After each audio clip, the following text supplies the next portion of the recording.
What if Voldemort's killing curse sent Harry to another dimension and he returned decades later? Chapter 1. The man who returned the magical sensors in the Department of Mysteries went wild at exactly 3:17 a.m.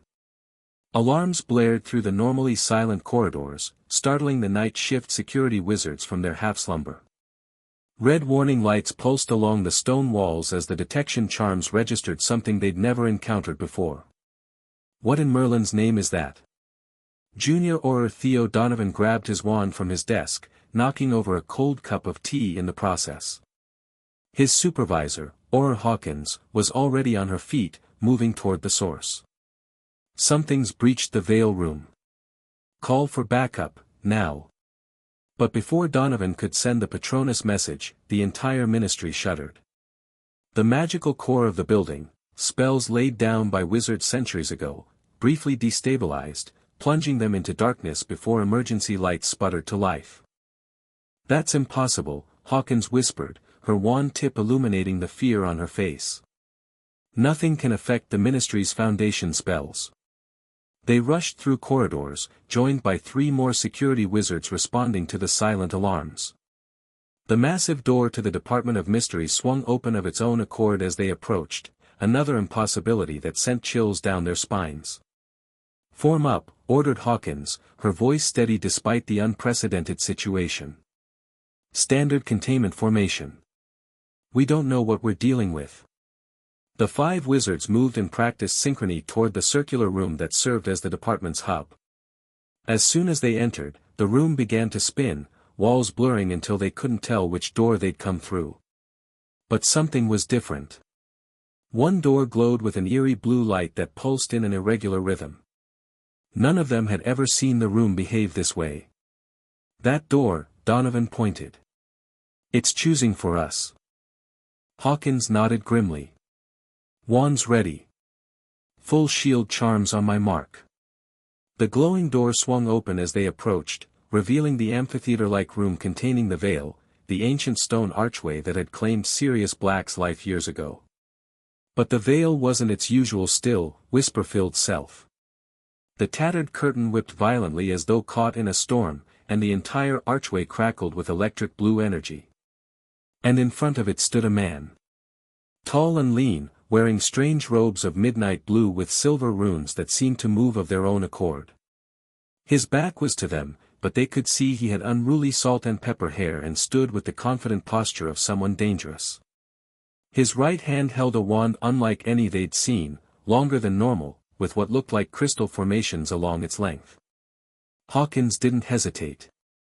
"Ministry security. Drop your wand and turn around slowly."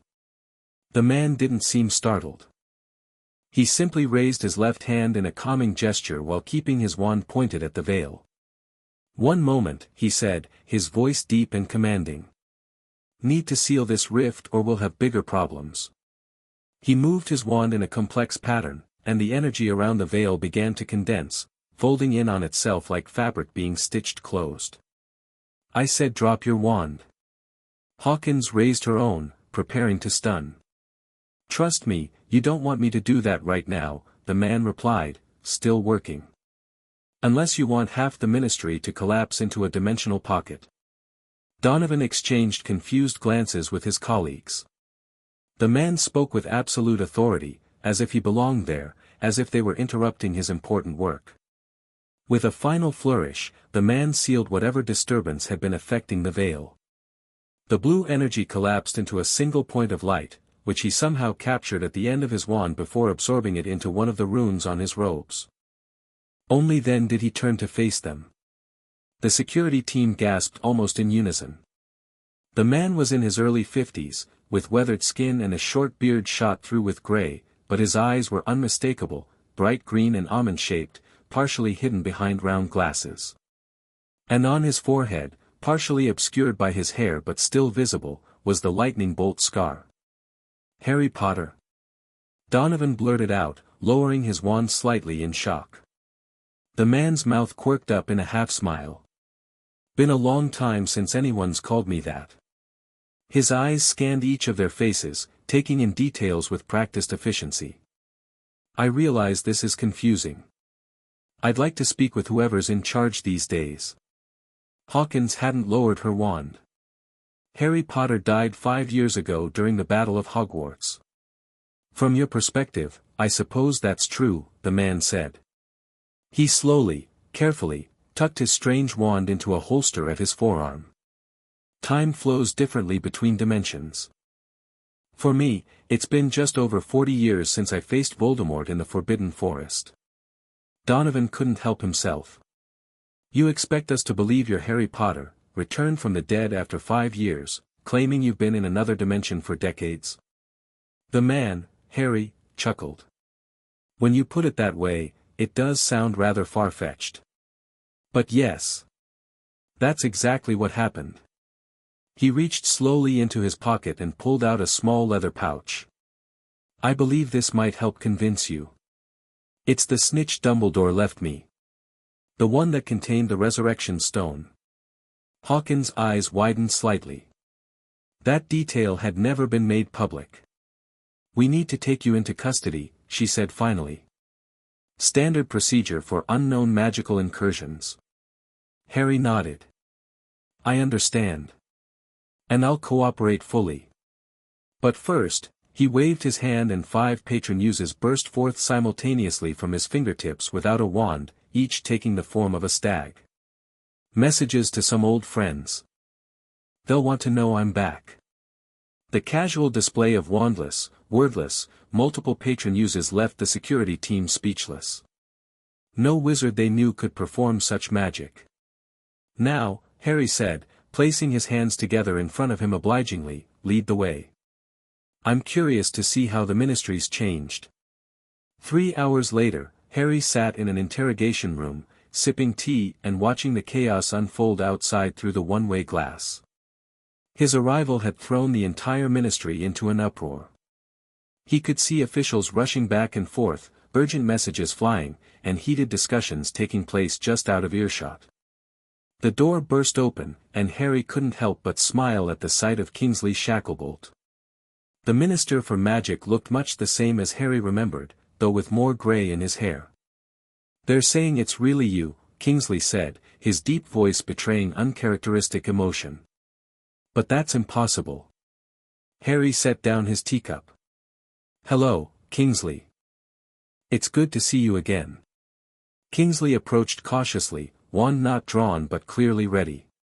We've already tried Revelio charms, polyjuice detection spells, and 3 different magical identity verification procedures. They all confirm you're Harry Potter, but that can't be right. Yet here I am, Harry spread his hands. I understand the skepticism. I'd be suspicious too. Explain, Kingsley said, taking the seat across from him. Everything. Harry nodded, gathering his thoughts.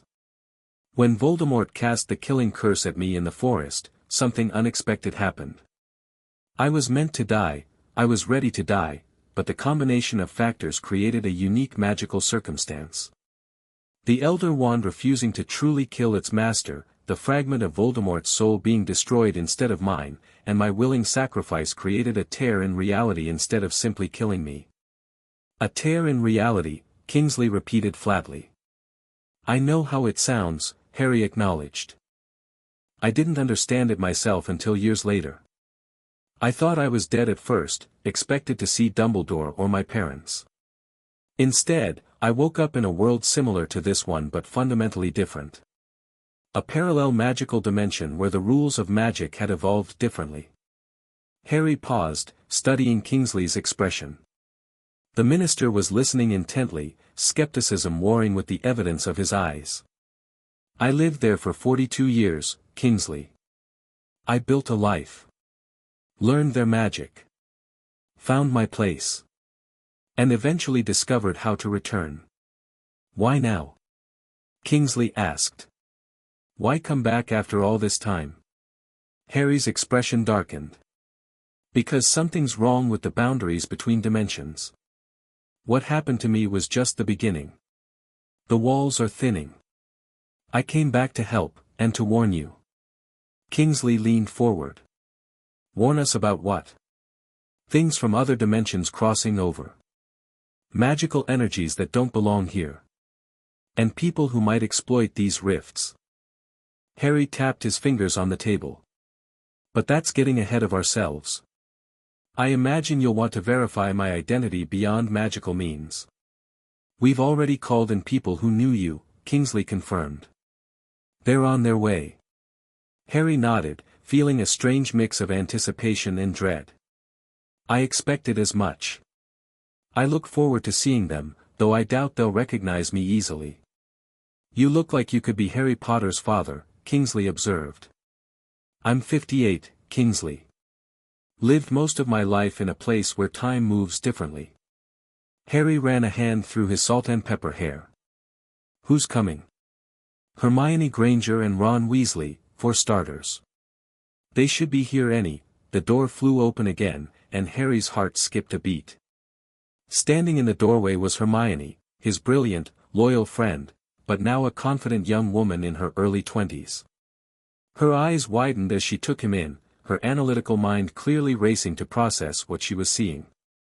Behind her, Ron appeared, taller than Harry remembered, wearing aura robes and sporting a short beard. He simply stared, mouth slightly open. Harry? Hermione whispered, taking a tentative step forward. Harry stood slowly, not wanting to startle them. Hello, Hermione. Ron. You both look young.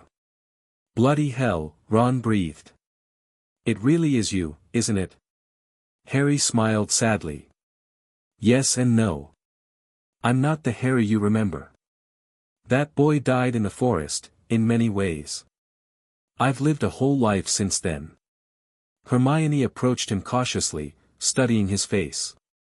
You have his eyes. His scar. But everything else. Ask me something only Harry would know, he suggested. Something that wasn't in the history books or newspaper accounts. Hermione didn't hesitate. What did I say to you and Ron when we were about to go through the trapdoor in first year, after I'd figured out the logic puzzle with the potions? Harry smiled at the memory. You said there was more to being a great wizard than books and cleverness. That there was friendship and bravery. And you said I was a great wizard. His voice softened. I carried those words with me, even in the other dimension. Tears welled in Hermione's eyes. It is you, she whispered. But how? We saw your body. Hagrid carried you out of the forest. No, he carried my empty robes, Harry corrected gently. By the time anyone looked closely, the battle had started again. In the chaos, no one realized there was no body, just empty clothes. Ron finally approached, circling Harry like he couldn't believe what he was seeing. You're old, he blurted out, then flushed. Sorry, Harry laughed, and for a moment he felt like his younger self again. I am old, Ron. At least compared to you. Time passed differently where I was. For every month here, about 8 years passed for me. Where exactly were you? Hermione asked, her natural curiosity taking over. A parallel magical dimension. Similar to this world in some ways, very different in others. Magic there functions on different principles. They have no wand magic as we know it, but they've developed other techniques. Harry demonstrated by holding out his palm and creating a small sphere of swirling energy. Intention-based manifestation. Direct manipulation of magical energy without focusing tools. Hermione's eyes widened with academic interest. That's not possible according to our magical theories. Your theories are limited to this dimension's rules, Harry said, closing his hand and extinguishing the energy ball. I've spent decades studying the differences. That's partly why I came back, to share that knowledge. But how did you get back? Ron asked. And why now? Harry exchanged a glance with Kingsley. That's complicated. And potentially dangerous. I discovered that dimensional barriers were weakening. I found a way through, but I fear others might too. Kingsley cleared his throat. I think we need a more thorough debriefing, but first, are you satisfied this is indeed Harry Potter? Hermione wiped away tears. It's him. I don't understand how, but it's definitely him. Ron nodded, still looking shell-shocked. Yeah. It's Harry all right. Just, older. A lot older. Then perhaps we should move this discussion somewhere more comfortable, Kingsley suggested. And contact the others. Harry's heart thumped harder. Others? Neville. Luna. Ginny. Ron watched Harry's reaction carefully. They should know you're back. Harry nodded, trying to keep his expression neutral. Of course. I've been wondering about everyone. Hermione must have noticed something in his face. Harry, you should know, things have changed.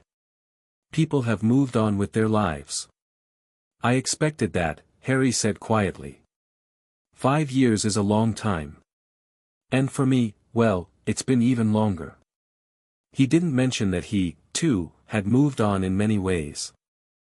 That conversation could wait. The minister's office was far more comfortable than the interrogation room.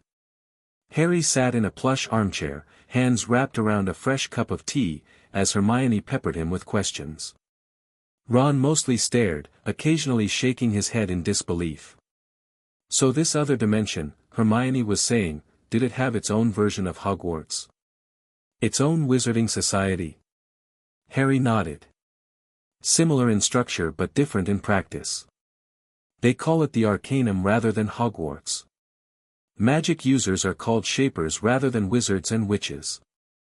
They don't use wands, they channel magic through their bodies directly, or through specially prepared focus stones. He tapped the crystal formations on his wand. I modified this to work in both systems. Is that still your holly and phoenix feather wand? Hermione asked. The core is, yes. It was broken when I arrived there, but they helped me rebuild it into this. Harry held it up so they could see the modifications. The crystal formations act as amplifiers and stabilizers for different types of magical energy. Ron finally spoke up. Did you? I mean, were there people like us there? Did you have friends? Harry smiled, appreciating the real question behind Ron's words. Yes, I made friends. Good ones. It took time, I was quite lost at first. But eventually, I found my place. He hesitated. I had a family too, of sorts. The room went quiet. Kingsley, who had been listening while reviewing documents, looked up sharply. You mean? Hermione began. I was married, Harry confirmed. To a woman named Elara. She was a shaper specializing in healing arts. We were together for 31 years before she died. The revelation hung in the air. Harry could see them trying to process it. Their friend, who they remembered as an 18-year-old boy, had lived an entire adult life, including a decades-long marriage. Children? Ron asked quietly.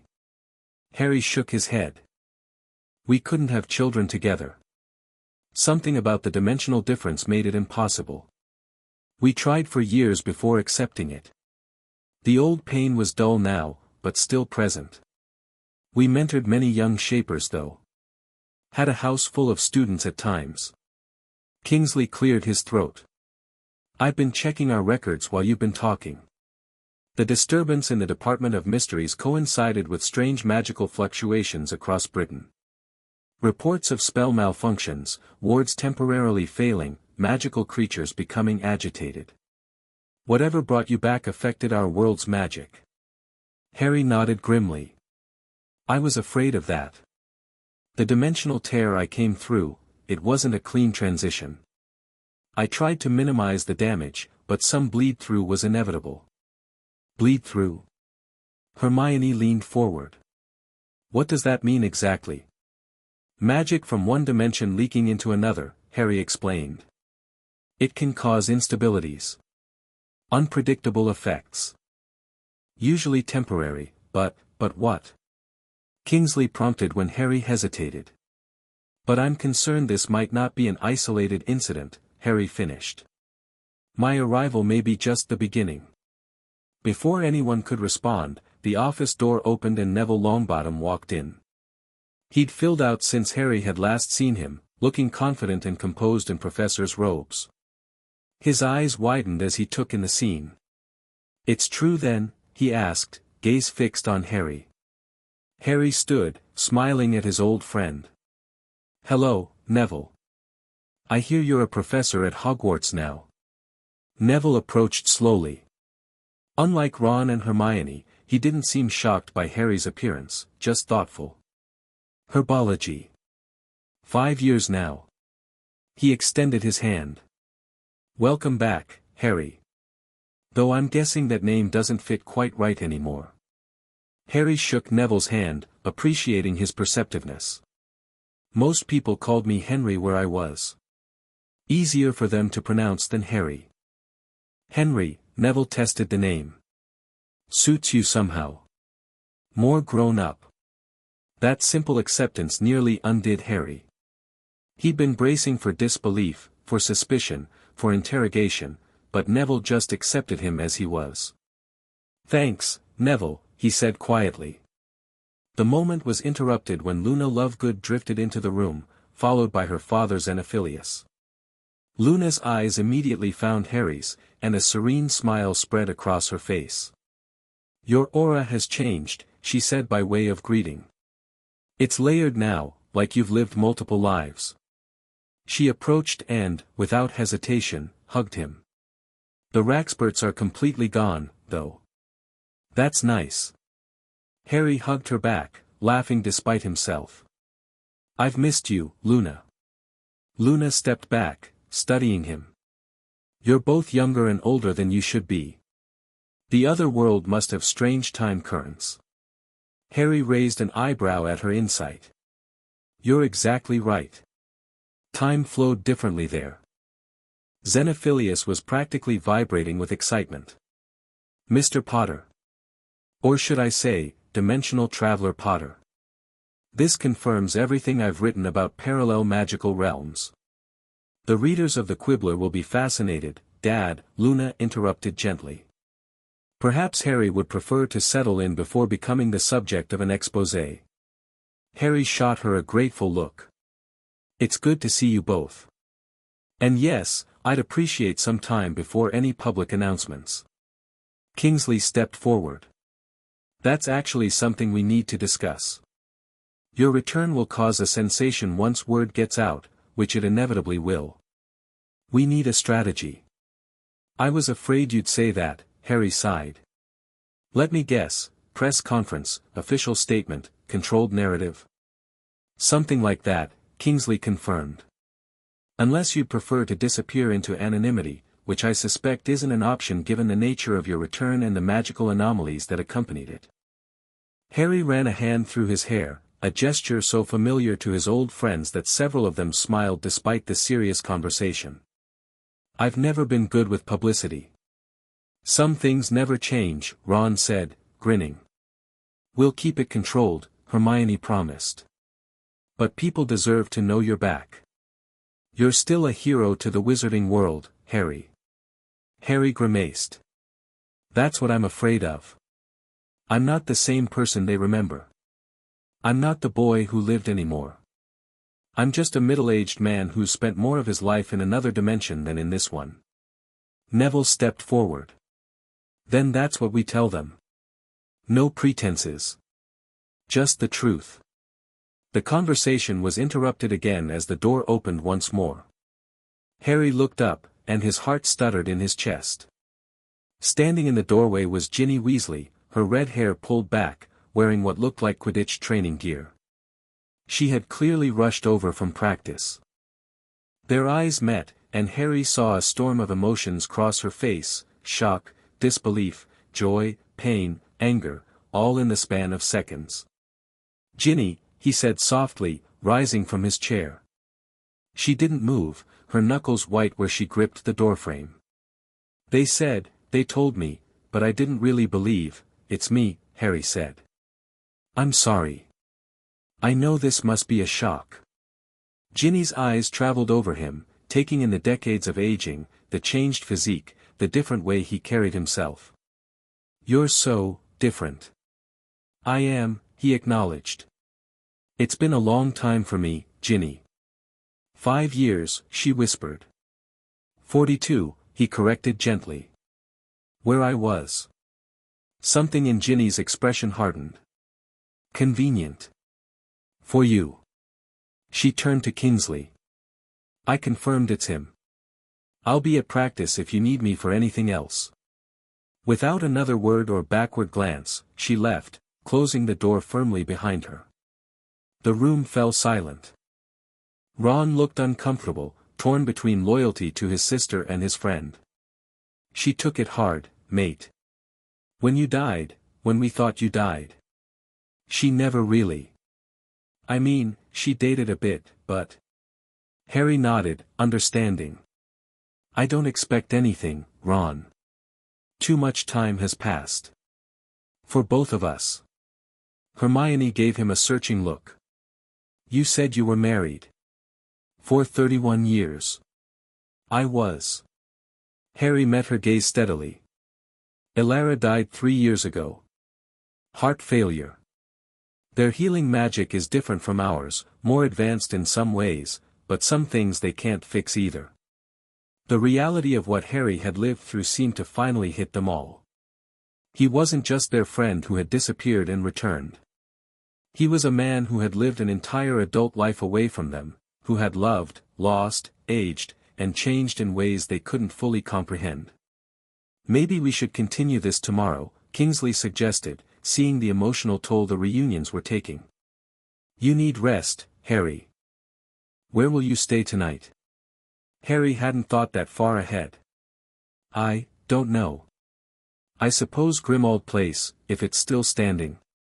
It is, Ron confirmed. But it's not exactly in living condition. No one's been there in years except Creature, and he's gone a bit more batty with age. You could stay with us, Hermione offered. Ron and I have a flat in London. It's not large, but the sofa pulls out. Harry smiled at her kindness. Thank you, but I think I need some space to adjust. A hotel would be fine. Nonsense, Neville cut in. Hogwarts has guest quarters. As a professor, I can authorize their use. You'd have privacy, familiar surroundings, and access to the library if you want to research these dimensional issues you're concerned about. Harry considered the offer. Hogwarts. The thought of returning to the first place that had ever felt like home appealed to him, even after all these years. That would be perfect, Neville. Thank you. It's settled then, Kingsley said. We'll reconvene tomorrow to discuss next steps. In the meantime, I'll have the Department of Mysteries begin analyzing the magical anomalies associated with your arrival.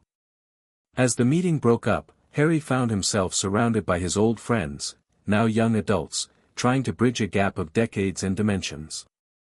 They had so many questions, and he tried to answer them patiently, even as his mind wrestled with the strange reality of his return. He was back, but to a world that had moved on without him, while he had moved on without it.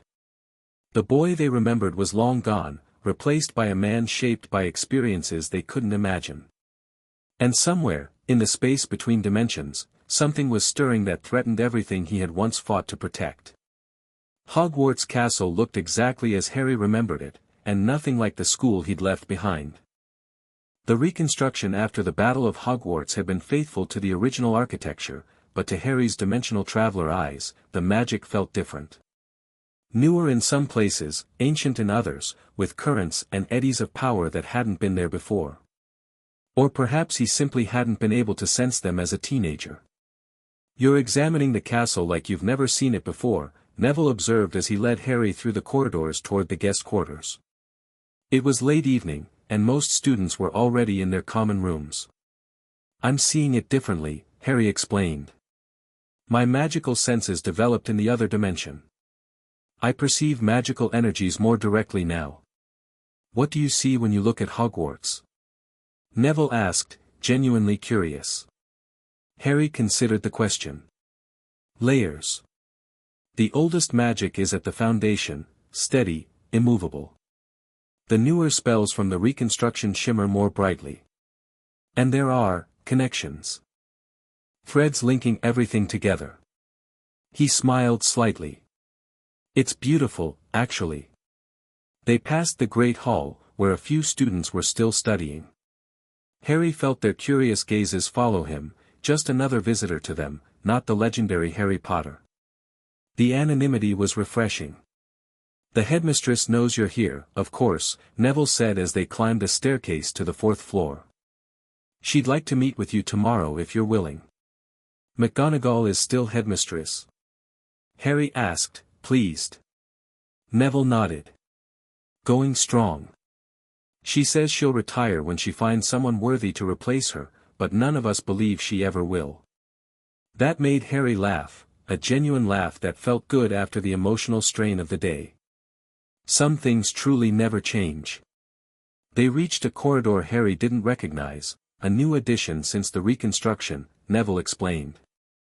The guest quarters were behind a painting of a medieval astronomer, who nodded respectfully as Neville gave the password, Celestial Navigation. The rooms beyond were comfortable without being ostentatious, a sitting room with a fireplace, a small study lined with empty bookshelves, and a bedroom with a large 4-poster bed. Large windows overlooked the lake, which glittered under the rising moon. This should give you the privacy you need, Neville said. The password is yours to change if you wish. The kitchens will send meals if you don't want to join the Great Hall, and you have full access to the grounds and library. Thank you, Neville, Harry said sincerely. This is perfect. Neville lingered by the door, studying Harry with thoughtful eyes. You know, when they first told me you were back, my first thought wasn't, how, but why now? You always had a reason for the things you did, even when we were kids. Harry appreciated Neville's perceptiveness. I came back because I discovered the dimensional barriers were weakening. But you're right, there's more to it. He hesitated, then decided Neville deserved honesty. Elara, my wife, her last words to me were that I needed to find my way home. That my first life wasn't finished. I didn't understand what she meant until I started detecting the dimensional fluctuations. And now? Neville asked quietly. Now I'm here to prevent whatever's coming. And maybe.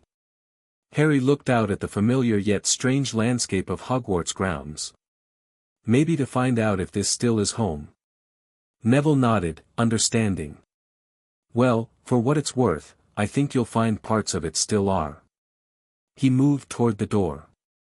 Get some rest, Harry. Tomorrow will be another long day. After Neville left, Harry spent a long time standing at the window, looking out at the Hogwarts grounds bathed in moonlight. The forbidden forest loomed in the distance, where his old life had ended and his strange journey had begun. Somewhere out there, 42 years ago, or 5, depending on how you counted, Voldemort had cast a killing curse that had torn reality instead of simply taking a life. Harry removed his dimensional traveling robes and hung them carefully on a hook. Beneath, he wore simple trousers and a tunic-style shirt, clothing typical of his adopted world. From a pocket dimension attached to his modified wand, he extracted a small trunk that expanded to full size when he set it down. Inside were the few possessions he'd brought back with him, books on dimensional magic, journals of his research, a few personal items. From a velvet pouch, he withdrew a delicate silver chain with a pendant made of an iridescent crystal that seemed to contain a universe within it. Elara's last gift to him. I made it back, he whispered to the pendant. But I'm not sure what happens next. The crystal pulsed once with inner light, as if in response, before returning to its steady glow. Harry placed it carefully on the bedside table, where it cast gentle, shifting patterns on the walls. Sleep came surprisingly easily, despite the whirlwind of the day. His last thoughts before drifting off were of the strange dichotomy of his situation, returning to a place that had once been the center of his world, while carrying decades of memories from another life entirely. Tomorrow would bring more questions, more reunions, more complications. But for now, Harry Potter, the man who had lived 2 lives in 2 different dimensions, slept peacefully in the castle that had once been his first true home. Harry woke before dawn, a habit ingrained during his decades in the other dimension, where early morning was considered the optimal time for certain types of magic. For a disorienting moment, he expected to see the amber-tinted light filtering through the crystalline windows of his home in Shaperhome. Instead, he found himself looking at the stone ceiling of Hogwarts, and reality reasserted itself. He was back. 58 years old, in a world where only 5 years had passed since his death. He rose and went through the morning routine he'd developed over decades, a series of movements that were part stretching exercise, part magical practice. As he moved, subtle energies gathered around him, strengthening his connection to the magic of this dimension. It was different from the magic he'd grown accustomed to, heavier somehow, more structured, less fluid, but still familiar at its core. By the time he finished, the sun was peeking over the horizon. Harry dressed in the clothes he'd brought from the other dimension. They would mark him as a stranger here, but he had nothing else yet. The trousers were simple enough, dark gray and well-made, but the tunic-style shirt with its intricate geometric embroidery along the collar and cuffs would attract attention. Over this, he wore a sleeveless robe that fell to his knees, midnight blue with silver accents that matched his modified wand. He decided to explore the castle before most students were awake. The corridors were quiet and peaceful, lit by the soft golden light of dawn streaming through the windows. Harry walked without a specific destination, reacquainting himself with the place that had once been the center of his world. Some areas were exactly as he remembered, the moving staircases, the great hall with its enchanted ceiling, the corridors lined with portraits that murmured sleepily as he passed. Other parts were new or rebuilt, entire wings reconstructed after the battle damage, with subtle differences in the stonework and magical signatures. His wanderings eventually led him to the library, where he found Madame Pance's successor, a younger witch with a similarly stern expression, opening up for the day. "Early researcher?" she asked, eyeing his unusual clothing with curiosity. "Just browsing," Harry replied with a smile. "I'm a guest of Professor Longbottom." She nodded briskly. "The library is at your disposal then. New acquisitions are in the East Wing, periodicals to the north, restricted section requires faculty permission as always." Harry thanked her and made his way through the familiar stacks, running his fingers along the spines of books that had once helped him through his school years. He eventually found himself in the section on magical theory, searching for anything that might reference dimensional magic. As he expected, there was very little, a few speculative texts, nothing substantive. "You won't find much on your particular area of expertise," came a familiar Scottish accent from behind him. "Not even in the restricted section." Harry turned to find Minerva McGonagall standing there, looking remarkably unchanged despite the passing years. Her hair might have been a bit more silver, the lines on her face a bit deeper, but her posture was as straight as ever, and her eyes just as sharp. "Headmistress," Harry greeted her with genuine pleasure. "It's good to see you." McGonagall's expression softened slightly. "Mr. Potter. Or should I call you something else now?" "Harry is still fine," he said. "Though I've been Henry for longer than I was Harry, to be honest." She studied him with the same evaluating look she'd given him as a student, but now there was something different in it, a recognition that she was no longer looking at a boy who needed guidance, but a man with decades of experience. "Kingsley briefed me on your situation," she said. 42 years in another dimension. It's quite remarkable." "It's been an adjustment, coming back," Harry admitted. "Everything is both familiar and strange at once." McGonagall nodded.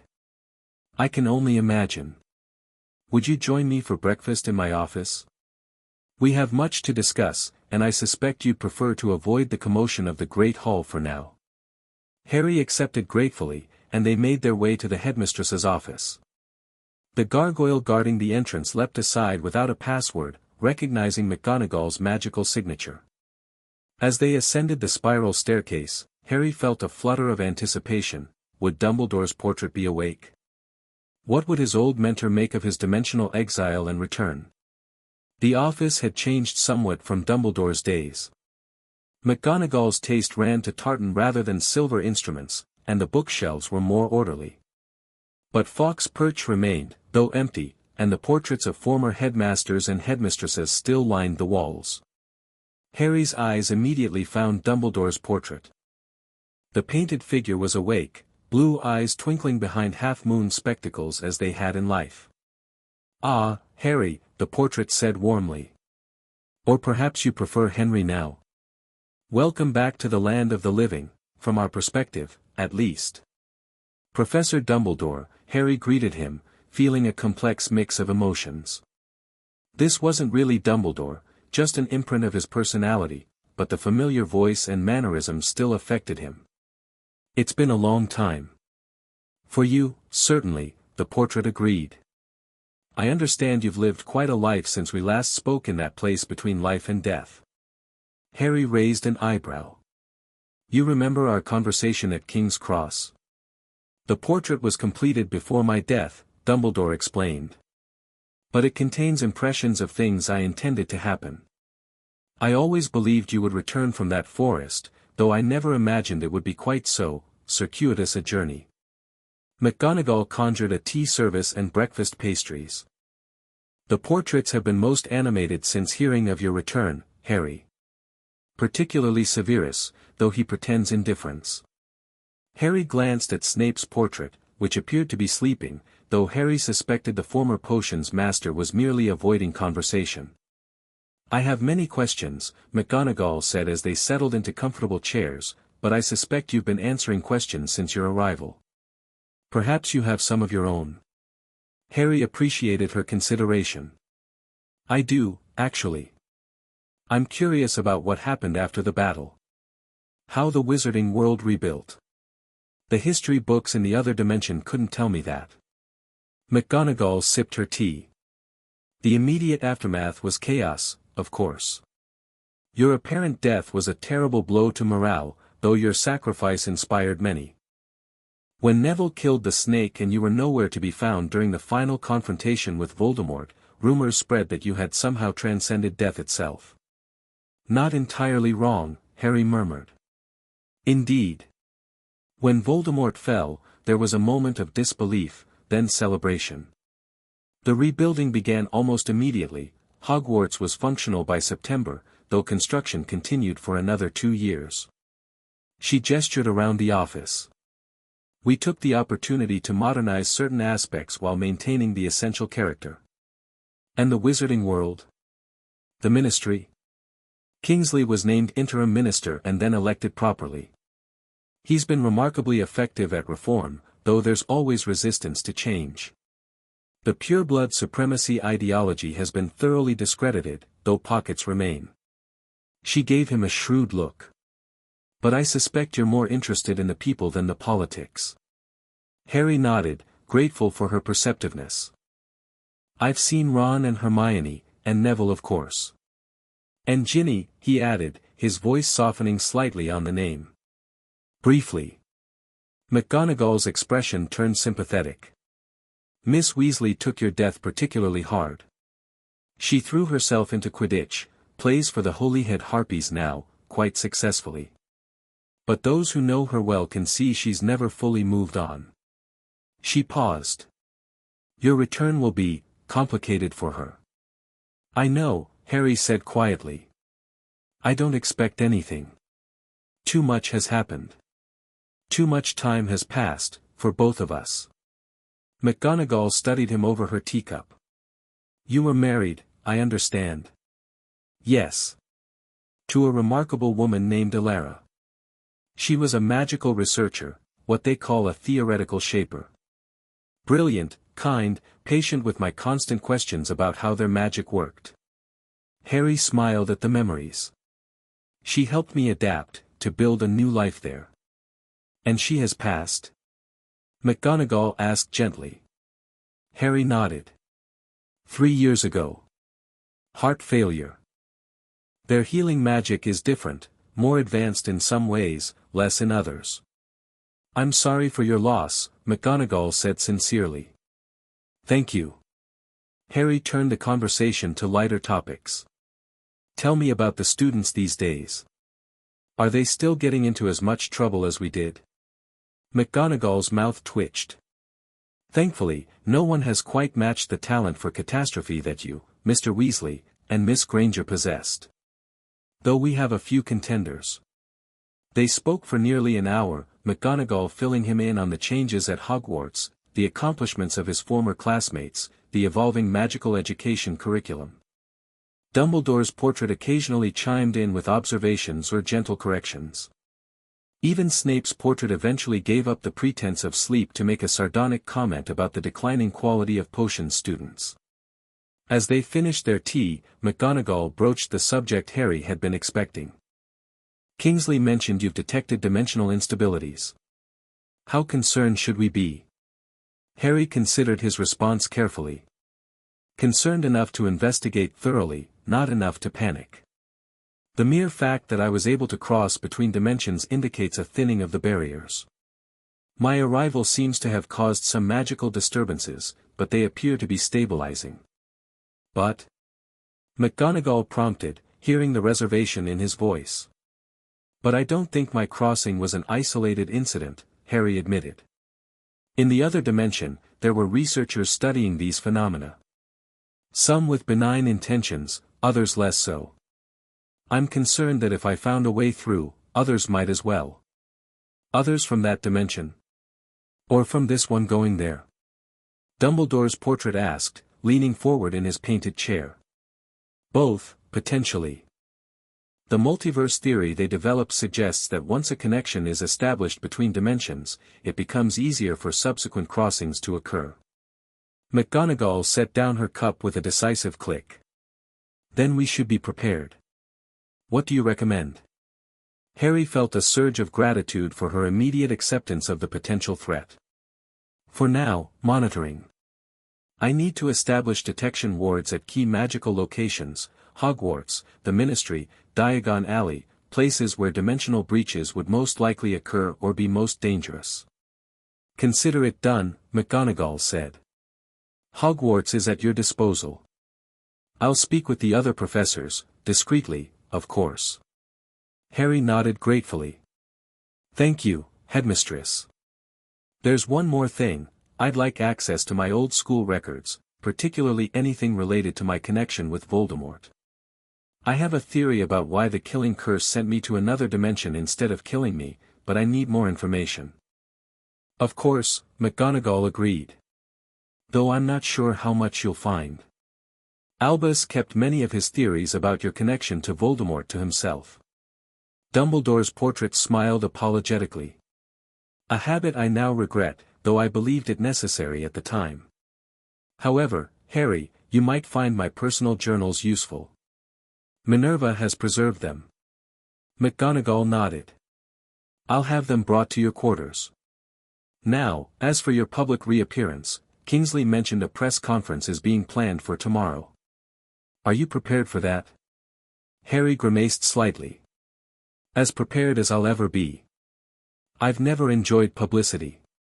Some things truly don't change, McGonagall said with a hint of a smile. Perhaps you'd like to spend today reconnecting with Hogwarts. The students don't know of your return yet, you could observe classes unrecognized if you wish. The idea appealed to Harry. I'd like that. It would be interesting to see how magical education has evolved, or remained the same. As they rose to conclude the meeting, Dumbledore's portrait spoke again. Harry, before you go, may an old portrait offer an observation? Harry turned to face his former mentor. Of course, Professor. You carry yourself differently now, Dumbledore said, blue eyes twinkling. With the confidence of someone who has faced life rather than merely death. It suits you. Harry wasn't sure how to respond to that, but he felt a warmth spread through him at the simple acknowledgement of his growth. Thank you, sir. As he left the headmistress's office, Harry felt more centered than he had since his return. The familiar surroundings of Hogwarts, combined with McGonagall's practical approach to the potential dimensional threat, gave him a sense of purpose. He might be a stranger in many ways to this world now, but some connections remained intact, strengthened, perhaps, by the perspective his long exile had given him. The day passed quickly as Harry observed classes, wandered the grounds, and began setting up detection wards at key points around the castle. Few recognized him, his age and unusual clothing making him simply another visiting wizard in their eyes. Those who did know who he was, primarily faculty members McGonagall had informed, kept their distance, respecting his privacy while offering subtle nods of acknowledgement. By late afternoon, Harry found himself drawn to the Quidditch pitch. A practice was underway, Gryffindor team by the colors, and Harry watched from the shadows of the stands, enjoying the familiar sight of young wizards and witches soaring through the air. "They're not bad," came a voice from behind him. "The Seeker needs work on her dives, though." Harry turned to find Ginny Weasley standing there in casual clothes, her Holyhead Harpies training bag slung over her shoulder. She looked more composed than during their brief encounter at the Ministry, though wariness still showed in her eyes. "Ginny," he greeted her, surprised. "I didn't expect to see you here." She shrugged, moving to stand beside him at the railing. "McGonagall asked me to come guest coach the Gryffindor team occasionally. I was already scheduled for today." She glanced at him. "I didn't know you'd be here." "I'm staying in the guest quarters while I sort things out," Harry explained. Watching Quidditch felt normal, somehow. They stood in silence for a while, watching the practice. The awkwardness between them was palpable, decades of unspoken words hanging in the air. Finally, Ginny spoke. "I'm sorry about yesterday. At the Ministry. I was shocked." "You had every right to be," Harry said. "I can't imagine what it was like, thinking I was dead all these years, then suddenly having some old man show up claiming to be me." A faint smile ghosted across her face. "You're not that old. 58 isn't young, Ginny. It's not ancient either." She sighed, leaning on the railing. "It's just, strange. Looking at you. I can see Harry, my Harry, in your eyes, your expressions. But everything else is different," he finished for her. "I know. I've lived a whole other life, Ginny. Decades in another world. I'm not the same person who walked into that forest to face Voldemort. And I'm not the same girl who kissed you before you did," she countered. 5 years isn't 42, but it's still a long time." Harry nodded, accepting the truth in her words. "I heard you play for the Harpies now. Professional Quidditch, that's brilliant. Team captain the last 2 seasons," she said, a hint of pride breaking through. "We've been league runners-up both years."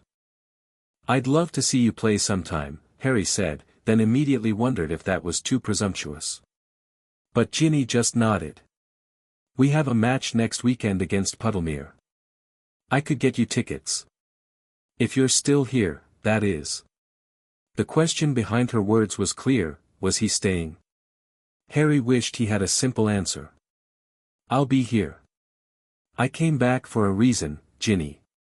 There's something happening with the dimensions, something potentially dangerous. I need to understand it, and hopefully prevent whatever's coming."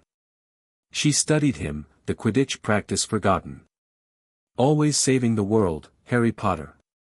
"Not always by choice," he reminded her gently. A silence fell between them again, but less strained this time.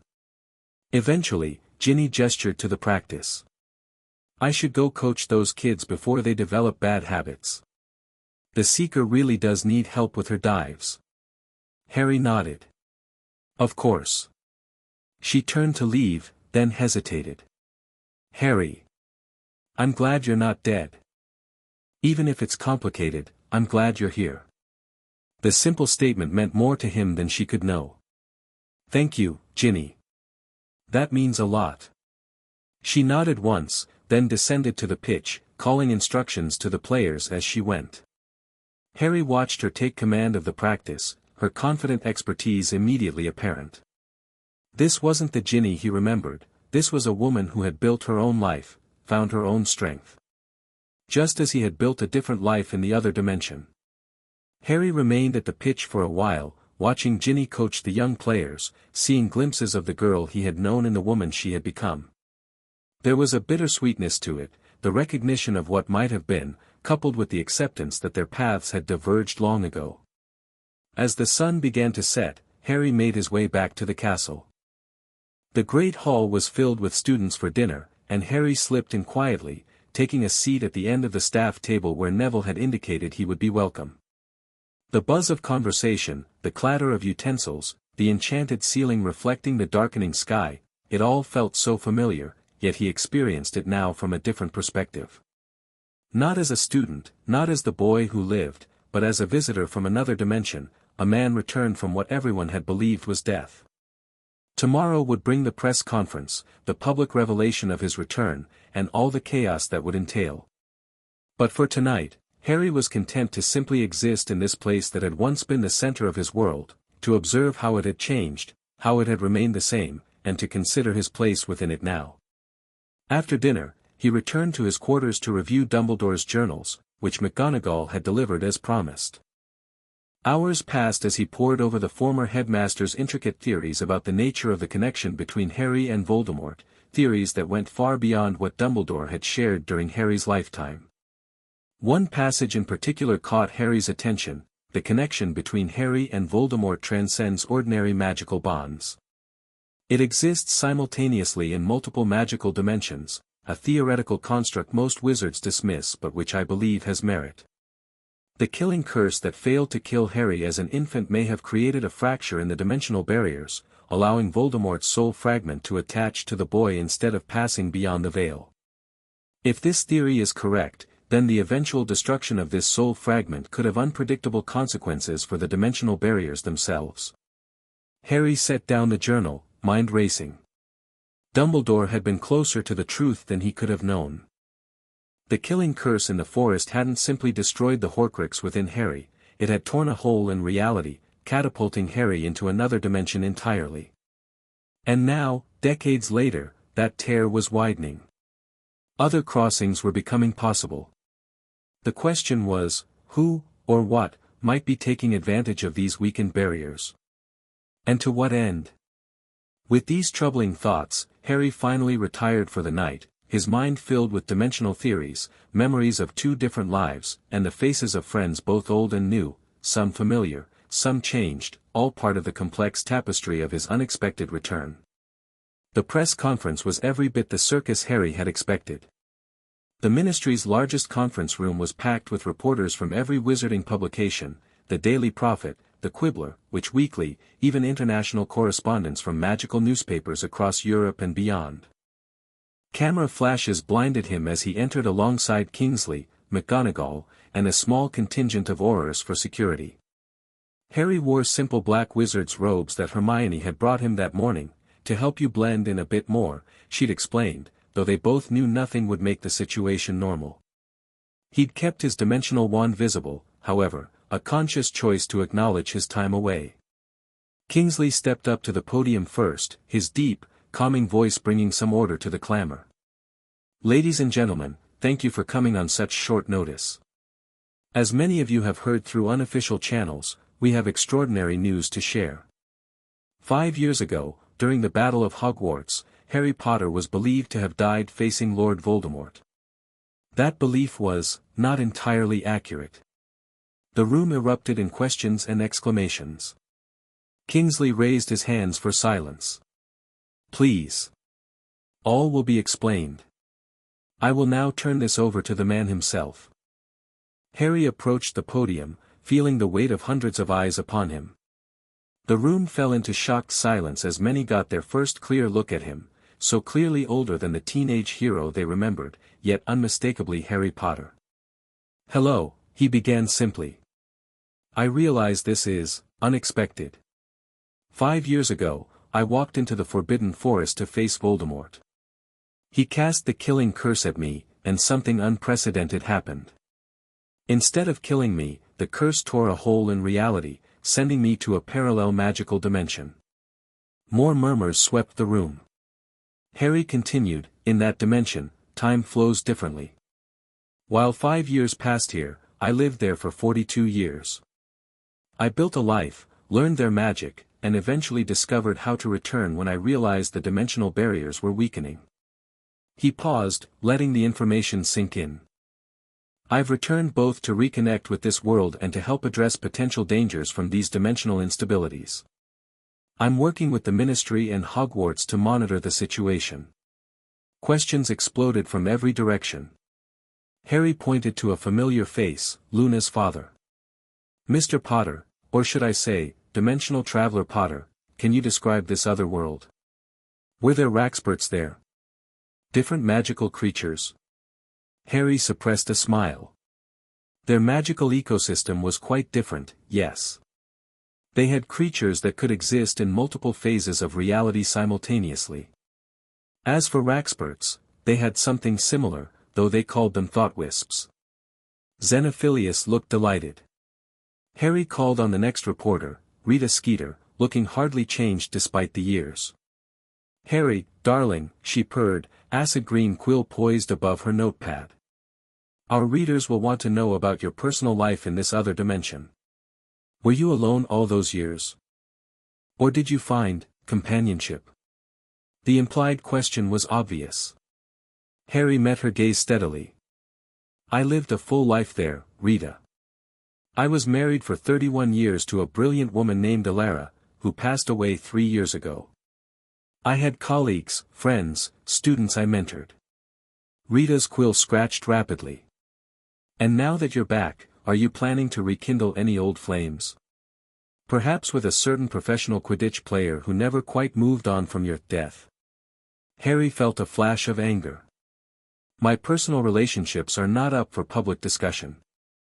I've been back for 2 days. I'm still adjusting to being here, and I expect that process will take time. He deliberately called on another reporter before Rita could follow up. The questions continued for nearly an hour, about the other dimension's magic, which Harry described in general terms, about the potential dangers, which he downplayed while emphasizing they were being monitored, about his plans now that he was back, which he admitted were still forming.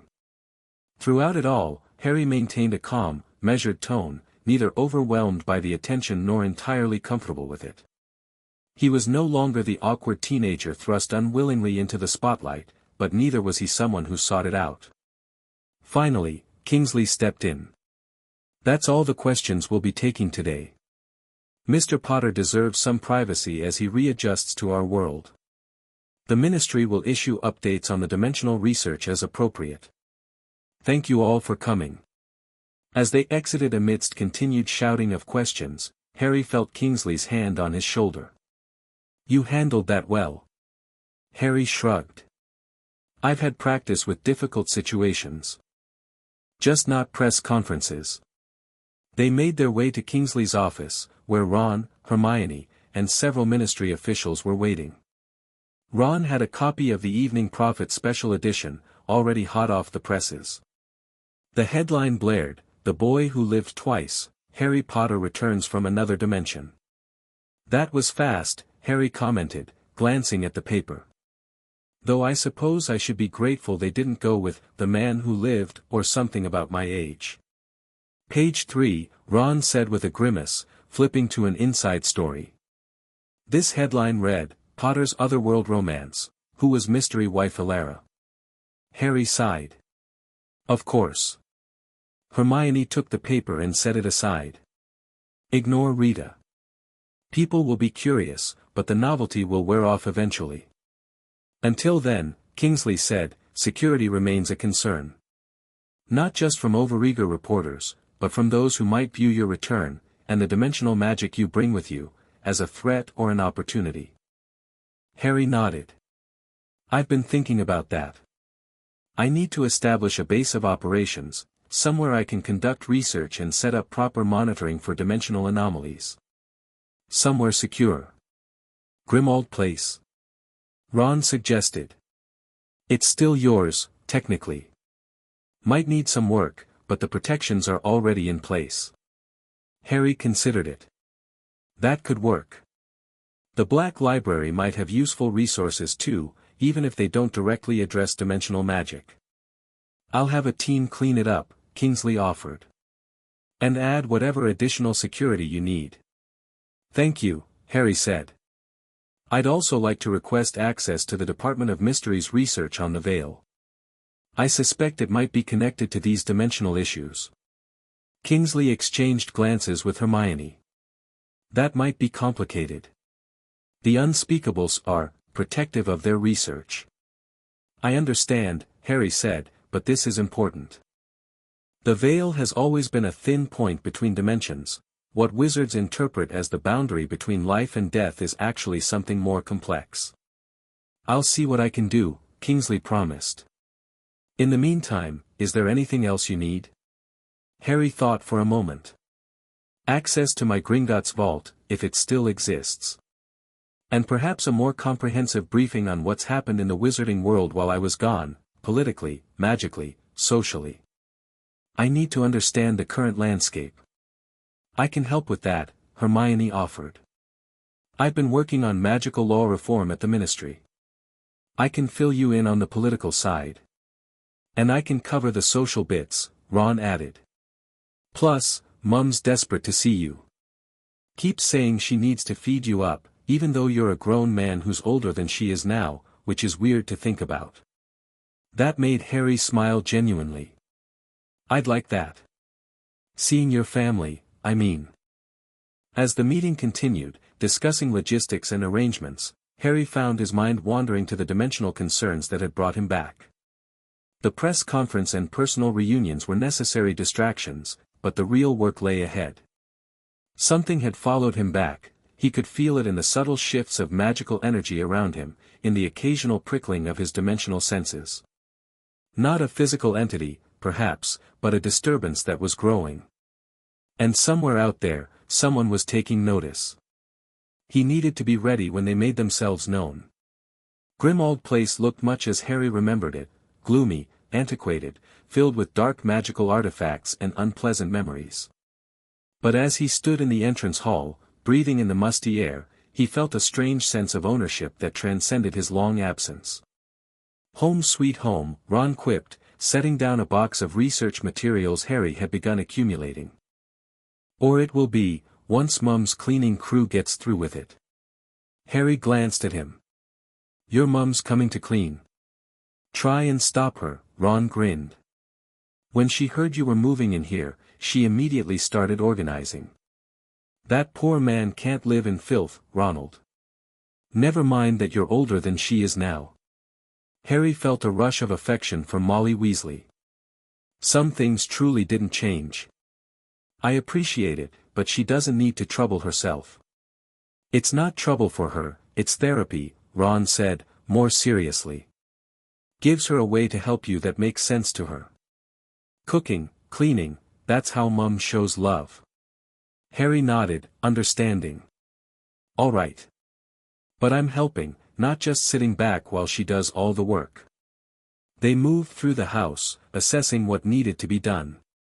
Creature was still alive, though ancient now and even more decrepit. He had maintained a sort of grim stasis in the house, nothing had improved, but nothing had deteriorated further either. He shuffled out to meet them, eyes widening at the sight of Harry. Master Harry returns, he croaked, bowing so low his nose nearly touched the floor. Creature maintained the noble house of Black in your absence. Thank you, Creature, Harry said kindly. You've done well. We'll be making some changes now, though. I'll be living here and using the house for important work. Creature seemed torn between horror at the prospect of changes and pleasure at having his master back. Creature lives to serve the noble house of Black and its master. Harry spent the rest of the day directing the initial cleanup and setup. Molly arrived with Ginny, George, and Bill in tow, all armed with cleaning supplies and determination. Harry tried to express his gratitude, but Molly waved it away, pulling him into one of her bone-crushing hugs. Don't you dare thank me, Harry Potter, she said fiercely. Your family. Always have been, always will be, no matter how old you've gotten or what dimension you've been living in. The simple acceptance nearly undid him. Harry had built a life in the other dimension, had found family there, but returning to the Weasleys' unquestioning embrace reminded him of what he'd first experienced as a lonely 11-year-old boy. The work went quickly with so many hands. By evening, the kitchen, library, drawing room, and Harry's bedroom were clean, updated, and habitable. The rest would wait for another day. Molly insisted on cooking dinner for everyone, your first proper meal back in this world, she declared, and soon the kitchen was filled with the savory smells of her cooking. Harry found himself seated at the long kitchen table, surrounded by Weasleys plus Hermione, sharing stories and laughter as if he'd never been gone. So this other dimension, George asked between mouthfuls, any good jokes there? Pranking products I should know about? Could be a whole new market for Weasley's wizard wheezes. Harry grinned. They had a different sense of humor, but yes, there were some interesting magical pranks. They had these crystals that would temporarily swap the magical abilities of anyone who touched them simultaneously. Caused all sorts of chaos at their magical academy. George's eyes lit up. Brilliant. We could adapt that. After we determine it's safe, Hermione cut in. Dimensional magic could have unpredictable effects here. Always the voice of reason, Hermione, Bill said with a smile. Though she's right. We should be careful with cross-dimensional magic.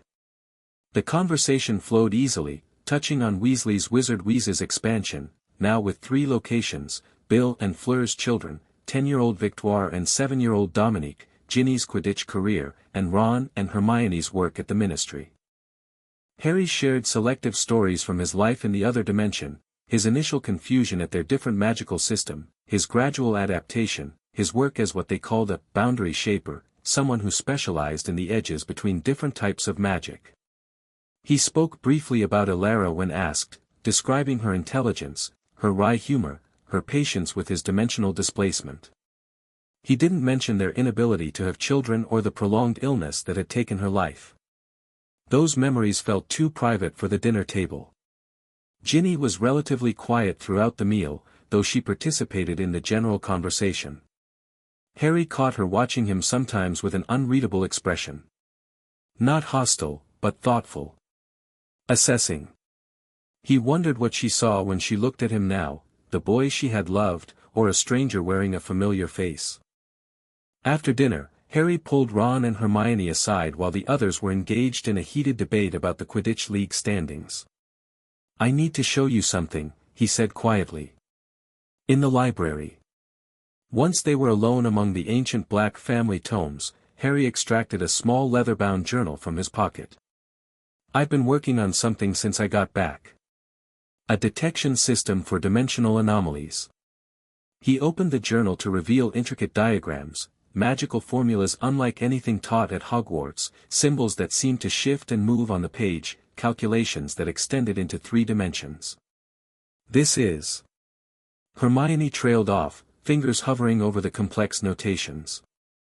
It's based on the magical system from the other dimension, adapted to work here, Harry explained. I've already set up preliminary detection wards at Hogwarts and the Ministry, but I need to expand the network. And I need help. Ron looked up from the diagrams. You think something's coming through, don't you? Something bad. Harry nodded grimly. I know something is. I can sense it, small intrusions at first, like ripples. But growing.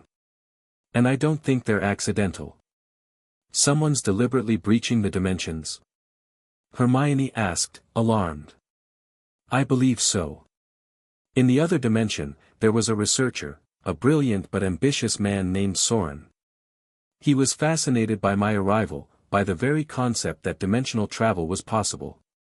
He helped me understand what had happened to me, but I always sensed he had his own agenda. Harry turned the page to reveal a sketch of a man with sharp features and calculating eyes. Before I left, I discovered he'd been conducting unsanctioned experiments. Creating small tears in reality, seeing what might come through. I confronted him, we fought, and I thought I'd put an end to his research. But now I'm not so sure. You think he followed you? Ron asked. Not exactly, Harry said, choosing his words carefully. I think he might have found his own way through. Or at least, established a connection. The magical disturbances I've been detecting have his signature, a specific magical frequency I recognize from his work. Hermione studied the diagrams with growing concern. If he's creating deliberate tiers between dimensions, the magical repercussions could be catastrophic. Reality itself could become unstable. Exactly, Harry agreed. That's why I need your help. Ron, your aura expertise and strategic thinking. Hermione, your research skills and analytical mind. This isn't just about defending against a dark wizard, it's about protecting the very fabric of our world. Ron and Hermione exchanged glances, that same silent communication Harry remembered from their youth, now refined by years of partnership. We're with you, Harry, Ron said simply. Always have been, always will be. But we need to inform Kingsley, Hermione added. If the threat is as serious as you believe, the Ministry should be prepared. Harry nodded. I'll brief him tomorrow. For tonight, I want to show you how the detection system works. The more eyes we have watching for anomalies, the better chance we have of identifying Saurin's pattern, and stopping whatever he's planning before it's too late. As Harry began explaining the complex magical theory behind dimensional barriers, he felt a familiar sensation, the band of friends facing danger together. But this time, he wasn't a boy thrust into circumstances beyond his understanding. He was a man with decades of experience, knowledge from two worlds, and a clear understanding of what they were facing. Whatever Saurin was planning, Harry would be ready. This world, his first home, would not fall to dimensional chaos. Not while he had breath in his body and magic in his veins. The following days established a rhythm. Mornings, Harry would check his detection network for anomalies, making adjustments as needed. By mid-morning, he would meet with Ministry officials, primarily Kingsley and the reluctant Unspeakables, who gradually became more cooperative as they recognized the depth of Harry's dimensional knowledge. Afternoons were spent at Grimmauld Place, researching and developing countermeasures against potential dimensional incursions. Ron and Hermione joined him when their regular duties allowed, as did others from their old circle, Neville contributing his expertise in magical plants that might be sensitive to dimensional disturbances, Luna offering surprisingly insightful observations about the nature of reality itself. Evenings were often social, dinner with the Weasleys, quiet conversations with McGonagall at Hogwarts, even a surprisingly civil tea with Draco Malfoy, who had reached out after hearing of Harry's return. Draco had changed significantly, marriage and fatherhood had mellowed him, and his work in magical artifact restoration had given him a perspective on magical theory that proved unexpectedly helpful to Harry's research. Through it all, Harry found himself adjusting to this strange new/old life. The dichotomy of his existence, both returning hero and dimensional stranger, created odd moments of dissonance. He would reach for tools or materials that didn't exist in this world, reference events no one here had experienced, or use magical techniques that made his friends stare in bewilderment. But there were also moments of profound connection. Quiet conversations with Ron about the nature of friendship across time and space. Intellectual debates with Hermione that bridged their different magical educations. Flying with Ginny during one of her practice sessions, where the simple joy of movement through air transcended all the complications between them. A week after the press conference, Harry's detection network registered a significant anomaly, a dimensional ripple centered in a remote area of the Scottish Highlands. Harry immediately alerted Kingsley, who dispatched a team of Aurors to investigate. Harry insisted on joining them, despite concerns about his safety. I'm the only one who can properly assess what we're dealing with, he argued. And if it is connected to Saurin, I'm the only one who truly knows his methods. Kingsley reluctantly agreed, and Harry found himself operating to the coordinates with Ron and 4 other Aurors. The location was desolate, a rocky outcropping overlooking a misty valley, far from any wizarding or Muggle settlements. Spread out, Ron directed his team. Standard security perimeter. No one approaches whatever we find until Potter gives the all-clear. Harry appreciated Ron's professionalism, no hint that they were old friends, just respect for Harry's expertise in this situation. The Aurors moved into position while Harry extracted his modified wand, using it to sense the dimensional energies in the area. There, he said after a moment, pointing to what appeared to be an ordinary boulder. That's not what it seems. As they approached cautiously, the air around the boulder seemed to shimmer, like heat rising from pavement on a summer day. Harry raised his hand, fingers moving in patterns unfamiliar to the Aurors but which shaped and directed his magical perception. It's a thin spot, he confirmed. Not a full breach, but close. Someone's been working to weaken the barrier here. Dangerous? Ron asked tersely. Not immediately, Harry replied, circling the boulder. But it could become so. I need to stabilize it. He began a complex spellcasting procedure, part wand magic familiar to the watching Aurors, part dimensional techniques that made their eyes want to slide away from what they were seeing. The air around the boulder twisted and folded, colors appearing that had no names in their visual vocabulary. Finally, Harry stepped back, sweat beading on his forehead despite the cool Highland air. That should hold it. The dimensional membrane is reinforced now. Any sign of who did this? Ron asked, scanning the area. Harry knelt, touching the ground near the boulder. Yes. Look at this. He pointed to what appeared to be ordinary dirt, but when he passed his wand over it, faint symbols became visible, glowing briefly before fading again. What is that? One of the Aurors asked, leaning closer. A magical signature, Harry explained. Specific to the dimensional manipulation technique used. And I recognize it. He stood, expression grim. It's Saurin's work. Or someone using his methods. Your researcher from the other dimension. Ron confirmed, frowning. You think he's here? In our world? Not necessarily, Harry said, still studying the symbols. He could be working through agents. Or creating these weak spots remotely, from the other side. To what end? The senior Auror asked. Harry met his gaze soberly. To destabilize the barriers enough that a full crossing becomes possible. Not just for a person, but potentially for something larger. He hesitated, then added, or to draw power from the dimensional boundaries themselves. It's a dangerous technique he was researching before I left, harvesting energy from the space between worlds. Ron straightened. We need to report this to Kingsley. And increase monitoring all over the country. If there's one of these, there could be others. Harry nodded agreement. I can modify the detection network to specifically look for Saurin's magical signature. That should help us find any other weak spots before they become dangerous. They operated back to the ministry, where Harry provided a detailed briefing on what they'd found. Kingsley immediately established a task force dedicated to the dimensional threat, with Harry as the technical advisor and Ron as the field commander.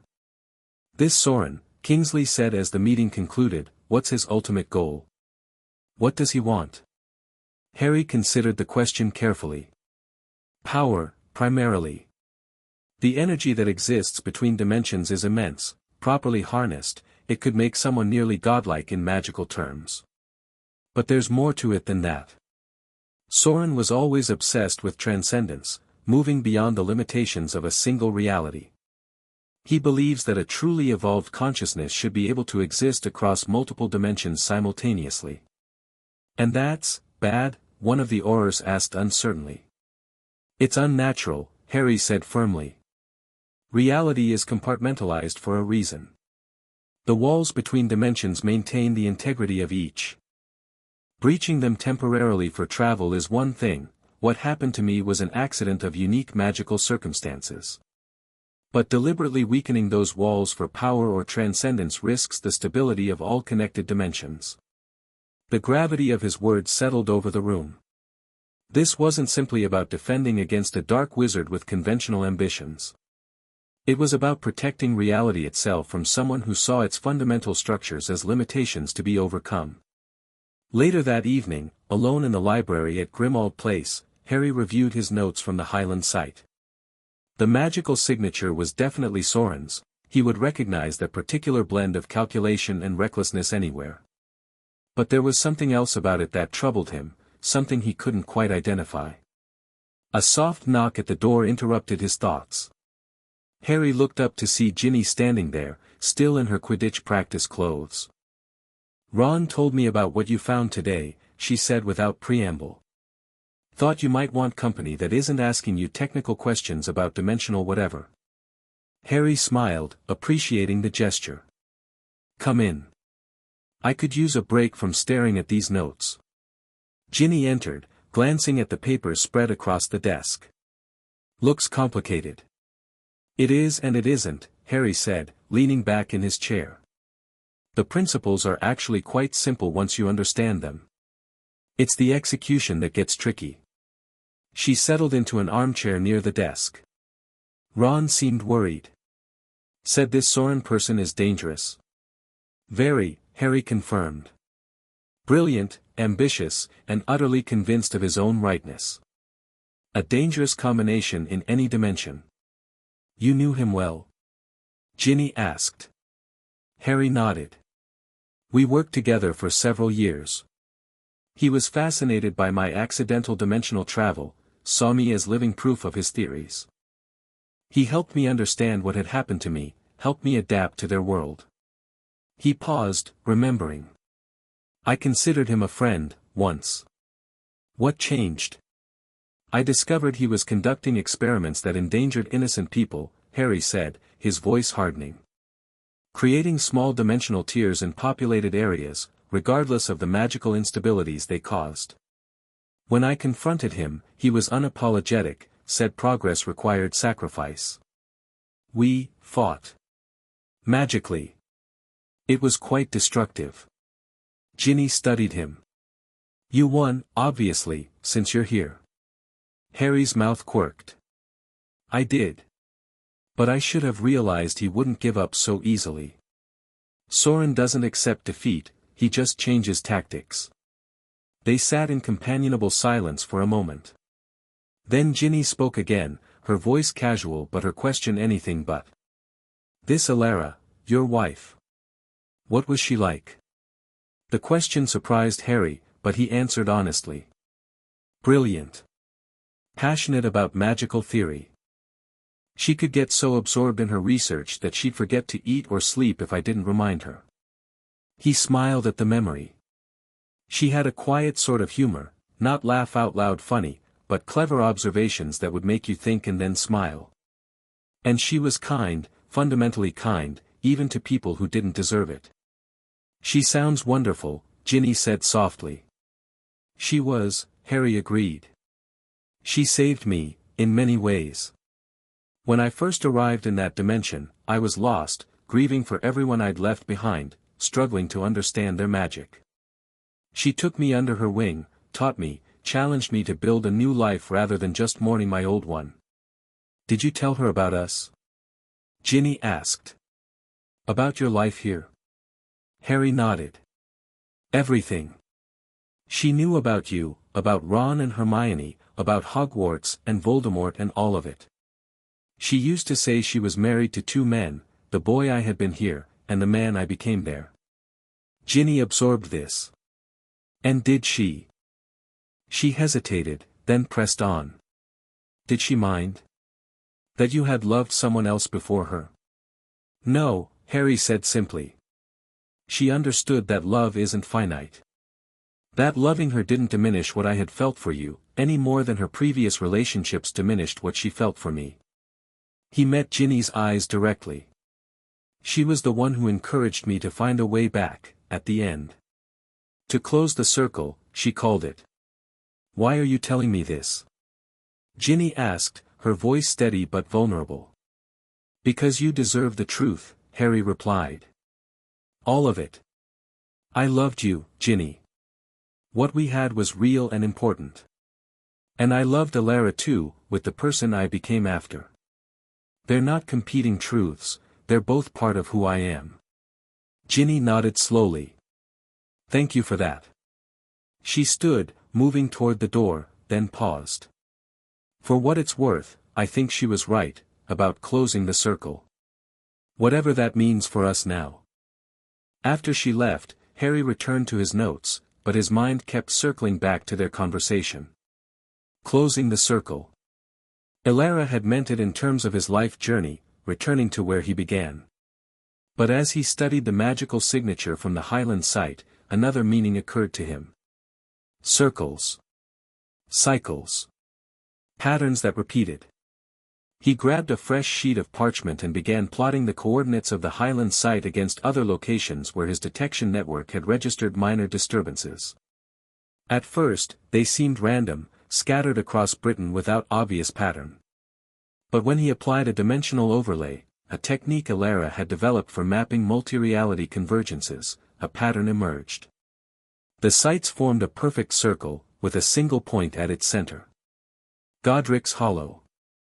The place where it had all begun, where Voldemort had tried to kill him as a baby, where the first ripple in the dimensional fabric might have occurred when the killing curse rebounded.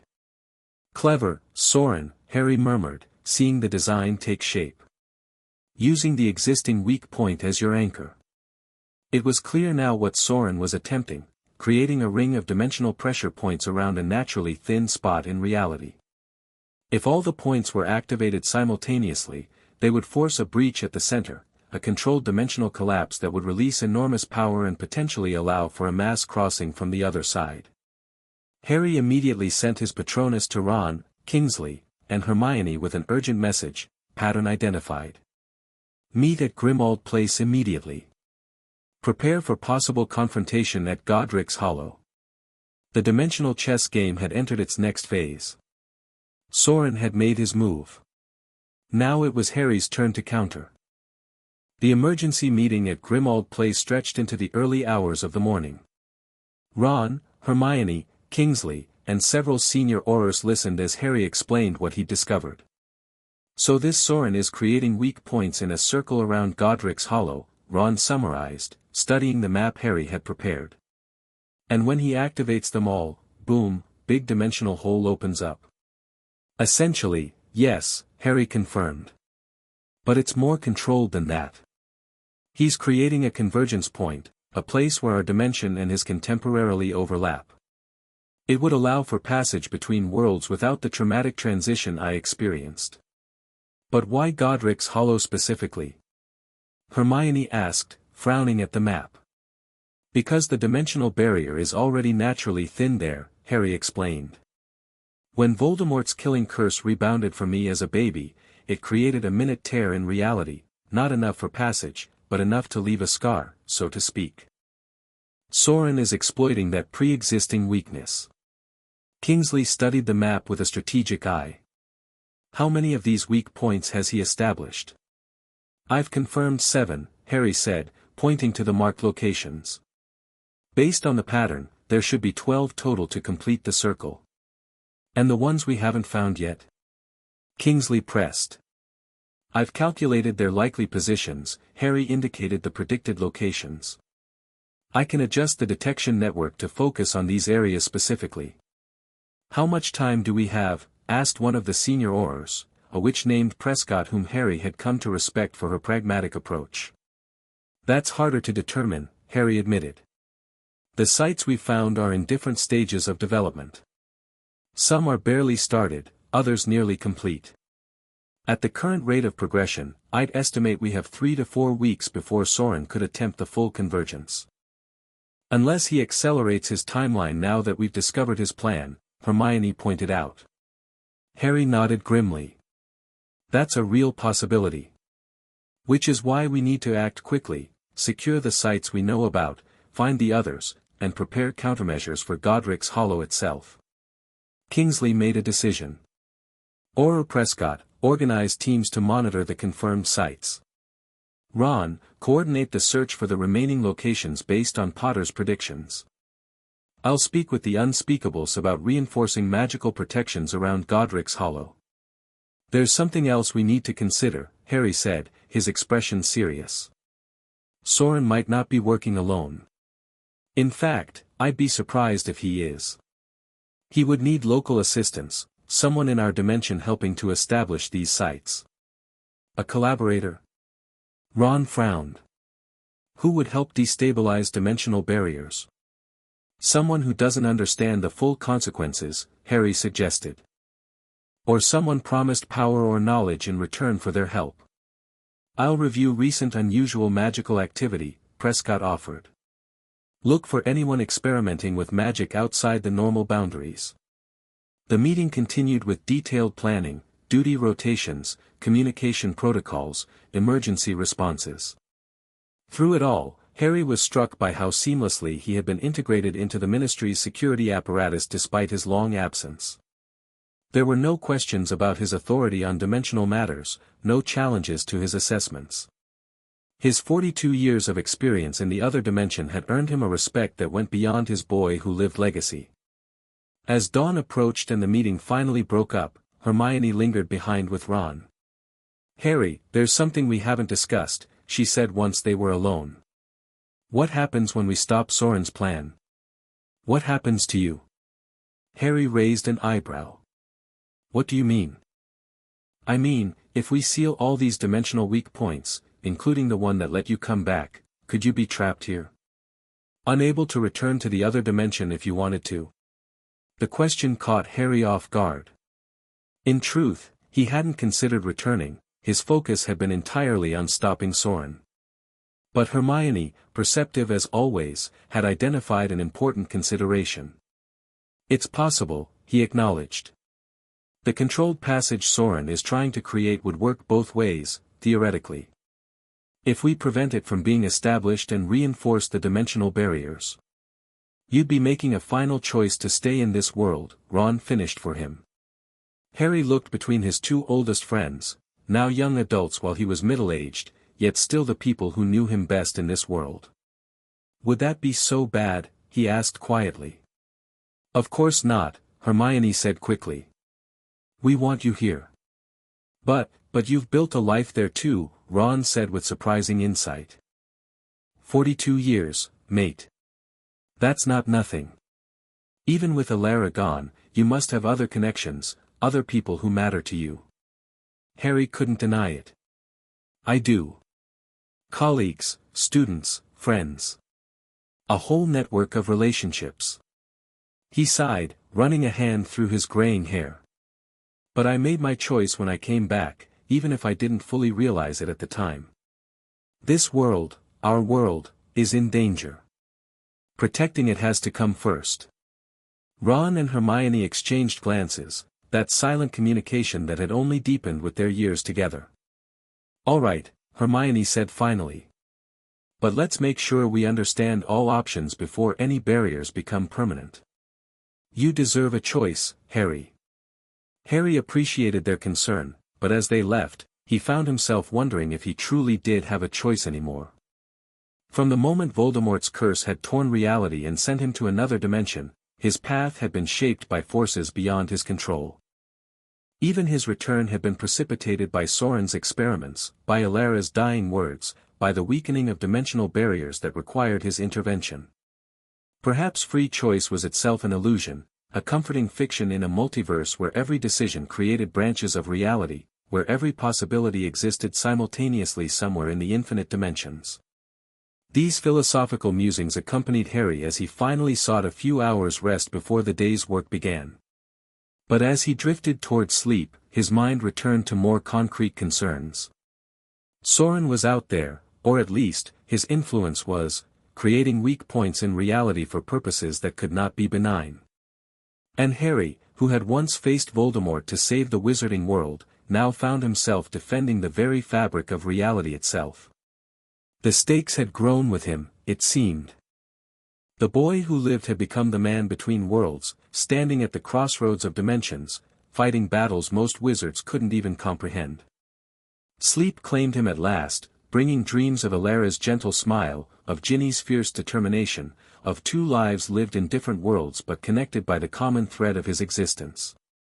And beneath it all, the sense that everything, his survival as a baby, his dimensional displacement, his return, had been leading to this moment, this confrontation, this final closing of the circle. The next 3 weeks passed in a blur of activity. Harry's detection network identified 3 more of Saurin's weak points, which were promptly secured by Auror teams. The remaining 2 proved more elusive, suggesting they might be protected by additional magic that concealed them from even Harry's specialized detection methods. Meanwhile, Harry worked with the Unspeakables to develop countermeasures for the potential dimensional breach at Godric's Hollow. The collaboration was tense at first. The secretive Department of Mysteries researchers were reluctant to share their knowledge, while Harry was hesitant to reveal too much about dimensional magic that might be dangerous in the wrong hands. But as they worked together, mutual respect developed. The Unspeakables recognized that Harry's 42 years in another dimension had given him insights into magical theory that went beyond their research, while Harry came to appreciate the depth of their understanding of magical fundamentals.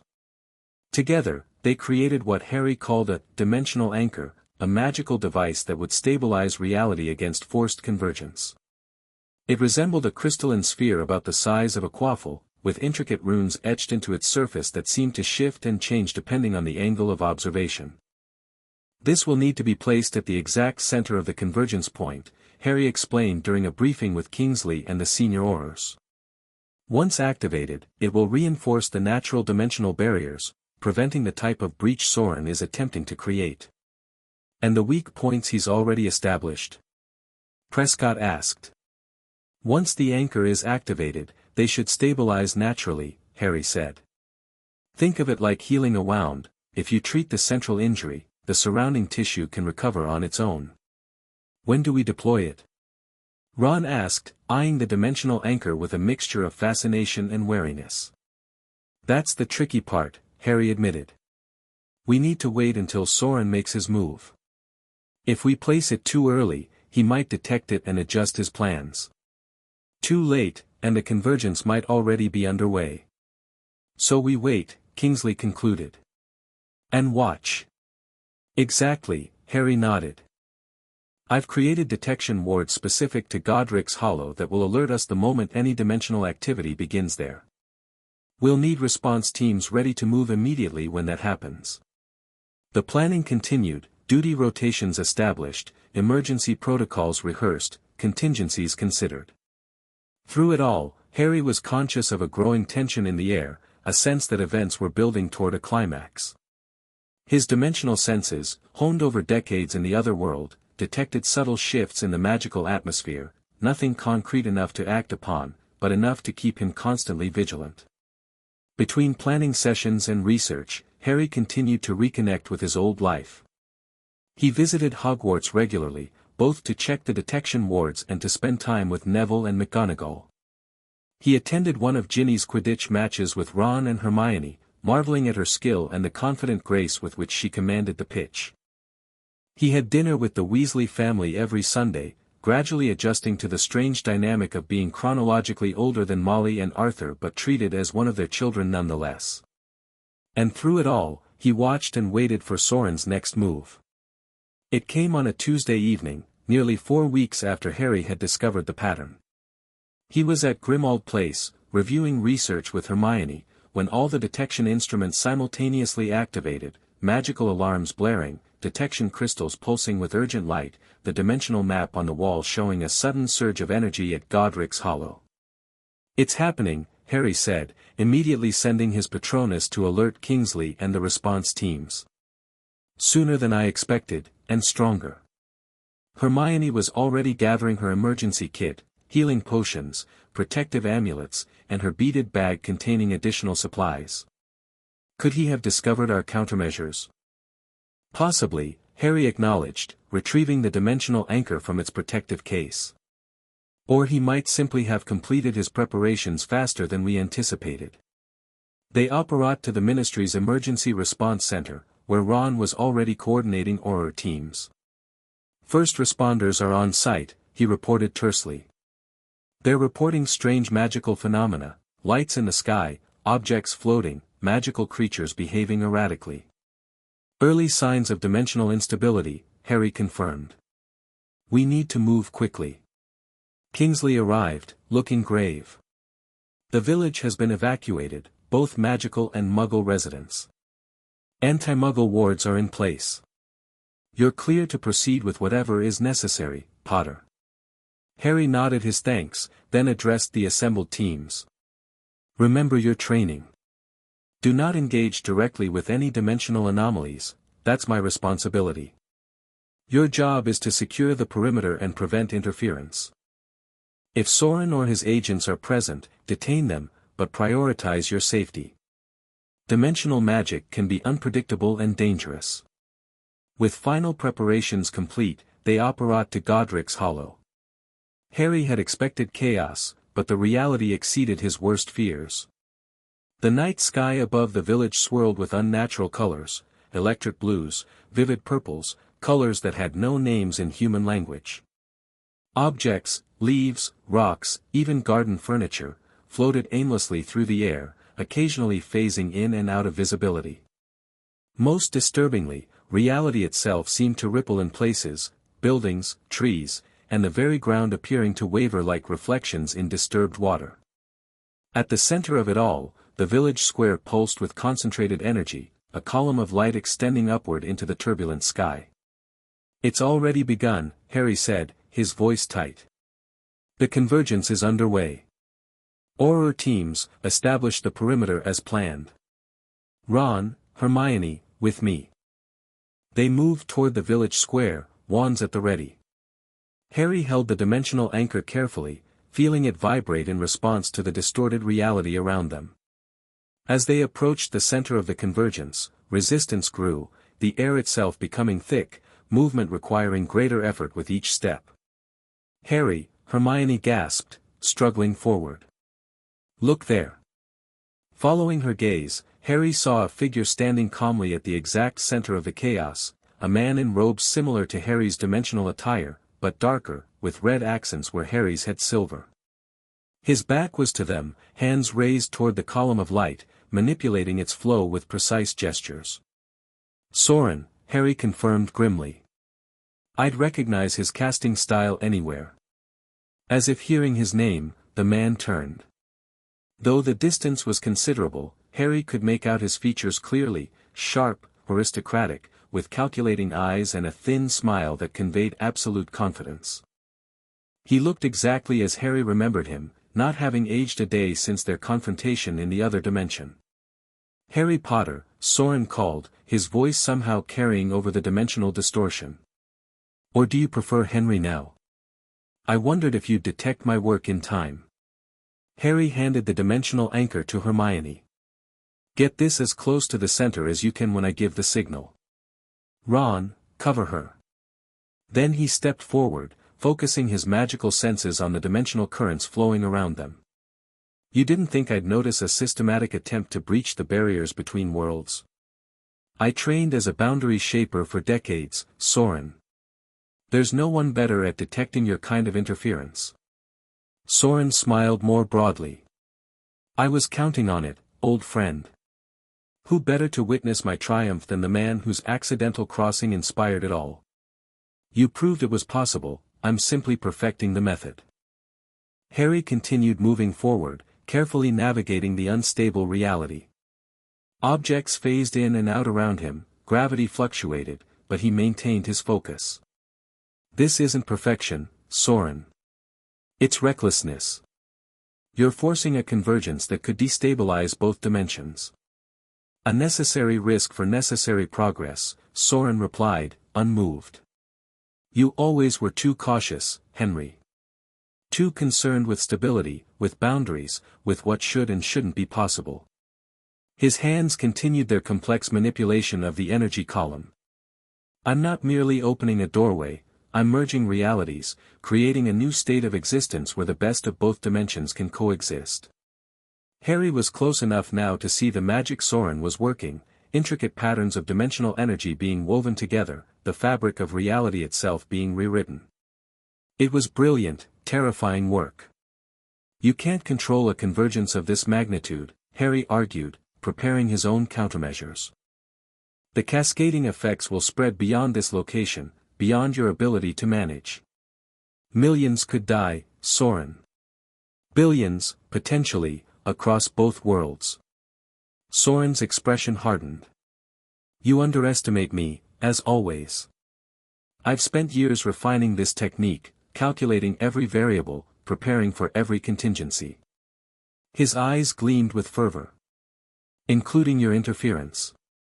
With a sudden gesture, Saurin sent a wave of dimensional energy outward.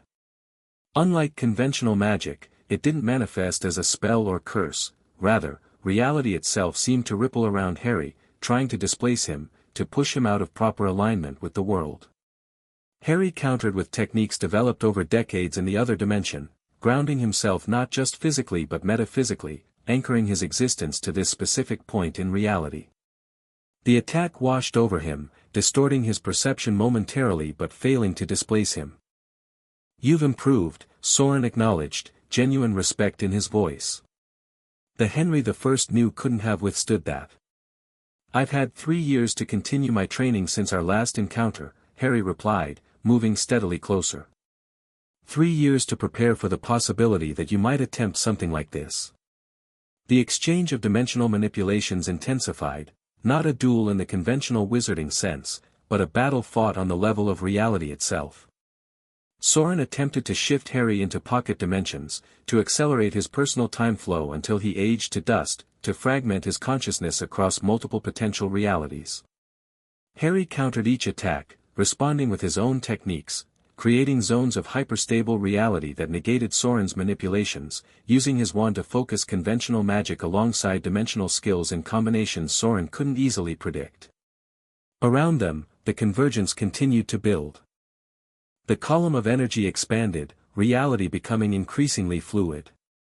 Buildings halfway down the street appeared to exist in multiple states simultaneously, sometimes whole, sometimes ruined, sometimes architectural styles that had never existed in this world. "The signal, Harry!" Hermione called from somewhere behind him. "It's becoming too unstable." Harry knew she was right, they were running out of time. But he needed to get closer, to create an opening for her to approach with the dimensional anchor. "You can't stop this, Henry," Saurin called, sensing Harry's intent. "The convergence has reached critical momentum. Even if you neutralize me, the process will continue." "You're wrong," Harry replied, gathering his power for a decisive move. "I've learned something you never understood, Saurin. Reality doesn't want to be forced. It resists unnatural convergence. All it needs is a catalyst to reassert its proper state." With that, Harry executed a complex combination of wand magic and dimensional manipulation, a technique he developed specifically as a counter to Saurin's methods. He drove his modified wand into the ground at his feet, channeling energy not outward at Saurin, but into the earth itself, into the fundamental layer of reality beneath the surface phenomena. The effect was immediate and dramatic. The ground stabilized in a rapidly expanding circle around Harry, the erratic dimensional fluctuations temporarily calmed. Saurin's connection to the energy column wavered as the foundation of his working shifted beneath him. "Now, Hermione!" Harry shouted. Hermione darted forward with Ron covering her, the dimensional anchor clutched tightly in her hands. Saurin, recovering quickly from Harry's disruption, sent a wave of distortion toward her, but Ron intercepted it with a shield charm augmented by protective amulets the Unspeakables had provided. The shield didn't fully block the dimensional attack, but it diffused it enough for Hermione to press forward. She stumbled as reality fluctuated around her, but kept her focus on the objective, the exact center of the convergence, now merely yards away. Saurin, recognizing the threat, abandoned his broader working to focus on stopping Hermione. "You don't understand what you're interrupting," he shouted, genuine distress in his voice. "This convergence is the culmination of decades of work, the doorway to a new era of magical evolution." "It's the doorway to catastrophe," Harry countered, moving to intercept Saurin. "And we're closing it." Their confrontation reached its peak as Hermione approached the center. Saurin launched a desperate attack, not at her, but at the dimensional anchor itself, attempting to disrupt its carefully calibrated magic.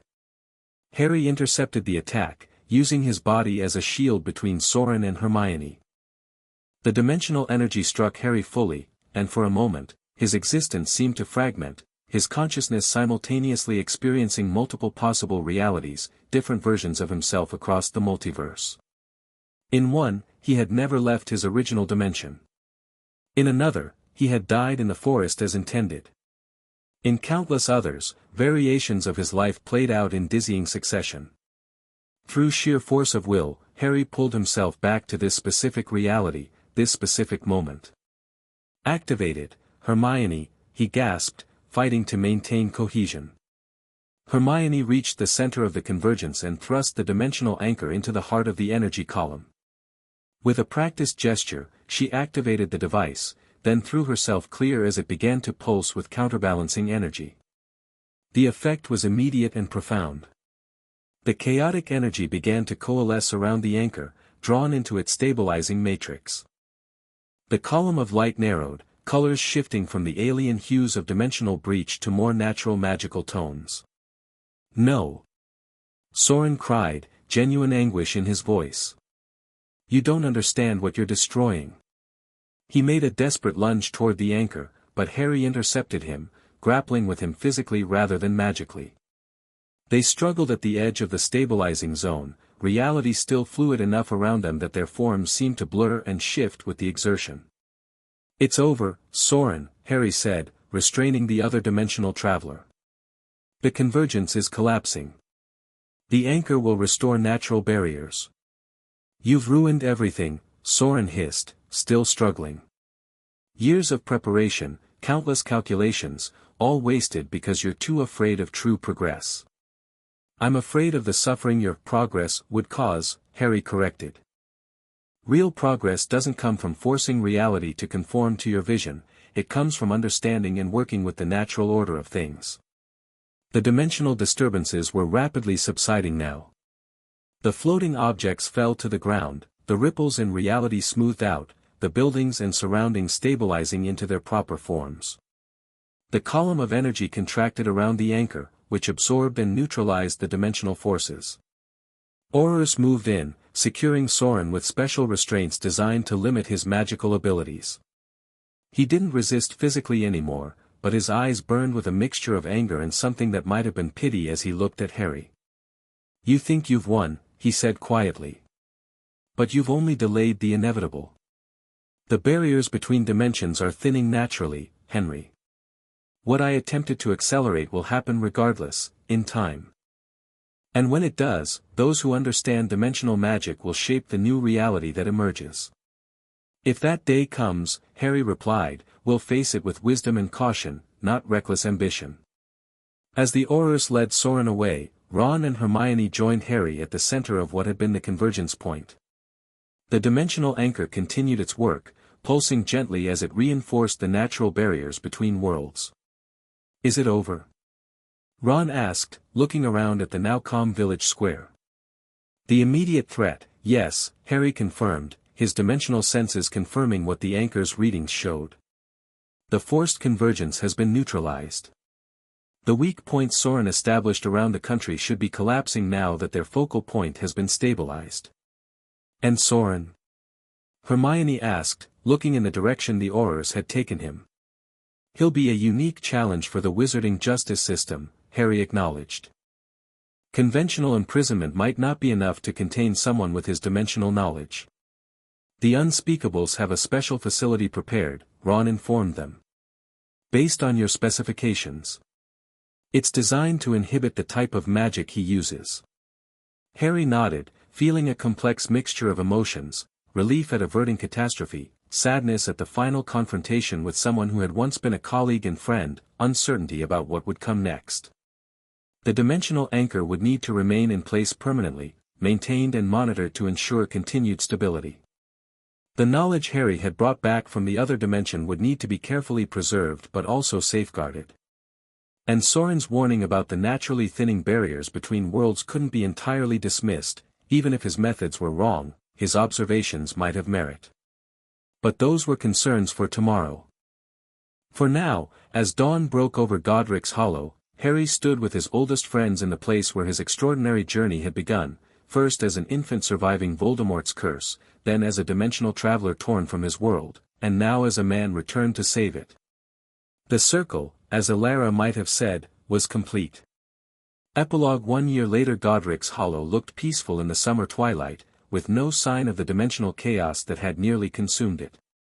Children played in the village square, oblivious to the dimensional anchor that remained hidden at its center, constantly monitored by both magical instruments and regular inspections from the Department of Mysteries. Harry sat on a bench near the memorial that transformed from a war cenotaph to a statue of the Potter family when wizards approached. He wore simple robes now, a blend of styles from both dimensions, comfortable and practical. At his side rested a walking stick that doubled as a focus for certain types of magic, though his modified wand remained his primary tool. "Thought I'd find you here," came Ginny's voice. She sat beside him, still in her Quidditch captain's uniform. The Holyhead Harpies had finally won the league championship this season. "Anniversary reflection?" Harry nodded. "1 year since we stopped Saurin.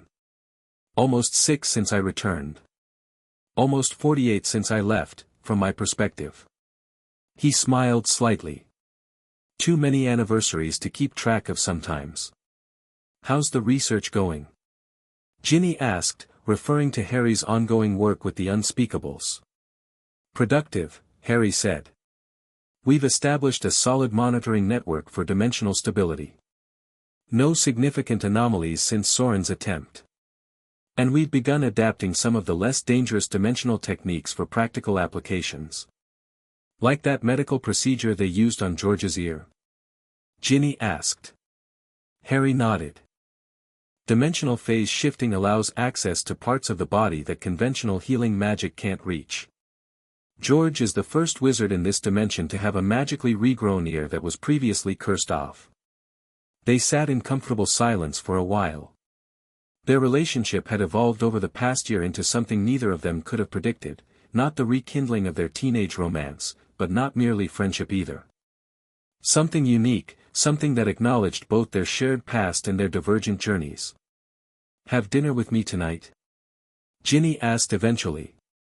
"The team's having a celebration at the Three Broomsticks. Lots of people you know will be there." "I'd like that," Harry agreed. "Though I should check the monitoring station first." Ginny rolled her eyes good-naturedly. "Always the responsible one." "Fine, but don't be late. Hannah's reserved the private room for us." After she left, Harry remained for a few minutes longer, gazing at the war memorial. His life had taken the most unexpected turn possible, flung across dimensions, living decades in another world, returning to save this one. Yet somehow, he had found balance. Not the life he had imagined as a young man, but a life of purpose nonetheless. Saurin remained in custody, though Harry visited him regularly, partly to ensure his dimensional knowledge wasn't being misused, partly because he still felt responsible for his former colleague. Their conversations were complex, philosophical debates about the nature of reality, the ethics of dimensional manipulation, the future of magical evolution. Harry's warning system continued to monitor for dimensional anomalies, and he had trained a small team of specialists who could respond if new threats emerged. The knowledge he had brought back was being carefully documented and selectively shared, enriching magical theory without endangering dimensional stability. And personally, Harry had found a place in this world again, different from before, but genuine. He split his time between research, teaching selected advanced students at Hogwarts, and simply living, enjoying friendships new and old, developing his unique relationship with Ginny, being godfather to Ron and Hermione's children. He still carried Alara's pendant, still spoke to it sometimes in private moments. Part of him would always belong to the other dimension, to the life he had built there. But as he rose from the bench and prepared to check the monitoring station before dinner, Harry felt a certainty that had taken time to develop. He was where he needed to be. The boy who lived, the dimensional traveler, now simply a man between worlds, home at last in the complex reality of his extraordinary existence. Chapter 2, Echoes of Another Life. Harry stood at the edge of the Black Lake, watching the sunrise paint the water in shades of gold and pink. He'd been back at Hogwarts for 3 days now, establishing detection wards and reinforcing the castle's existing protections against dimensional interference. The work was necessary, but it also gave him an excuse to reacquaint himself with the place that had once been his first true home. A tentacle broke the surface of the water, the giant squid saying good morning in its own way. Harry smiled. Some things remained comfortingly familiar, despite everything that had changed. "Professor Potter." "I mean, Mr. Potter." "Sir." Harry turned to find a Hufflepuff girl, perhaps 15, standing a few yards away. She clutched a textbook to her chest and looked simultaneously terrified and thrilled to be addressing him. "Just Harry is fine," he said kindly. "Can I help you with something?" "I'm Ellie Macmillan," she said, stepping closer. "Professor Longbottom said you might be by the lake. I hope I'm not bothering you." "Not at all." "Macmillan, any relation to Ernie?"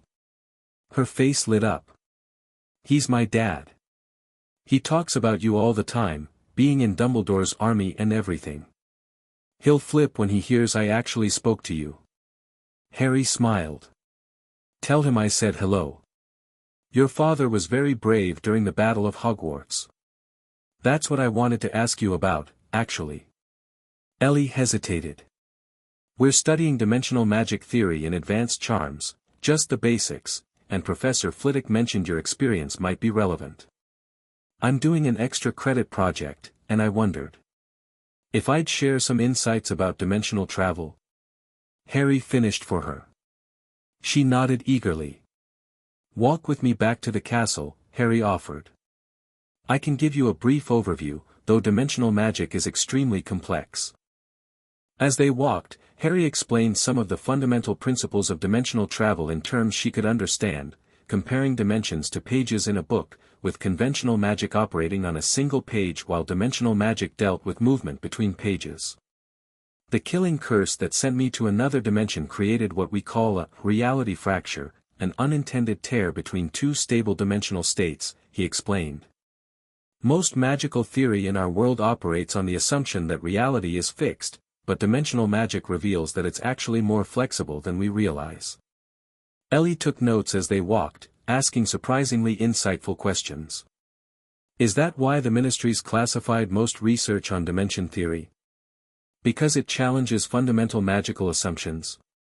Harry gave her an appraising look. "You've done your homework."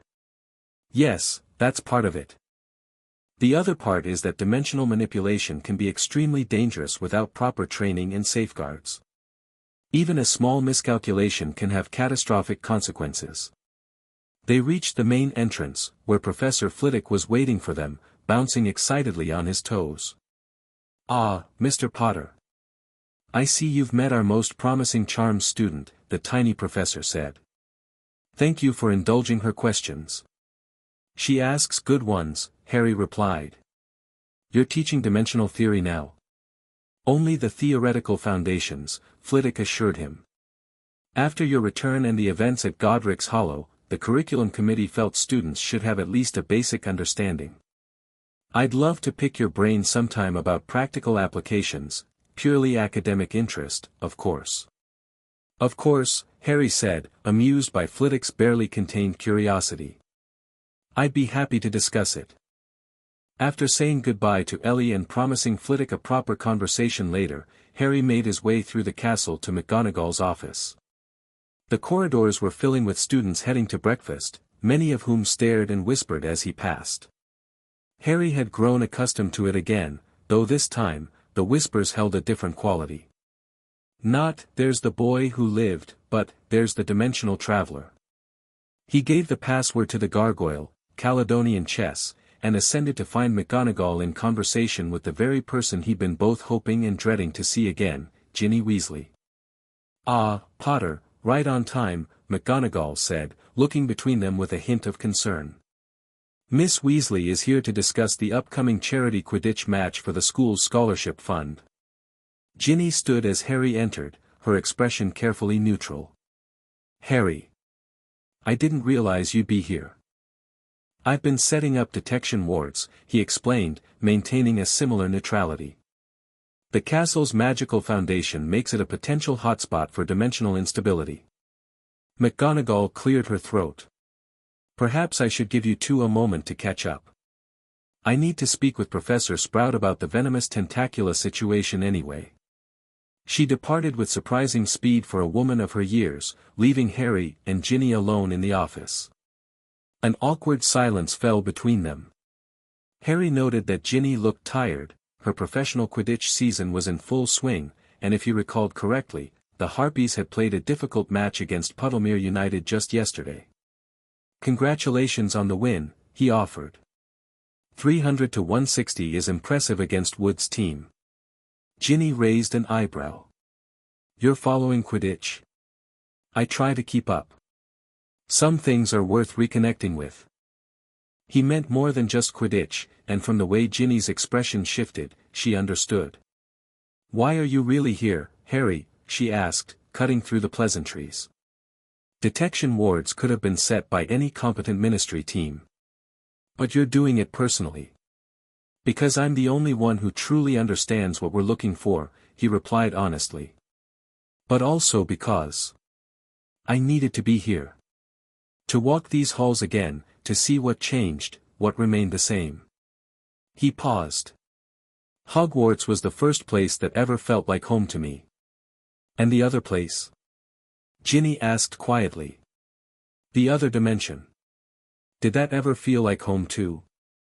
The question struck at the heart of something Harry had been grappling with since his return. He moved to the window, looking out over the grounds as he considered his response. "Yes," he admitted finally. "Eventually, it did. Not right away. For years, I felt like a visitor, a displaced person just trying to survive. But gradually, I built a life there. Found purpose. Found people who mattered to me." "Tell me about it," Ginny said, and when Harry turned in surprise, she added, "I want to know, Harry. You lived an entire life that none of us were part of. 42 years. That's longer than I've been alive. I can't just pretend that didn't happen." Harry studied her face, the directness that had always been part of her character, now tempered with a maturity she hadn't had when he died. He nodded slowly. "What do you want to know?" "Everything. Start with where you landed. What was it like when you first arrived?" Harry closed his eyes briefly, recalling that disorienting moment. "I woke up in a forest clearing. Not unlike our forbidden forest, but the light was different, more amber-toned. My clothes were there, but I wasn't in them. I was lying naked on a bed of moss, feeling like every cell in my body had been pulled apart and reassembled." He opened his eyes, continuing as Ginny listened intently. "I thought I was dead at first. Or in some strange afterlife. I expected to see Dumbledore, like in that King's Cross vision I had. Instead, I found myself surrounded by what looked like centaurs, but not quite. They had more human features, and they communicated telepathically. They found me disoriented, gathering my clothes, and took me to their elders. They called themselves the Pathfinders, and they recognized immediately that I didn't belong in their dimension. They had legends about crosswalkers, beings who traversed the spaces between realities." Ginny leaned against McGonagall's desk, fully engaged. "Were they friendly?" "Cautious but kind," Harry said. "They helped me recover from the dimensional transition, which is physically traumatic.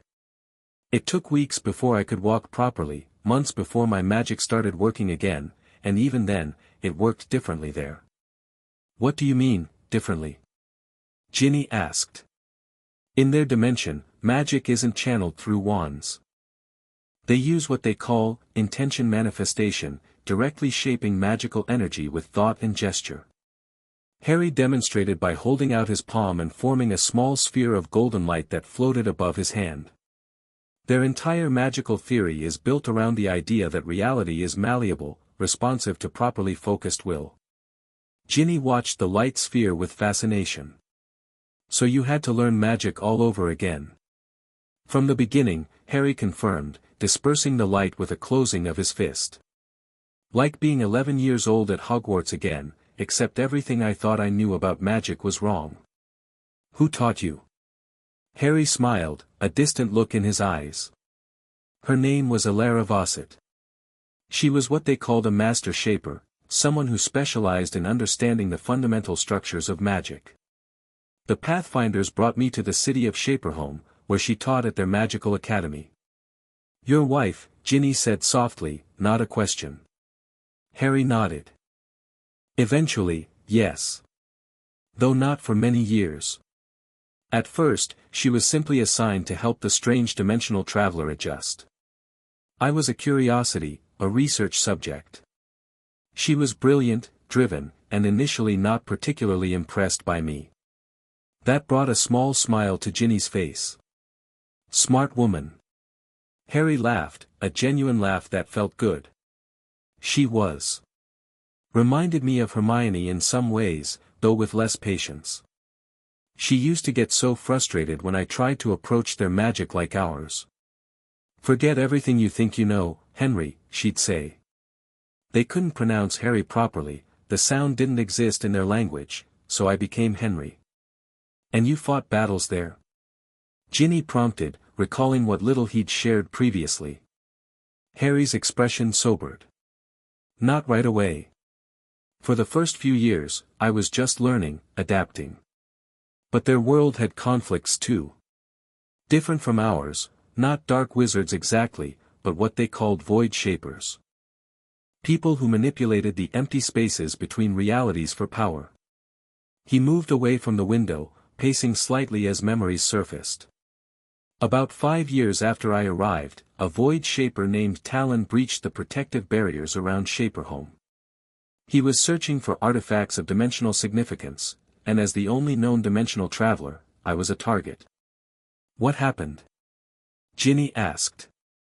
The first attack came without warning. I was teaching a group of young shapers. By then, I'd become something of an expert in comparing magical systems between dimensions.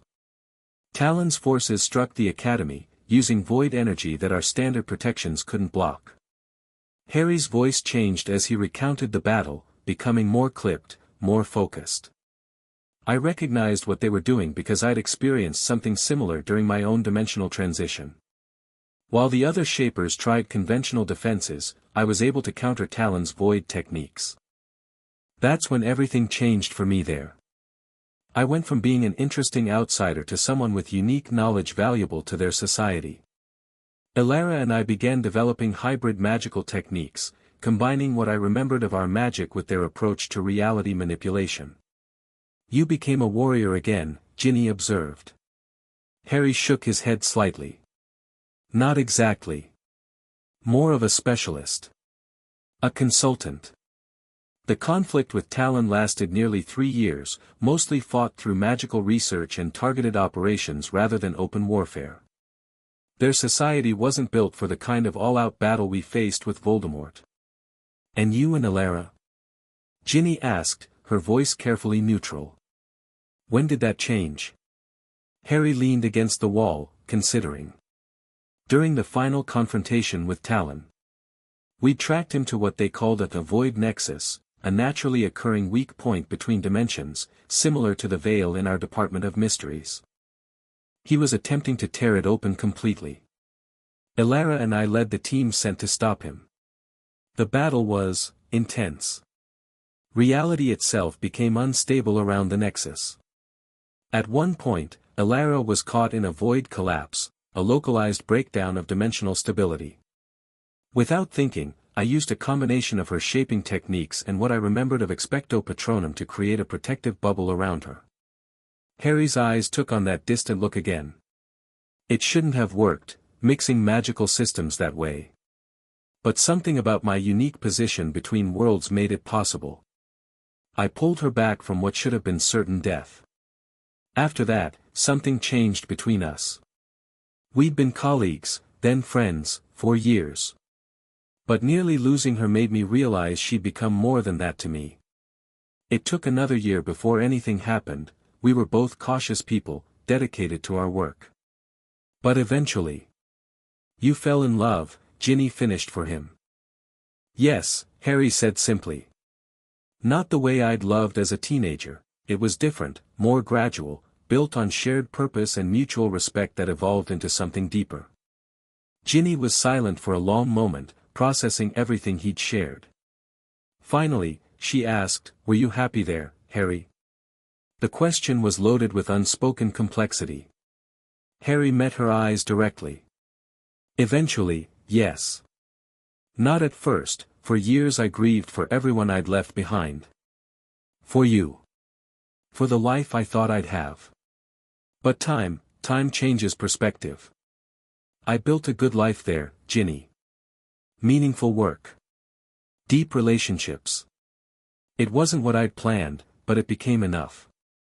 And now you're back in a world where everyone moved on without you, Ginny said softly. Where I moved on without you. As you should have, Harry replied. 5 years is a long time to grieve. I never expected, he broke off as a strange sensation rippled through him, like a cold shiver but more profound. His expression changed instantly from reflective to alert. Harry? What's wrong? Ginny straightened, recognizing the shift. Dimensional fluctuation, he said tersely, moving to the window. Strong one. Close by. He extended his senses, a skill developed over decades in the other dimension, searching for the source of the disturbance. It came again, stronger this time, and Harry pinpointed it immediately. The astronomy tower, he said, already moving toward the door. Something's happening there. Ginny followed without hesitation, her wand drawn. Something dangerous? Potentially, Harry replied as they hurried through the corridors. The fluctuation pattern isn't natural, it has an artificial signature. They climbed the spiral staircase to the astronomy tower rapidly, Harry taking the steps 2 at a time despite his age. As they neared the top, the air around them began to feel strange, thicker somehow, with an electric quality that made the hairs on Harry's arms stand up. Wait, he said, stopping Ginny with an outstretched hand. Let me go first. Whatever's happening, conventional magic might make it worse. Ginny nodded, stepping back slightly but keeping her wand ready. Harry drew his modified wand and continued up the final curve of the staircase. The astronomy tower platform was empty of people, but the air at its center was definitely not empty. A distortion hovered about 7 feet off the ground, a rippling, shimmering patch of reality that looked like heat waves but with occasional flashes of color that didn't belong in the natural spectrum. What is that? Ginny whispered from behind him. Dimensional tear, Harry said grimly. Small, but growing. And deliberately created, those energy patterns are too regular to be natural. He approached carefully, his modified wand extended not toward the distortion but parallel to it, measuring and analyzing. It's a probe. Someone's testing the dimensional barrier here, seeing how much resistance they encounter. Saurin? Ginny asked, recalling the name Harry had mentioned before. Possibly. The technique seems familiar. Harry began tracing complex patterns in the air with his wand, weaving a containment field around the distortion. I need to seal this before, he was interrupted as the distortion suddenly pulsed, expanding rapidly to twice its size. Through the center of the shimmering air, something began to emerge, not a person, but a creature unlike anything Ginny had seen before.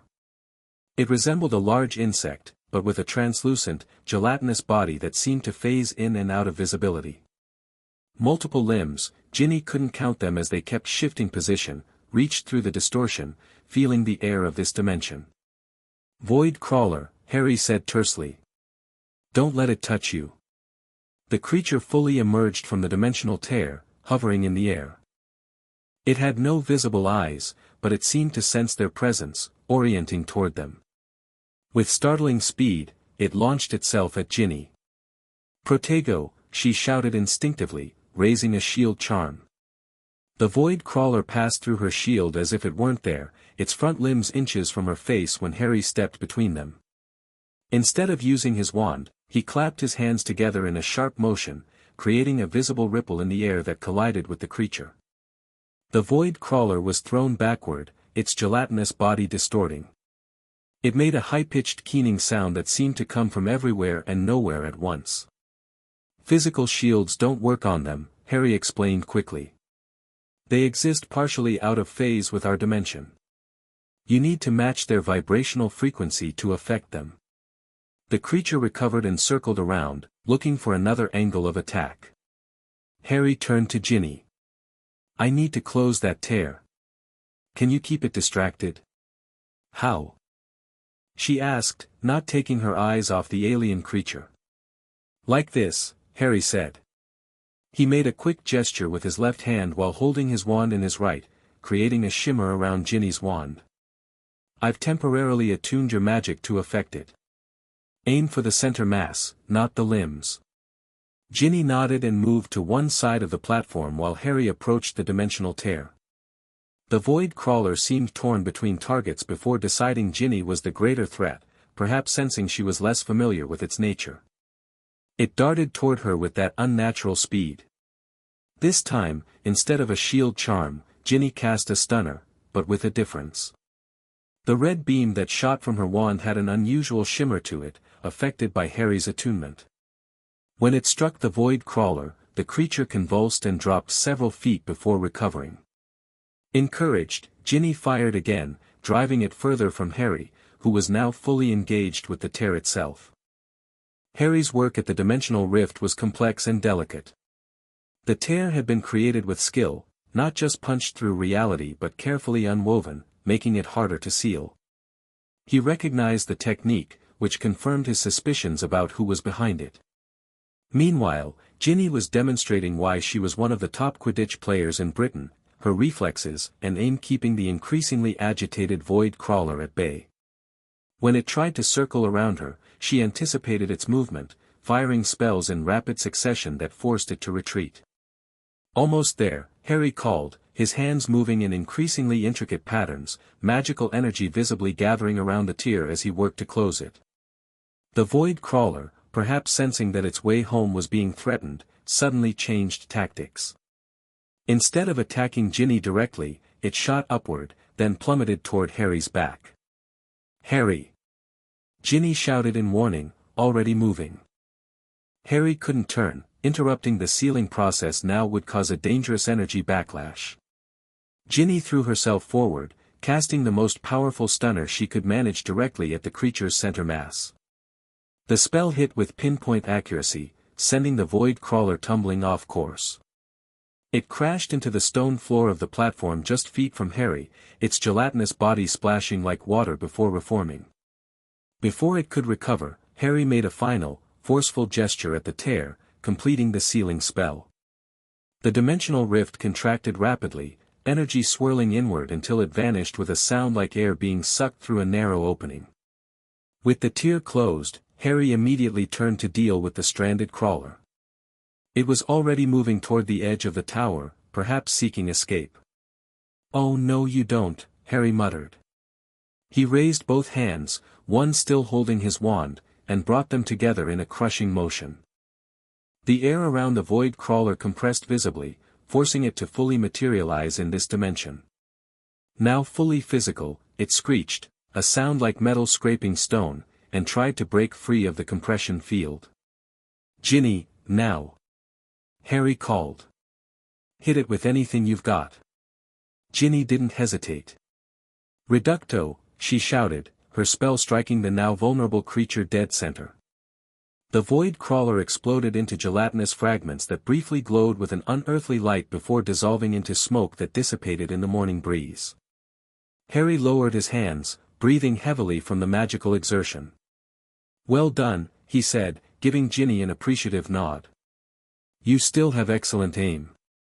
"What in Merlin's name was that thing?" she asked, moving to the spot where the creature had been, careful not to touch any residue. "A void crawler," Harry repeated. "They live in the spaces between dimensions. Usually harmless scavengers, but they can be dangerous when brought into a fully materialized state. This one was sent deliberately, a scout." "Sent by who?" Ginny's eyes narrowed. "Your friend Saurin." "Almost certainly," Harry confirmed, kneeling to examine the stone where the creature had landed. Faint markings were visible, symbols that glowed briefly before fading. This was a test. Probing our defenses, seeing how quickly we'd respond to a dimensional incursion. "Should we alert the Ministry?" Ginny asked, already thinking practically. Harry nodded. "Yes, but first we need to secure Hogwarts." This tear was precisely targeted at the astronomy tower for a reason. It's one of the castle's magical nexus points, where ley lines converge. If someone wanted to create a larger breach, this would be an ideal location. They made their way back down the spiral staircase, Harry sending a Patronus message ahead to McGonagall. By the time they reached her office, she was waiting with Professor Flitwick and Neville. "Mr. Potter, Miss Weasley," McGonagall greeted them tensely. "Your message said there was a dimensional incident." Harry quickly explained what had happened, with Ginny adding details about the Void Crawler's behavior and abilities. McGonagall's expression grew increasingly grave. "So someone is testing our vulnerabilities," she concluded. "Starting with Hogwarts." "It makes strategic sense," Harry acknowledged. "Hogwarts has some of the oldest and most powerful magic in Britain.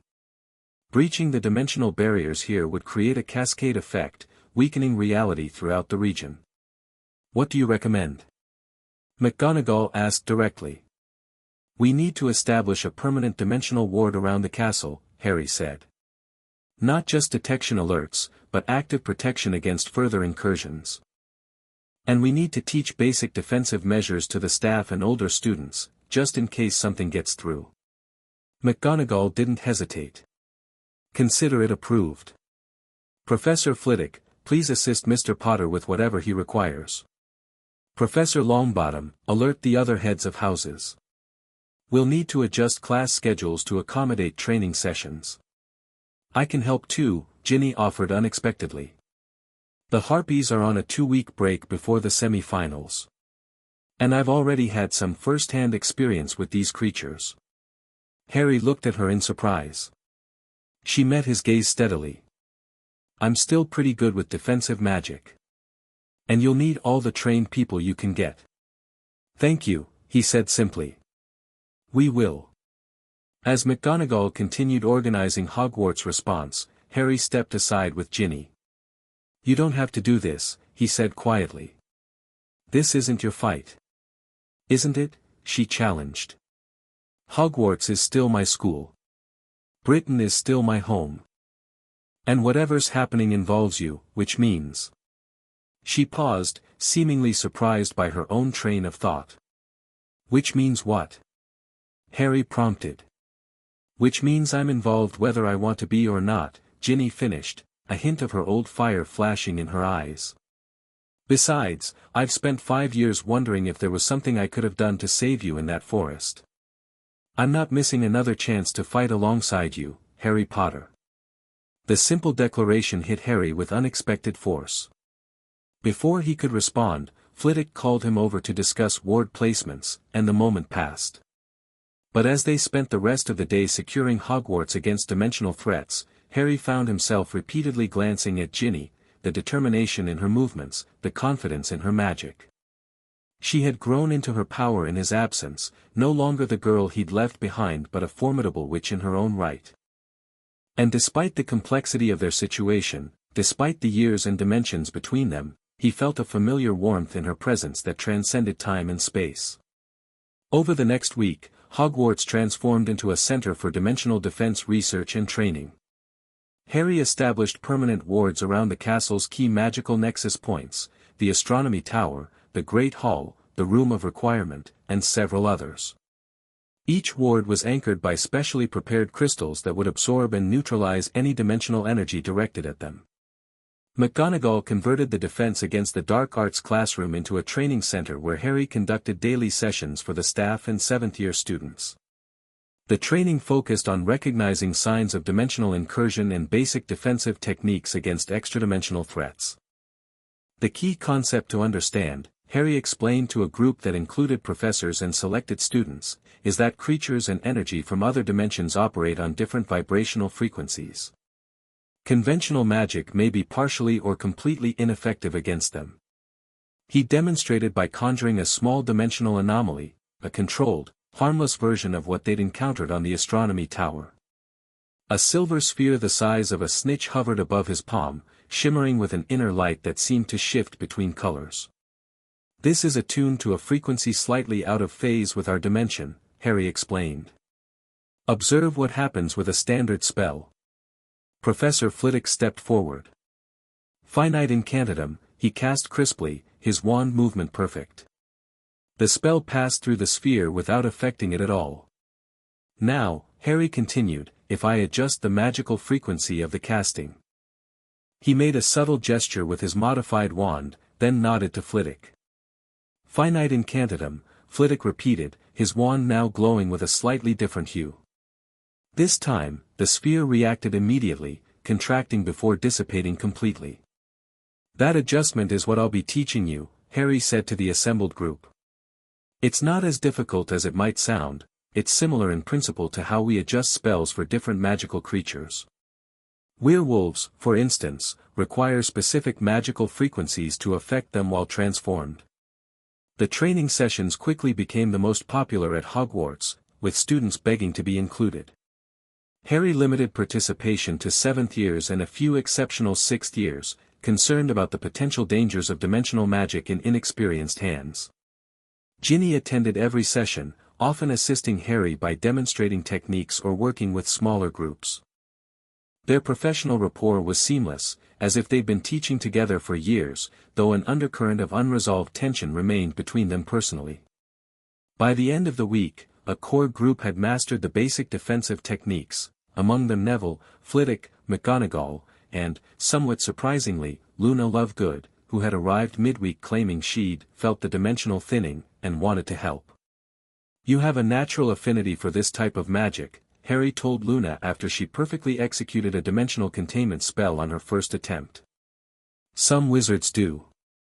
It's as if your magic already operates partially between frequencies. Luna smiled serenely.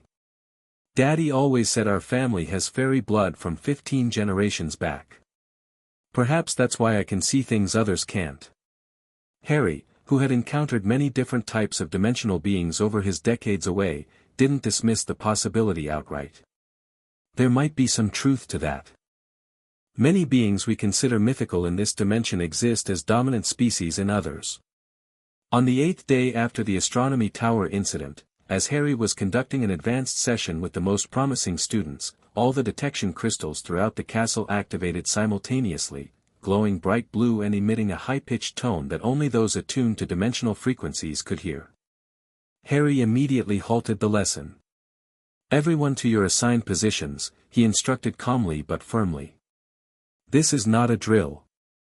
The room emptied quickly, the trained responders moving to their designated areas throughout the castle.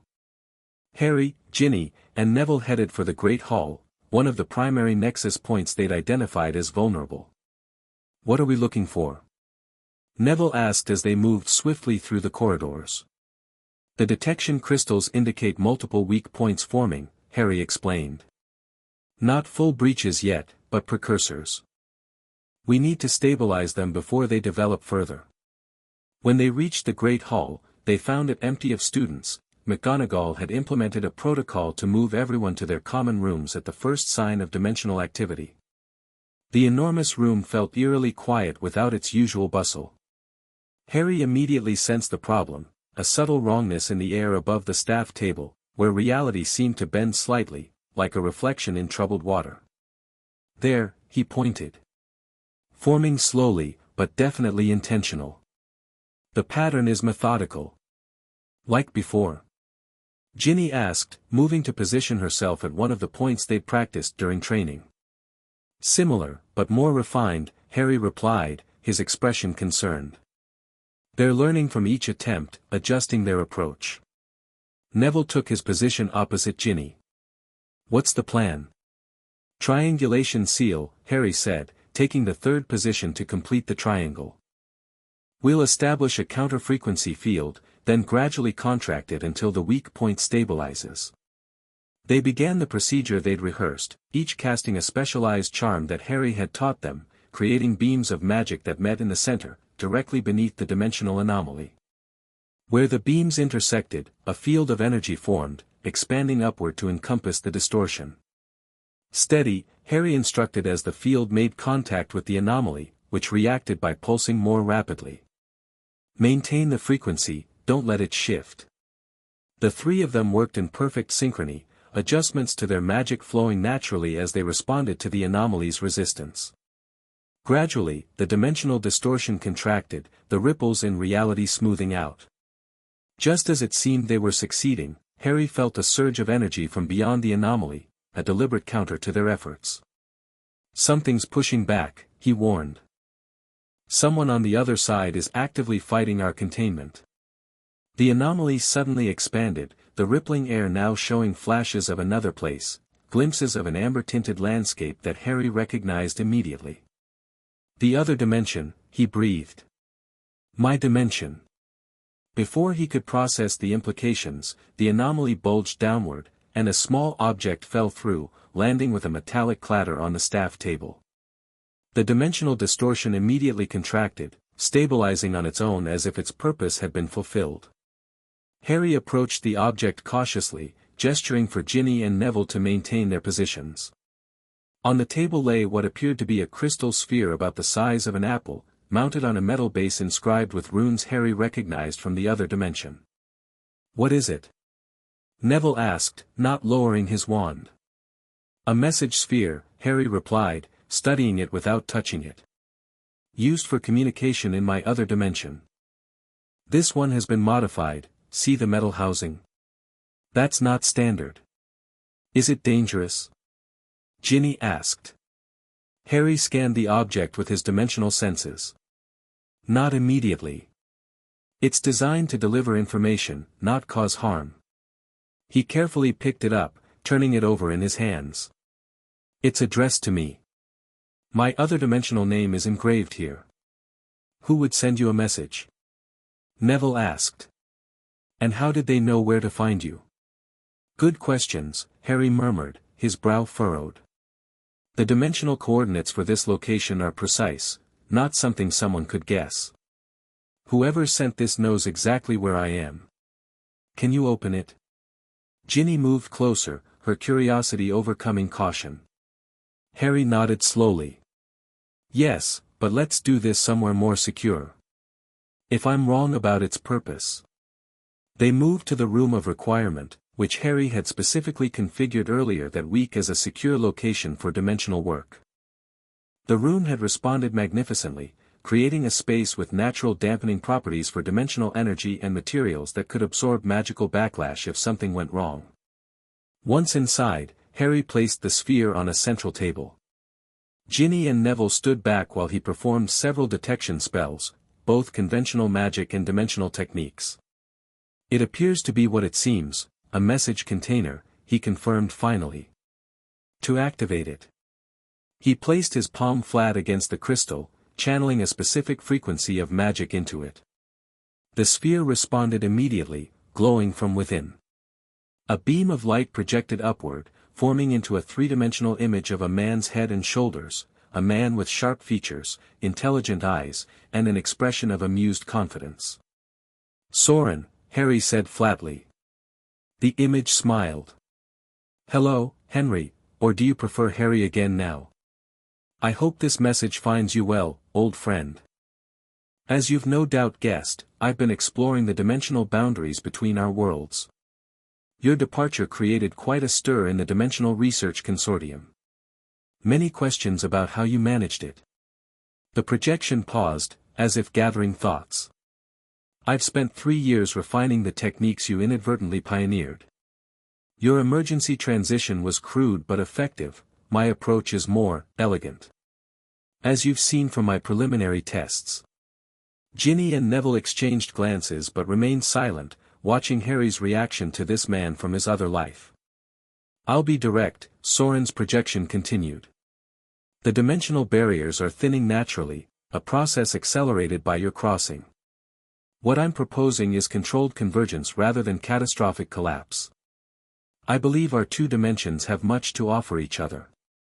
Magical knowledge, cultural exchange, new possibilities for both societies." Harry's expression hardened as Saurin continued. "I know you well enough to anticipate your concerns. You're thinking of the risks, the potential for disaster if dimensional boundaries fail completely. But consider the benefits, Henry. You've lived in both worlds, imagine what could be achieved if the best of both magical traditions were combined." The projection leaned forward slightly. "I'll be arriving in person within the week to discuss this properly.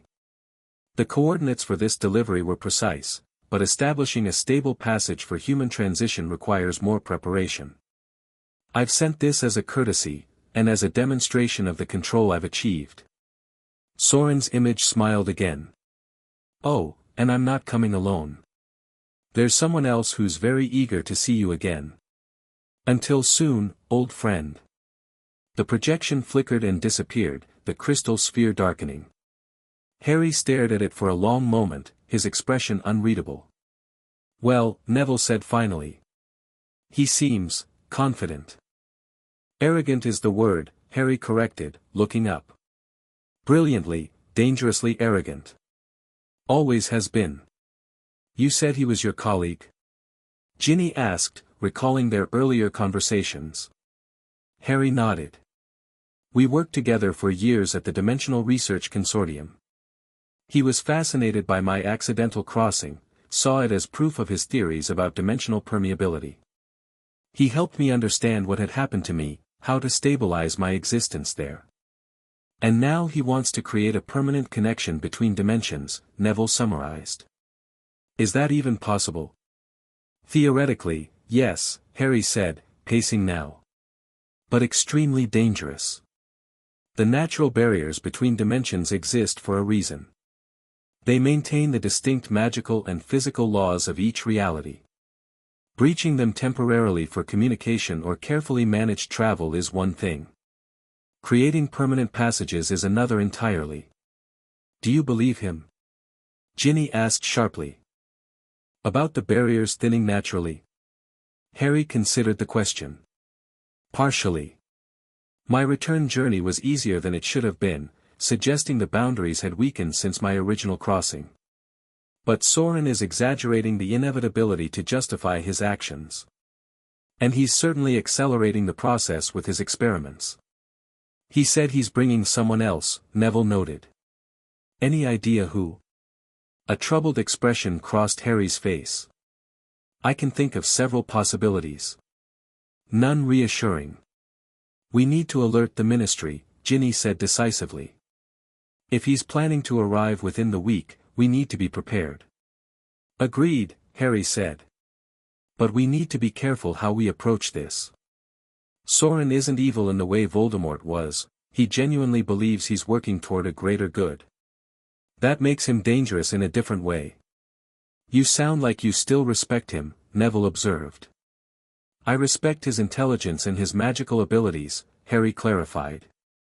Both are exceptional. But I've seen the results of his recklessness firsthand. 3 years before I left, he conducted an unauthorized dimensional experiment that collapsed an entire research facility. 27 people died. He was censured but avoided serious consequences because of his political connections. Harry picked up the message sphere, studying it again. That's when I began to see him clearly. He considers casualties acceptable in pursuit of what he calls transcendent knowledge. And he's willing to risk 2 entire dimensions to achieve his vision. So what do we do? Ginny asked. We prepare, Harry said simply. We continue training people who can respond to dimensional threats. We strengthen our detection and containment capabilities. And we try to anticipate where he'll attempt to breach through. He turned to Neville. I need you to coordinate with McGonagall, Hogwarts needs to be ready if Saurin targets the school again. To Ginny, can you liaise with the ministry? We need Auror teams trained in the basics of dimensional defense, and quickly. Both nodded, accepting their assignments without question. The 3 of them left the room of requirement together, each focused on their tasks ahead. As they parted in the corridor, Ginny caught Harry's arm. There's something you're not telling us, she said quietly. About who he might be bringing with him. Harry hesitated, then nodded slightly. It's just speculation at this point. But? He met her eyes directly. There are only a few people from that dimension who would have both the ability and the motivation to attempt such a crossing. One possibility is particularly concerning. Who? Ginny pressed. Ariana Blackwood, Harry said reluctantly. A sorceress who specializes in boundary magic. Brilliant, powerful, and He paused. And what? Ginny prompted. And she was Alara's protégée, Harry finished. And after Alara died, she and I became close. Understanding dawned in Ginny's eyes. I see. It may not be her, Harry added quickly. Saurin could be referring to anyone from my life there. A former student, a research colleague. But you think it's her, Ginny stated. Harry nodded slowly. It would make tactical sense. She has the skills to assist with a dimensional crossing.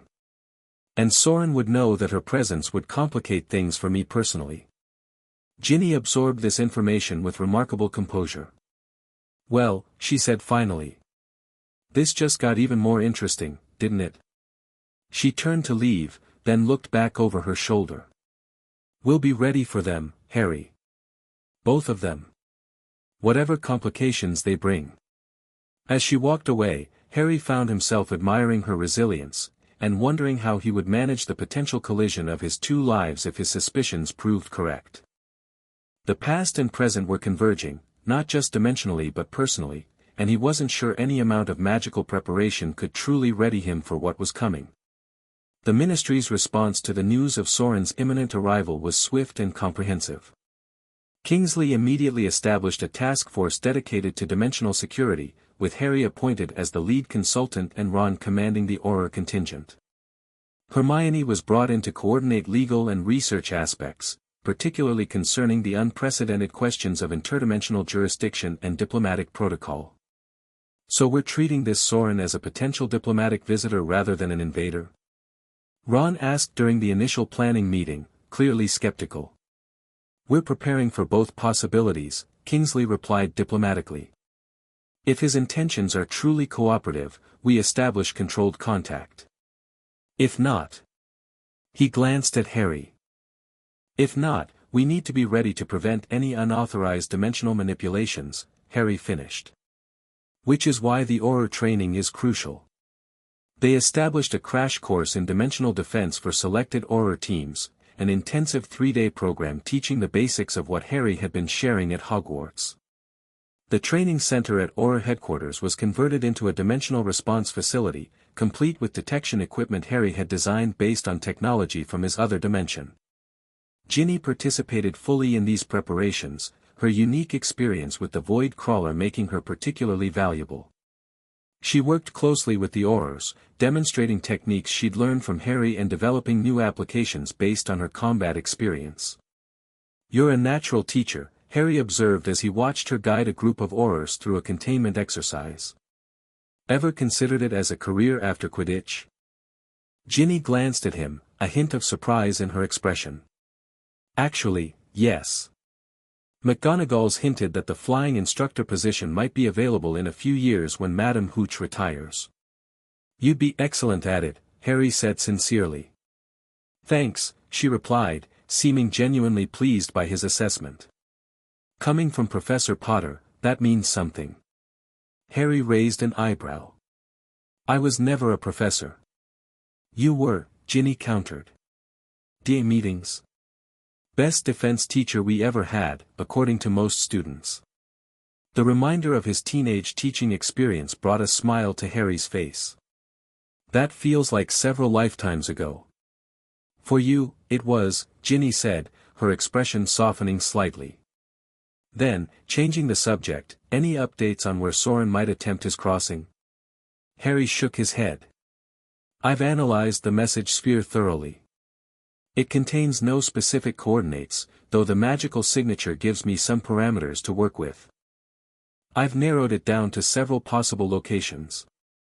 Which are places with natural magical significance that also hold personal meaning to me, Harry explained. Godric's Hollow, obviously. Hogwarts. The Ministry's Department of Mysteries. And. He hesitated. Where else? Ginny prompted. The Burrow, Harry admitted reluctantly. The magical protection around your family home has always been unique, layers built over generations. And it was important to me personally. Ginny's expression tightened. Mum and Dad are still there. And they'd be defenseless against dimensional magic. I've already sent Bill to reinforce the protections, Harry assured her. He's a cursebreaker, his understanding of magical boundaries translates well to dimensional work. He's installing detection and deflection wards similar to what we placed at Hogwarts. Ginny nodded, relieved. Good. I should visit them anyway, explain what's happening. That would be wise, Harry agreed. Knowledge is the best defense in this situation. As the preparations continued, Harry found himself increasingly concerned about Saurin's reference to bringing someone with him. If it was indeed Ariana Blackwood, the situation would be significantly more complex, both tactically and personally. Ariana had been Alara's most gifted student, brilliant, ambitious, and particularly talented in boundary magic. After Alara's death, she had worked closely with Harry on several research projects, their shared grief gradually evolving into a different kind of connection. They had never formalized their relationship the way Harry and Alara had, but for the last year before Harry's departure, they had been partners in most senses of the word. He hadn't mentioned this to anyone here, not even Ron and Hermione knew the full extent of his relationship with Ariana. It had seemed irrelevant to his mission, a personal detail from his other life that had no bearing on the dimensional threats they were facing. But if Saurin was bringing Ariana with him, that would change everything. Her presence would force the collision of his two lives in ways he wasn't prepared for. And strategically, her expertise in boundary magic made her nearly as dangerous as Saurin in terms of dimensional manipulation. For days after receiving Saurin's message, Harry was reviewing detection data in his office at the Ministry when the entire building trembled slightly, the magical foundations shuddering in a way that most occupants probably didn't notice. But Harry noticed immediately. He rose from his desk, extending his dimensional senses throughout the building. Another tremor, subtle but distinct, a ripple in the fabric of reality centered somewhere below. He sent his Patronus racing to alert Ron and the Auror team, then hurried toward the lifts. By the time he reached the atrium, alarms were sounding, magical tones that indicated a security breach in the Department of Mysteries. Ron met him at the security checkpoint, already in full Auror mode. Detection wards in the death chamber went off, he reported tersely. Multiple magical signatures appearing where they shouldn't be. The Veil Room, Harry said grimly. It makes sense, the Veil has always been a natural thin point between dimensions. They hurried down to level 9, joined by 4 Aurors specially trained in dimensional response. The Department of Mysteries was in lockdown, but Harry's security clearance overrode the protections, allowing them access to the circular room with its identical doors. This way, Harry said confidently, selecting a door without waiting for the room's rotation mechanism to activate. His dimensional senses led him unerringly toward the disturbance. They entered the death chamber to find the Veil, that ancient stone archway with its tattered curtain, pulsing with energy unlike anything Harry had seen before. The black fabric rippled violently, but instead of the whispers that normally emanated from it, a high-pitched tone resonated throughout the chamber. Containment positions, Harry ordered, and the Aurors moved to predetermined points around the chamber, wands at the ready. Ron stayed at Harry's side as they approached the dais where the Veil stood. "Is it him?" he asked quietly. "Yes," Harry confirmed. "That's Saurin's magical signature. He's using the Veil's natural properties to create a stable crossing point." The energy around the Veil intensified, the archway now glowing with a pulsing blue light. Harry felt the dimensional barriers thinning rapidly, not tearing, but being methodically unwoven from the other side. "Remarkable technique," Harry murmured despite himself. "He's not forcing it, he's persuading reality to reconfigure itself." "Is that bad?" Ron asked tensely. "Less destructive in the short term," Harry replied, "but potentially more dangerous long term. A natural-seeming passage would be harder to close if needed." The light reached a crescendo, the curtain of the Veil now fully transparent, showing a swirling portal of energy beyond. Through this portal, 2 figures could be seen approaching, one male, one female, both wearing the distinctive robes of high-ranking shapers from the other dimension. Harry straightened, his modified wand at his side but ready. "Here they come." Remember, no offensive magic unless I signal. Dimensional transition is delicate, a misplaced spell could collapse the passage with them halfway through, with catastrophic results. The Aurors acknowledged the order, maintaining their positions as the figures drew closer to the threshold. The male figure, unmistakably Saurin, reached the boundary first, placing his hand against the dimensional membrane that replaced the veil's curtain. The barrier rippled like water, then parted, allowing him to step through into the death chamber. Saurin Blackthorn looked exactly as Harry remembered him, tall and lean, with sharp features and calculating eyes, appearing to be in his mid-50s though Harry knew him to be nearly 80 by the other dimension's reckoning. His robes were midnight black with deep red accents, the fabric seeming to absorb light rather than reflect it. He took a moment to orient himself, glancing around the chamber before his eyes found Harry. A smile spread across his face, not hostile, but not entirely friendly either. "Henry," he said, using Harry's other dimensional name. "Or I suppose it's Harry Potter again now. How good to see you, old friend." "Saurin," Harry acknowledged, his voice neutral. "I see you've perfected stable transition." With considerable effort, Saurin replied, stepping aside as the second figure approached the threshold. "But well worth it for this historic moment, the first controlled passage between our dimensions." The female figure passed through the dimensional membrane, and Harry felt a complex mix of emotions as Ariana Blackwood materialized in the death chamber. She was younger than Saurin, perhaps 40, with striking features, dark hair streaked with a single band of silver, and intense eyes that immediately sought Harry's face. "Henry," she said simply, her voice carrying a wealth of unspoken meaning. "Ariana," Harry replied, equally laden with subtext. "I didn't expect to see you here." "Didn't you?" she asked, one eyebrow raised slightly. "When have I ever let you face dimensional challenges alone?"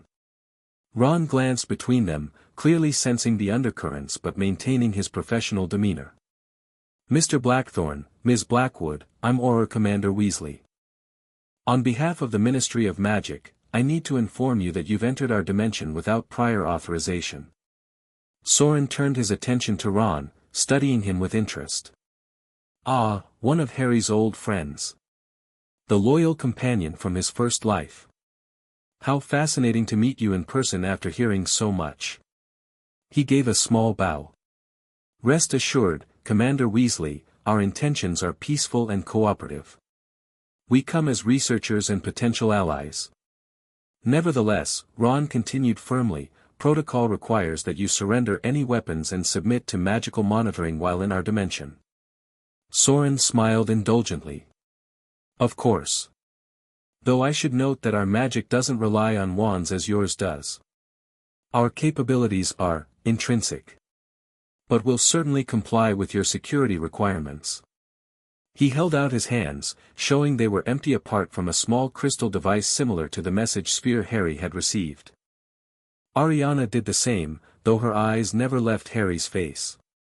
"They're telling the truth about not carrying conventional weapons," Harry confirmed for Ron's benefit. "But both are capable of significant magical manipulation without tools. I recommend the dimensional dampening bracelets." Ron nodded to one of the Aurors, who approached with 2 silver bracelets inscribed with runes that Harry had designed specifically for this purpose. "These will allow you to use enough magic for personal needs but prevent any large-scale dimensional manipulation," Ron explained.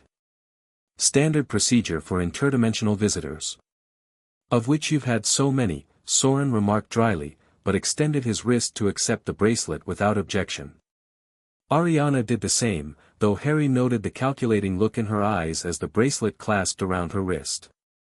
"Now," Ron continued, "you'll be escorted to our secure conference facility where Minister Shacklebolt will meet with you to discuss the purpose of your visit." "Excellent," Saurin said pleasantly. "I look forward to explaining the tremendous opportunities our dimensional alignment presents." He turned to Harry. "I assume you'll be joining us? As the only person truly fluent in both dimensional languages, so to speak, your input will be invaluable." "I'll be there," Harry confirmed. "But first, we need to stabilize the passage you've created. It's maintaining itself for now, but the energy pattern is fluctuating. Saurin waved a dismissive hand. A minor issue. The passage is designed to close naturally after use, no harmful residual effects. One of the improvements I've made over your original accidental method.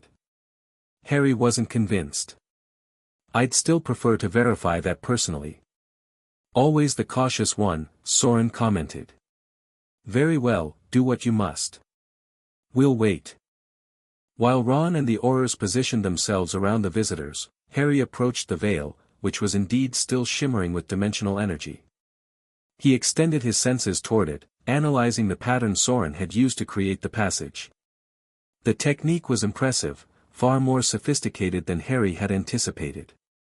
Rather than tearing the dimensional barrier, Saurin had effectively persuaded it to become temporarily permeable in a controlled manner. The passage was already beginning to close naturally, the edges reknitting themselves without external intervention. Remarkable work, Harry admitted as he rejoined the group. The passage is collapsing cleanly. No residual dimensional instability. I told you, Saurin said, a hint of smugness in his tone. My methods have evolved considerably since our last disagreement. The reference to their conflict before Harry's departure hung in the air momentarily, but Ron moved things along. If you'll follow me, please. The minister is waiting. As they made their way through the Department of Mysteries toward the lifts, Ariana maneuvered to walk beside Harry, slightly separate from the others. You look well, Henry, she said quietly. Your return to your original dimension agrees with you. You shouldn't be here, Ariana, Harry replied in an equally low voice. Dimensional crossing carries risks, even with Saurin's improved methods. She smiled slightly. Still protecting me after all this time. Some things never change. Her expression sobered. I had to come. When I learned what Saurin was planning, someone needed to keep an eye on him. Someone who understands his methods. And that had to be you? Harry asked. Who better, she countered. I'm the leading boundary magic specialist since you left. And I have personal motivations for ensuring this goes well. Before Harry could respond, they reached the lifts, forcing them to rejoin the main group. As they ascended to the conference levels, Harry caught Ron watching the interaction with undisguised curiosity. The secure conference room was already prepared when they arrived, a large, circular chamber with a central table and comfortable chairs. Magical damping fields were built into the walls, limiting the potential for any disruptive magic use. Kingsley waited inside, along with Hermione, who had apparently been called in her capacity as head of magical law cooperation. Minister Shacklebolt, Ms. Granger, Harry said formally, may I present Saurin Blackthorn and Ariana Blackwood, dimensional researchers from what we might call my adopted world. Kingsley stepped forward, extending his hand in the conventional greeting of this dimension. Welcome to our world, though I must note that your arrival was unexpected and unauthorized. Saurin clasped Kingsley's hand briefly. A necessary beginning to what I hope will be a productive relationship between our dimensions, Minister. Some protocols must be established through precedent rather than prior arrangement, particularly when no such arrangements have ever existed. That's one perspective, Kingsley replied diplomatically. Another would be that interdimensional breaches represent a potential security risk that requires careful management. A fair concern, Saurin acknowledged, taking the seat indicated for him. Which is why I've come personally rather than simply sending communications. Some proposals are best discussed face to face. As everyone settled around the table, Harry found himself seated between Ron and Hermione, with Ariana directly across from him. The positioning felt symbolic somehow, his old life and new life facing each other across a divide. Perhaps you could begin by explaining exactly what you're proposing, Kingsley suggested to Saurin. Mr. Potter has shared some concerning interpretations of your message. Saurin smiled slightly at Harry before addressing Kingsley. I'm proposing controlled dimensional alignment, a regulated, stable connection between our worlds that would allow for exchange of knowledge, magical techniques, and eventually perhaps even limited travel. To what end? Hermione asked directly. Mutual benefit, Saurin replied smoothly. Our dimension has developed magical approaches your world has never conceived of. Yours has traditions and applications we've never explored. Together, the possibilities are transformative. Transformative can be dangerous, Harry noted. Dimensional barriers exist for a reason, Saurin. They maintain the distinct magical ecosystems of each reality. A conservative view, Saurin countered. And one I might have expected from you, given your caution. But consider the evidence before us, you yourself have lived successfully in both dimensions. Your magic adapted, evolved. Imagine that potential multiplied across our societies. You mentioned in your message that the barriers are thinning naturally, Hermione interjected. Can you elaborate? Saurin nodded approvingly at her question. Perceptive. Yes, the dimensional membranes separating our realities have been gradually weakening for decades, a natural process accelerated by several factors, including Henry's original transition and subsequent return. Each crossing creates something like a memory in the dimensional fabric, Ariana added, speaking for the first time since entering the conference room. The barriers become more permeable where they've been crossed before, like a path becoming more established with repeated use. Which is why I'm proposing we manage this process proactively, Saurin continued. Rather than allowing random, potentially catastrophic breaches to occur, we establish controlled connection points. Regulated, monitored, secure. And who would control these connection points? Kingsley asked, cutting to the heart of the matter. A joint commission, Saurin suggested immediately. Representatives from both dimensions, establishing protocols together. I envision a collaborative approach, Minister, not domination by either side. Harry watched Saurin carefully as he spoke. The proposal sounded reasonable on its face, even visionary. But Harry knew Saurin too well to accept his stated intentions at face value. You mentioned potential catastrophic breaches if we don't manage this process, Hermione noted. Are you suggesting there's an imminent danger? Not imminent, Saurin clarified. But inevitable over time. The dimensional barrier has been compromised multiple times now, Henry's original crossing, his return, our arrival today. Each event leaves its mark. Eventually, uncontrolled breaches will occur, potentially in less stable locations with more destructive results. Which sounds suspiciously like a threat, Ron observed. Saurin raised an eyebrow. Merely a scientific assessment, Commander Weasley. I'm offering a solution to a natural problem, not creating the problem itself.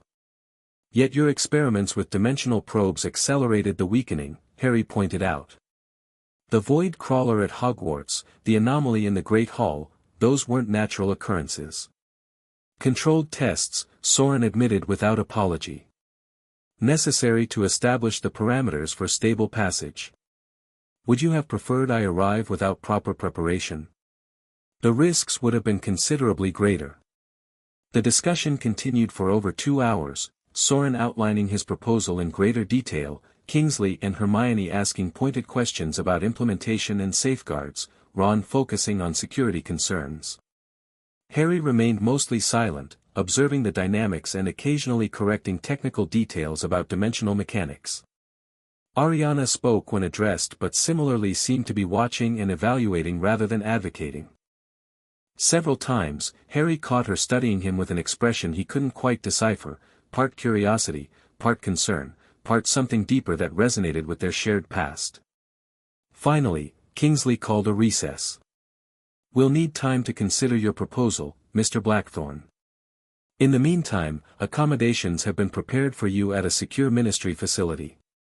A polite term for detention, I assume, Saurin said with a thin smile. A necessary precaution, Kingsley corrected. You'll be comfortable, and free to move within defined areas under supervision. Until we establish formal protocols for interdimensional visitors, some restrictions are unavoidable. Saurin inclined his head in acceptance. Of course, Minister. We anticipated something of the sort. He turned to Harry. Perhaps you might visit us during our stay. I'm sure we have much to discuss beyond official matters. I'm sure we do, Harry agreed neutrally. As the meeting broke up and Aurors arrived to escort Saurin and Ariana to their accommodations, Hermione caught Harry's arm, holding him back. "That woman, Ariana," she said quietly once the others had left. "There's something between you two. I could see it in the way you interact." Harry hesitated, then nodded slightly.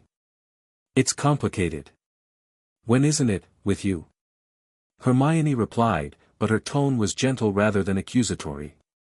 "Just be careful, Harry. This situation has enough complexity without adding personal entanglements." "Too late for that," Harry said ruefully. "My entire existence is a personal entanglement between dimensions."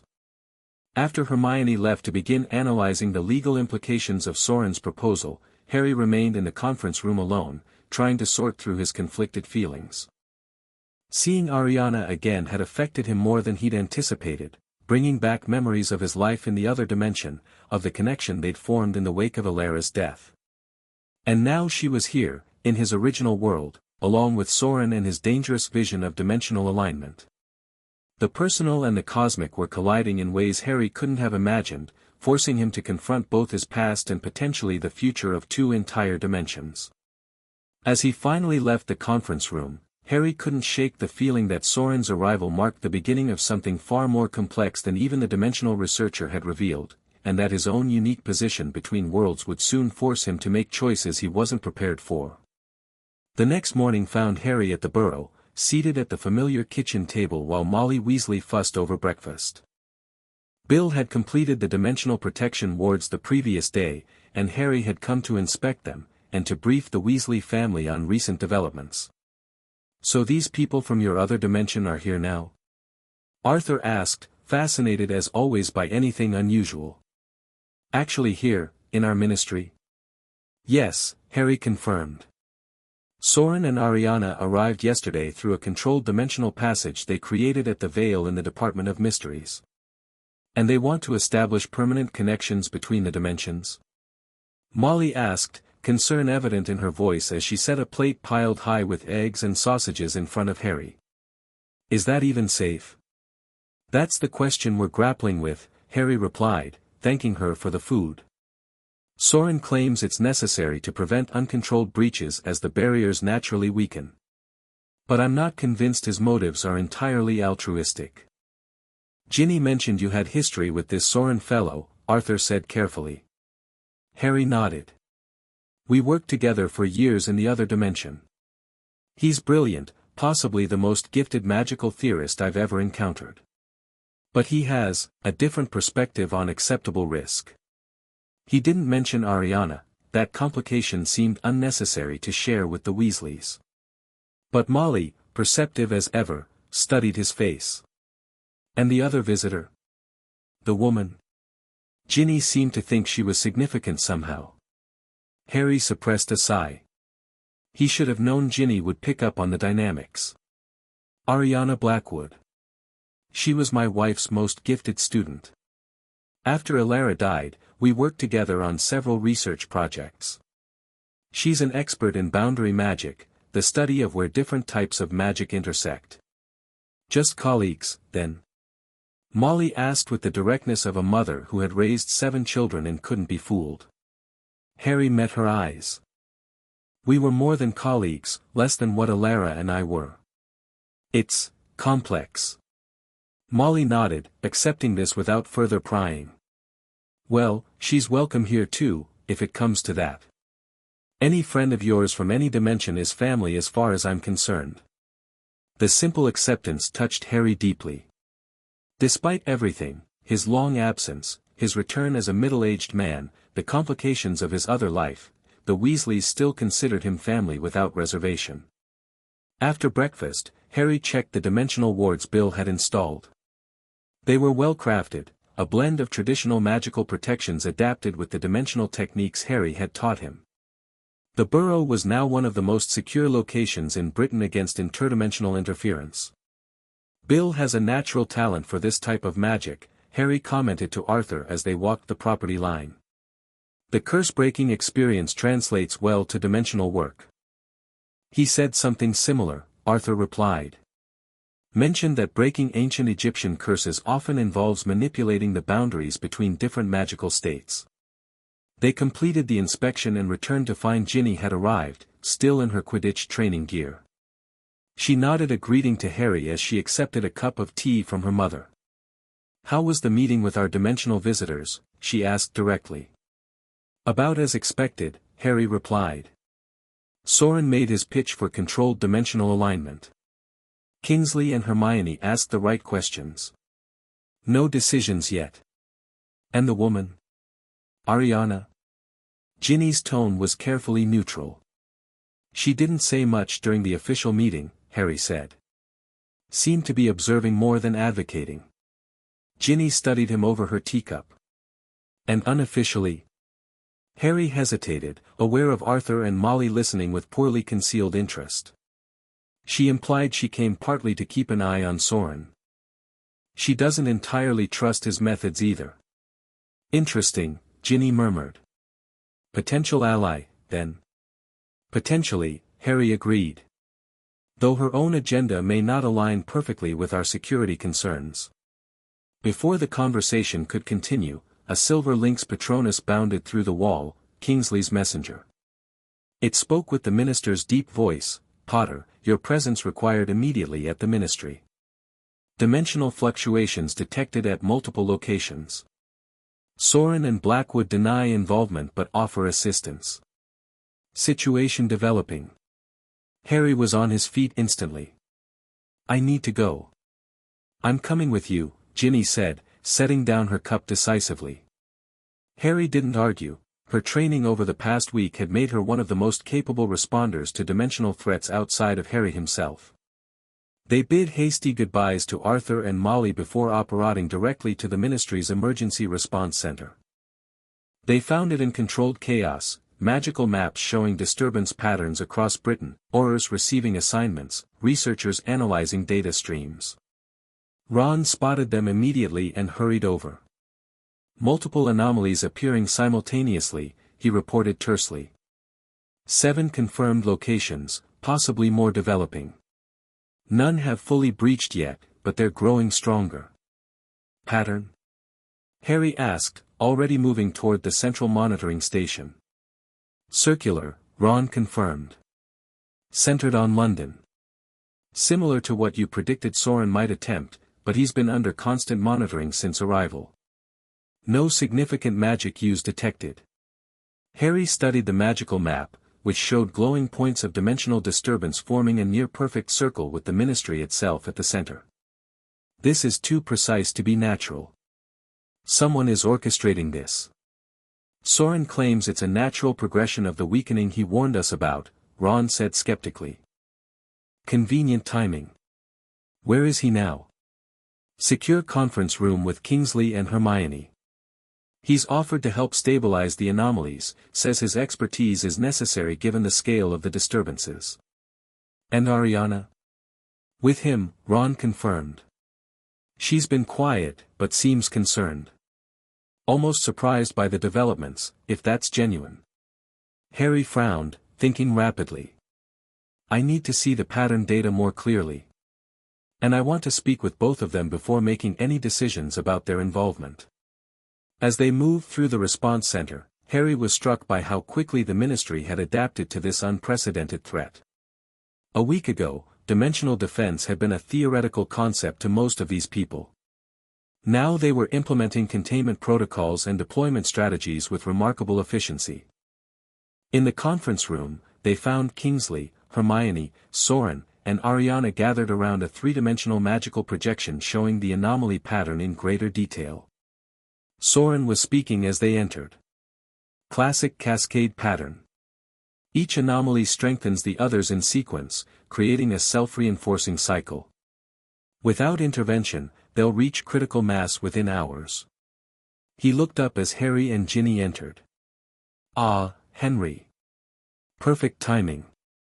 Your expertise will be invaluable here." "What exactly are we looking at, Saurin?" Harry asked, studying the projection. "These anomalies formed too rapidly and too symmetrically to be natural progression. I agree, Saurin said, surprising Harry. This is artificial, a deliberate attempt to create a dimensional convergence. But not my work. You expect us to believe that? Ginny asked skeptically. Saurin regarded her with interest. You must be Ginny Weasley. Henry spoke of you often during his early years in our dimension. He turned back to Harry. I understand your skepticism, but consider the facts. I've been under constant magical monitoring since arrival. The dampening bracelet prevents any significant dimensional manipulation. And most importantly, why would I create unstable breaches when my entire proposal centers on controlled, safe alignment? He has a point, Hermione noted reluctantly. The magical monitoring confirms no significant energy use from either visitor. Harry studied Saurin's face, then Ariana's. She met his gaze steadily. I'm as surprised as you are, Henry, she said quietly. This isn't Saurin's work, at least not directly. The energy signature is wrong. Harry moved closer to the projection, examining the pattern with his dimensional senses. She was right, the magical signature was similar to Saurin's techniques but distinctly different in key aspects. Someone using your methods but not your precise approach, Harry concluded, looking at Saurin. A student? A colleague? A flash of concern crossed Saurin's face before he controlled his expression. Possibly. Several researchers were interested in my work. Not all shared my caution about implementation. Kingsley made a skeptical noise at caution, but focused on practicalities. Regardless of the source, we need to contain these anomalies before they destabilize further. Mr. Blackthorne has offered his assistance. Of course he has, Harry murmured. And what exactly are you proposing, Saurin? A coordinated stabilization effort, Saurin replied. Your teams at each anomaly site, implementing a containment protocol I'll design. With your input, of course, he added, nodding to Harry. Between your practical experience and my theoretical knowledge, we should be able to prevent catastrophic breaches. And incidentally demonstrate the value of dimensional cooperation, Harry noted dryly. Saurin smiled slightly. A fortunate side benefit. But the threat is real, Henry, regardless of who created it. These anomalies will breach if not contained properly. Harry knew Saurin was right about the danger, whatever his ulterior motives might be. He turned to Kingsley. We need teams at each site immediately. I'll coordinate from here, designing the containment protocol with input from our visitors. Already happening, Ron confirmed. Our teams are deploying now, with the dimensional defense specialists we've trained embedded in each group. I should be out there, Ginny said. I've trained with the response teams. Harry nodded. Take the Diagon Alley site. It's likely to be the most magically complex due to the concentration of magical businesses and artifacts. As Ginny left to join the response team, Harry turned his attention to the technical challenge before them. Despite his misgivings about Saurin's involvement, they needed his expertise. The pattern of anomalies was unlike anything Harry had encountered before, even in his decades in the other dimension. The next few hours were intensely focused. Harry, Saurin, and Ariana worked together designing a coordinated containment protocol that would address all 7 anomalies simultaneously. Despite the circumstances, Harry couldn't help but appreciate the intellectual synergy between them, Saurin's brilliant theoretical approach complementing Harry's practical experience and Ariana's specialized boundary magic knowledge.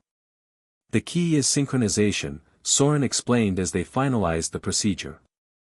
Each team must implement their containment field at precisely the same moment.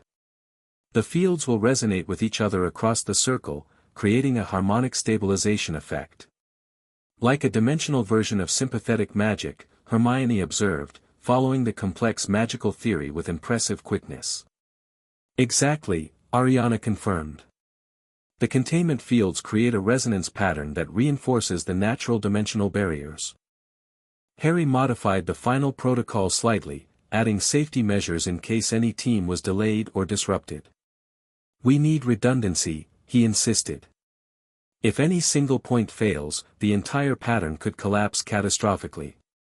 With the protocol complete, they transmitted the instructions to the field teams.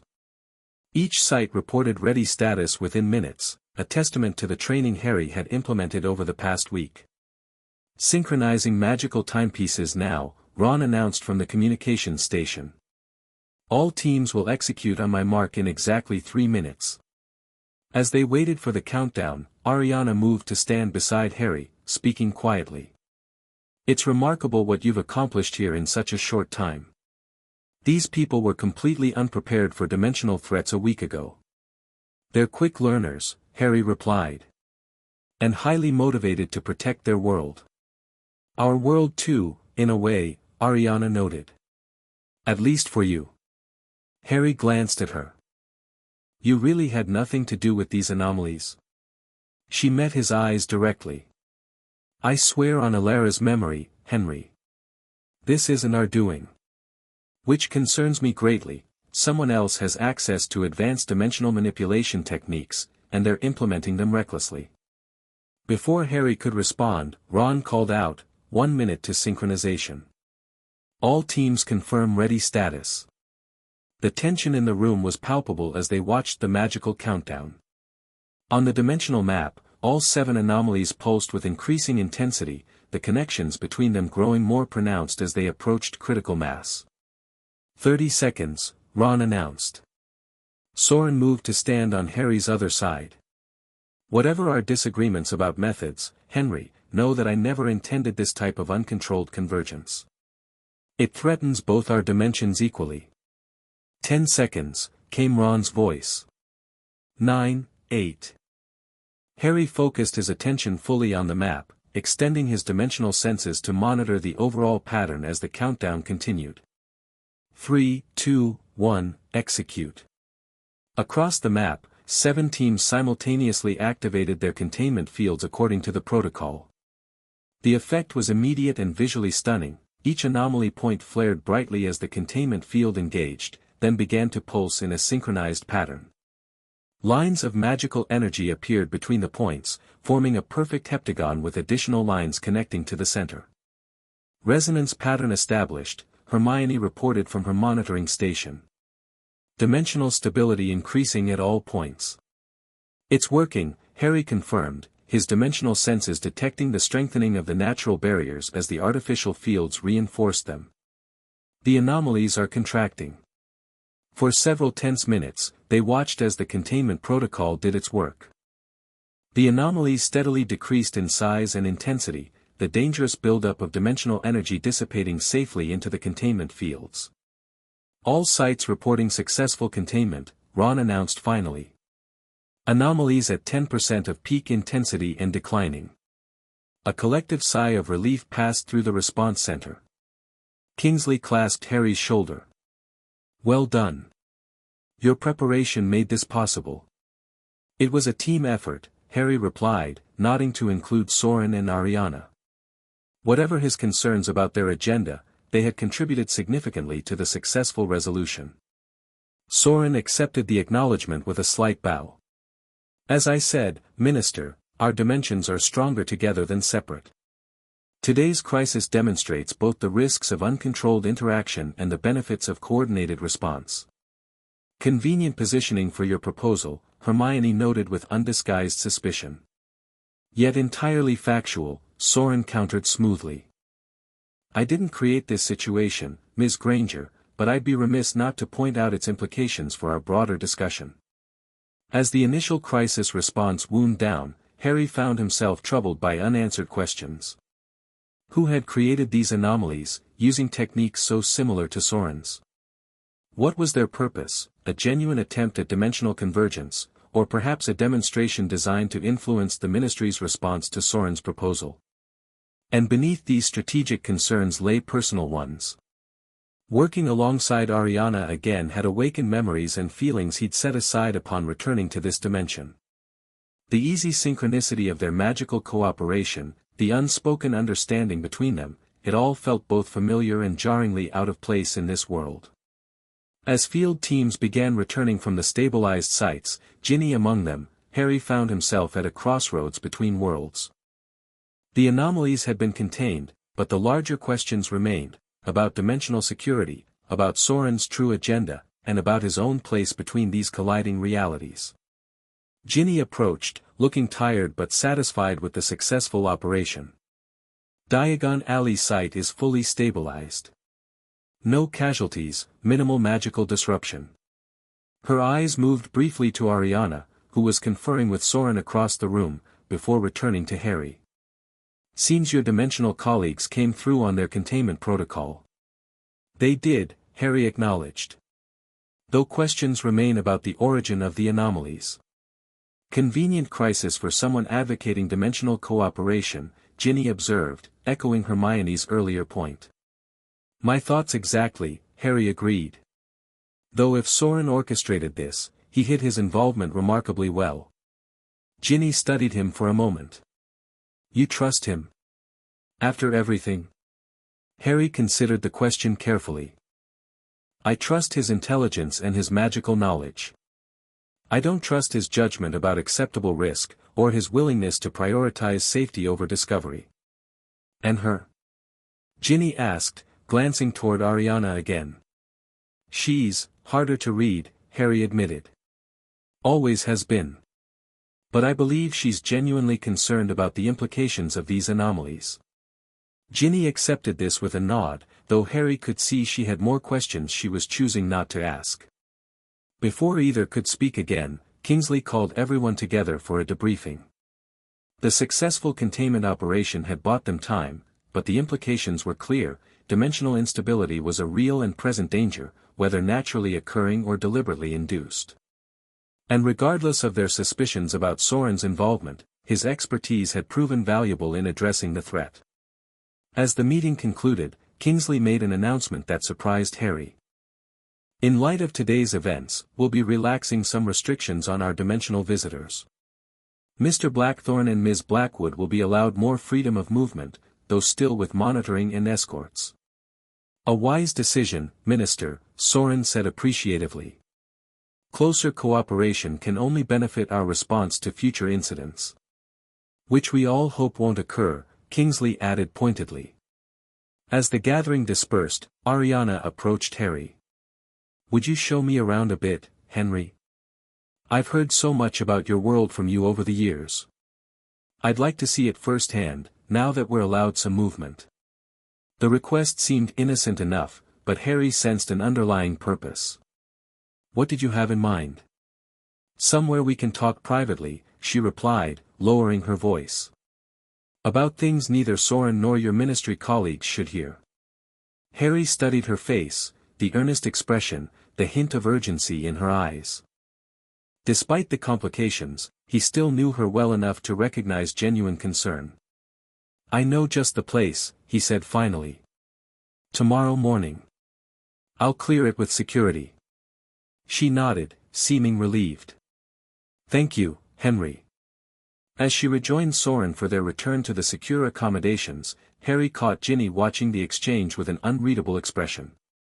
When their eyes met, she gave him a small, sad smile before turning away to join her brother. The day had brought success in containing the immediate threat, but Harry couldn't shake the feeling that they were merely at the beginning of a much larger, more complex confrontation, one that would challenge not only the boundaries between dimensions but the boundaries he'd constructed within himself between his two lives. The following morning dawned clear and cool, a perfect autumn day in the Scottish Highlands. Harry stood at the edge of Hogsmeade Village, waiting for Ariana to arrive with her ministry escort. He'd chosen this location carefully, far enough from London to minimize dimensional interference from the recent anomalies, yet magically significant enough for what Ariana might want to discuss. She arrived precisely on time, accompanied by two Aurors who maintained a respectful distance once they confirmed with Harry that he was taking responsibility for her supervision. The dimensional dampening bracelet remained on her wrist, limiting her magical capabilities to non-threatening levels. This is charming, Ariana said as they walked through the village, taking in the thatched cottages and magical shops. So much like the stories you told. It's changed less than most places, Harry replied. Wizarding villages tend to evolve slowly. They walked in comfortable silence until they reached the edge of the village, where the path began to climb toward a rocky overlook.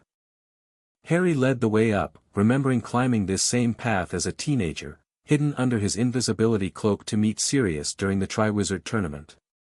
When they reached the top, the view was spectacular, Hogsmeade nestled in the valley below, Hogwarts Castle visible in the distance, and the vast Scottish wilderness stretching beyond. "Now this feels familiar," Ariana said, taking a deep breath of the clean mountain air. "Something about the quality of light reminds me of the Highlands near Shaperholme." "I thought the same thing when I first returned," Harry admitted. "Some places have echoes across dimensions, similar magical resonances despite other differences." Ariana turned to face him directly. "Thank you for bringing me here. And for agreeing to talk. You said you had concerns that neither Saurin nor the Ministry should hear," Harry prompted. "I'm listening." She glanced around, then removed a small crystal from her pocket, similar to the dimensional dampening crystals Harry had designed, but with subtle differences. "May I?" "It's just a privacy field, won't interfere with the bracelet's limitations." Harry nodded permission, and she activated the crystal, creating a soft hum in the air around them, a simple privacy barrier that would prevent anyone from overhearing their conversation. "Saurin isn't being entirely truthful about the anomalies," she said without preamble. "He didn't create them directly, the magical signature confirms that, but I believe he knows who did." Harry wasn't entirely surprised. "One of his associates from the consortium?" "His protégé," Ariana confirmed. "Kalen Voss. Brilliant, ambitious, and even less constrained by ethical considerations than Saurin himself." "And you think Saurin directed Kalen to create the anomalies?" Harry asked, putting the pieces together. "Not directed exactly," Ariana clarified. "But he likely shared enough of his research for Kalen to implement it independently. Creating plausible deniability for Saurin while advancing their shared agenda." "Which is?" Ariana hesitated, seeming to choose her words carefully. "Saurin believes dimensional boundaries are ultimately arbitrary, constructs that evolved to maintain separate magical ecosystems but which have outlived their purpose. He sees dimensional convergence as the next step in magical evolution." "He's talked about that for years," Harry noted. "But you're suggesting there's more to it." "There is," Ariana confirmed grimly. "In the 3 years since you left, his research has taken a troubling turn. He's developed a theory about dimensional energy harvesting, extracting power from the space between realities. The potential yield is enormous, enough to transform magical capabilities entirely. At the cost of dimensional stability," Harry concluded, seeing the implications immediately. "The barriers exist for a reason, Ariana. They maintain the distinct physical and magical laws of each reality." "I know," she said earnestly. "That's why I came with him. I couldn't stop him from pursuing this path, he has too much influence in the consortium. But I thought I might be able to moderate his approach, ensure any cross-dimensional contact happens safely." Harry studied her face, looking for deception but finding only genuine concern. "Why tell me this? Why not go directly to Kingsley or the Aurors?" "Because they don't understand dimensional dynamics the way you do," Ariana replied. "They might overreact, try to forcibly contain Saurin or send us back. That wouldn't solve the problem, it would just remove the one person who might be able to influence him." "And you think I can?" Harry asked skeptically. "Saurin and I haven't exactly seen eye to eye on dimensional ethics for years." "But he respects you," Ariana insisted. "Your practical experience, your dimensional adaptation. You're living proof that cross-dimensional existence is possible, which validates part of his vision. That gives you leverage." Harry considered this as he looked out over the landscape. The perspective made sense, but something still bothered him. "There's more, isn't there? Something you're not telling me about why you really came." Ariana's expression softened, a vulnerability showing that few ever saw. "Yes," she admitted quietly. "When I learned Saurin had found a way to cross dimensions, to follow your path. I couldn't let him come alone. I needed to see you again, Henry. To make sure you were all right. To see if you'd found what you were looking for when you left us. The personal admission hung in the air between them. Harry felt a complex mix of emotions, appreciation for her concern, warmth at the connection they'd shared, discomfort at the collision of his two lives. I didn't exactly choose to leave, he reminded her gently. The dimensional weakening created an opportunity to return, but also an obligation. This world faced dangers it wasn't prepared for. And now, she asked. Have you found your place here again? In this younger version of the world you left behind? The question struck at the heart of something Harry had been avoiding confronting fully. It's complicated, he admitted. This world remembers me as someone I haven't been for decades. They look at me and see the boy who lived, just older. But inside, I'm shaped by 42 years in your world. By Elara. By you. By everything I experienced there. And by her, Ariana said perceptively. The red-haired woman. Ginny. Your first love. Harry didn't deny it. Ginny and I have history that's both ancient and recent, depending on perspective. For her, I died 5 years ago. For me, that relationship was 47 years ago. Yet there's still something there, Ariana observed. I can see it in how you interact. There is, Harry acknowledged. Something undefined. We're both different people now, she's built a life without me, and I lived most of my life without her. But the connection remains, complicated by time and dimensions. Ariana nodded slowly. I understand better than most, Henry. Relationships across dimensional boundaries are never simple. She reached out, briefly touching his hand. I didn't come here to complicate your life further. I came because Saurin's vision is dangerous without moderation, and because I needed to know you were well. Harry squeezed her hand once before releasing it. I appreciate that. And your warning about Saurin's true agenda is valuable. It confirms suspicions I already had, but with more specific details. What will you do now? She asked. Adjust our approach, Harry said, thinking strategically. If Saurin is indeed working with this Kalen Voss, we need to prepare for more sophisticated dimensional manipulations. And we need to develop a counter-narrative to his vision of beneficial convergence. I can help with that, Ariana offered. I have access to research Saurin doesn't know I've seen, studies showing the cascading instabilities that result from sustained dimensional breaches. They spent the next hour discussing technical details of dimensional defense and potential counters to Saurin's methods. The easy intellectual synchronicity between them remained, despite the years and dimensions that had separated them. In another context, Harry might have found comfort in that familiar connection.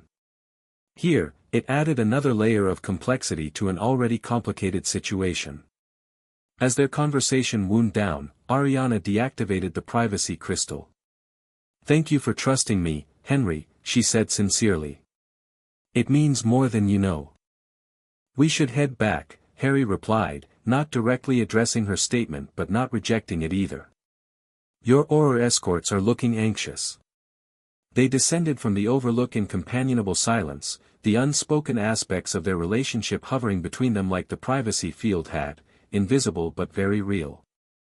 As they approached the village, Harry spotted a familiar figure waiting near the 3 broomsticks, Ginny, in casual clothes rather than her Quidditch gear. She waved when she saw them, her expression carefully neutral as they approached. Thought I might find you here, she said to Harry. McGonagall mentioned you'd requested access to Hogsmeade for a meeting. Ginny, Harry greeted her.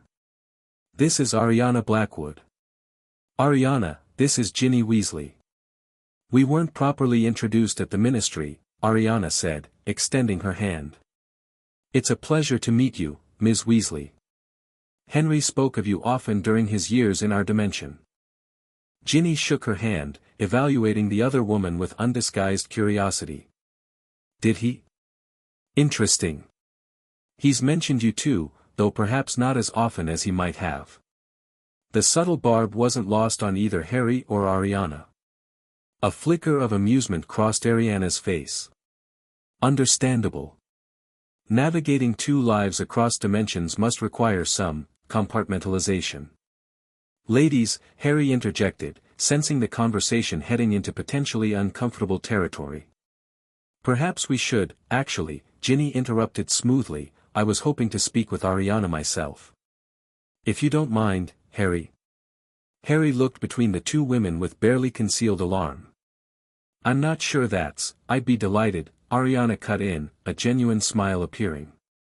Your Auror escorts can maintain their supervision, of course, she added, glancing at the two ministry officials watching from a discreet distance. Perhaps over a drink? I've heard so much about butterbeer. Ginny matched her smile with equal authenticity. Perfect. The 3 broomsticks makes the best in Britain. She turned to Harry. We'll catch up with you later. I'm sure you have important dimensional security matters to attend to at the ministry. Before Harry could formulate a reasonable objection, the two women had entered the pub together, leaving him standing somewhat bewildered in the village street. One of the Auror escorts gave him a sympathetic look before following them inside. Harry considered going after them, then thought better of it.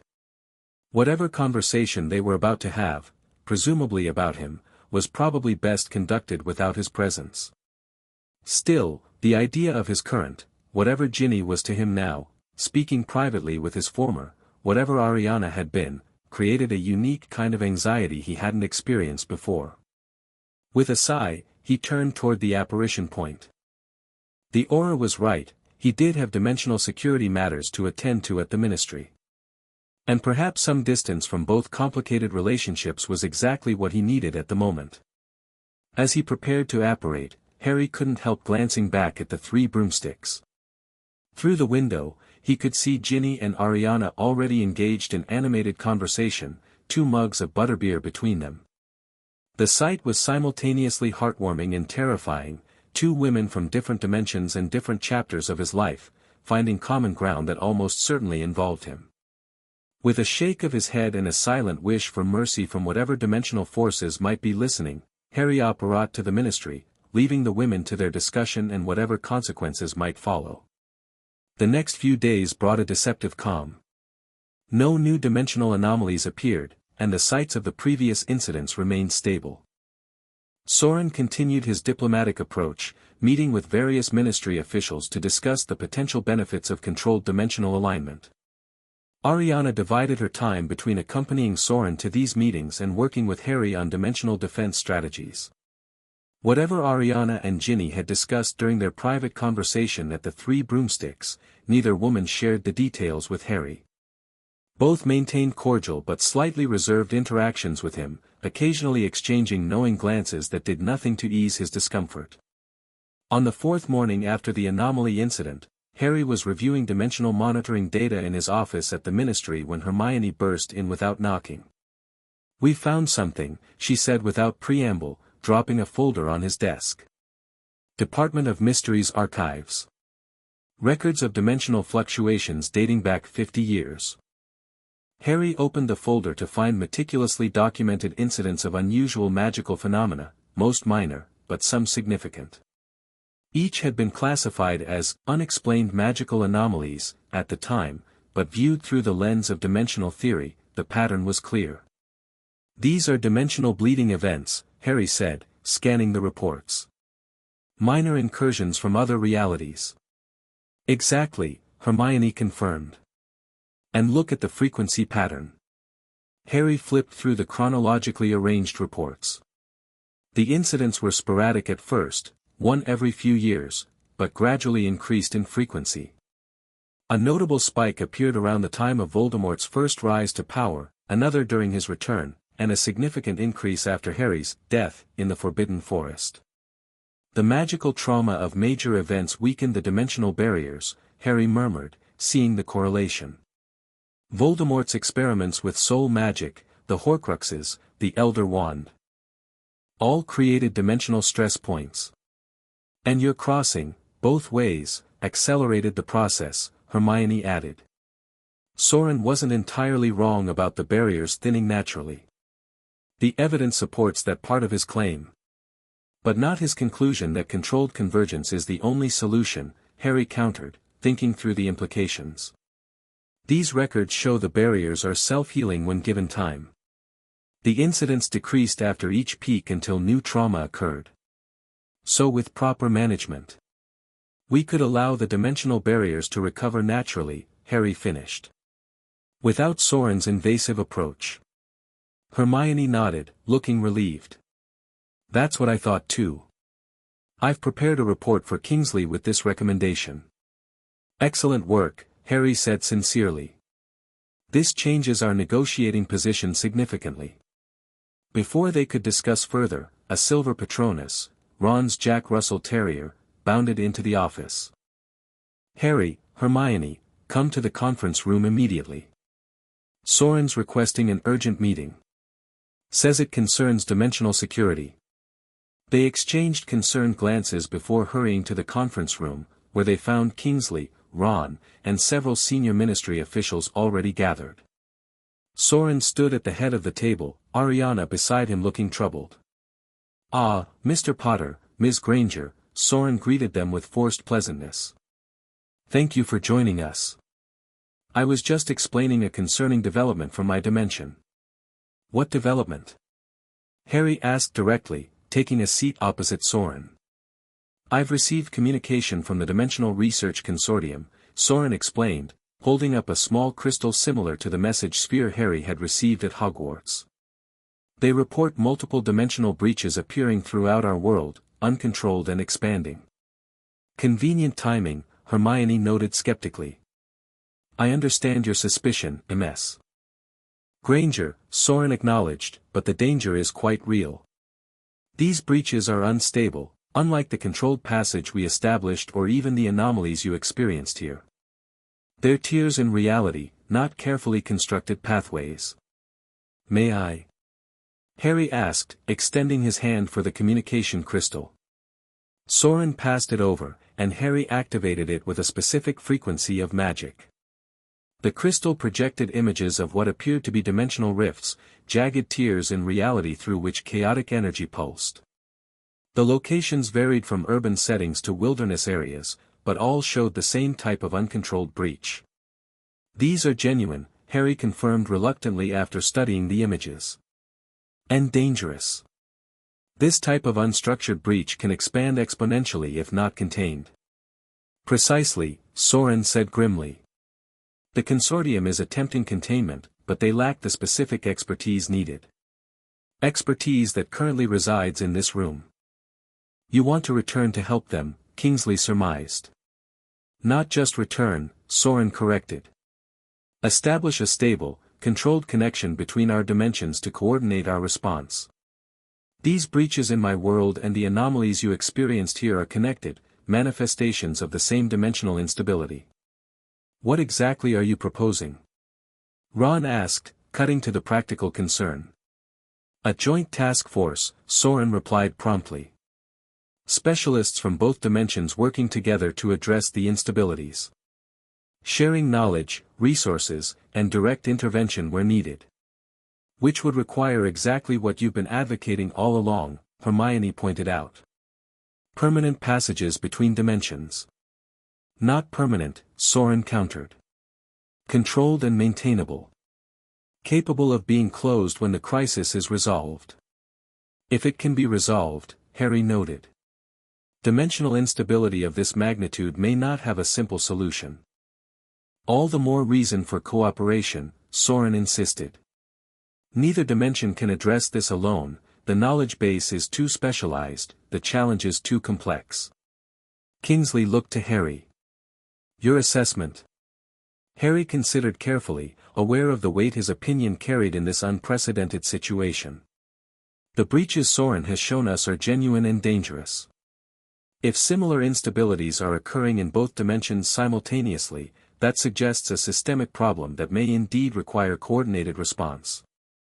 But? Kingsley prompted, hearing the reservation in Harry's voice. But establishing interdimensional passages carries its own risks, Harry continued. Each crossing point becomes another potential stress on the barriers. We would need extremely strict protocols and limitations. Ariana spoke for the first time since they'd entered.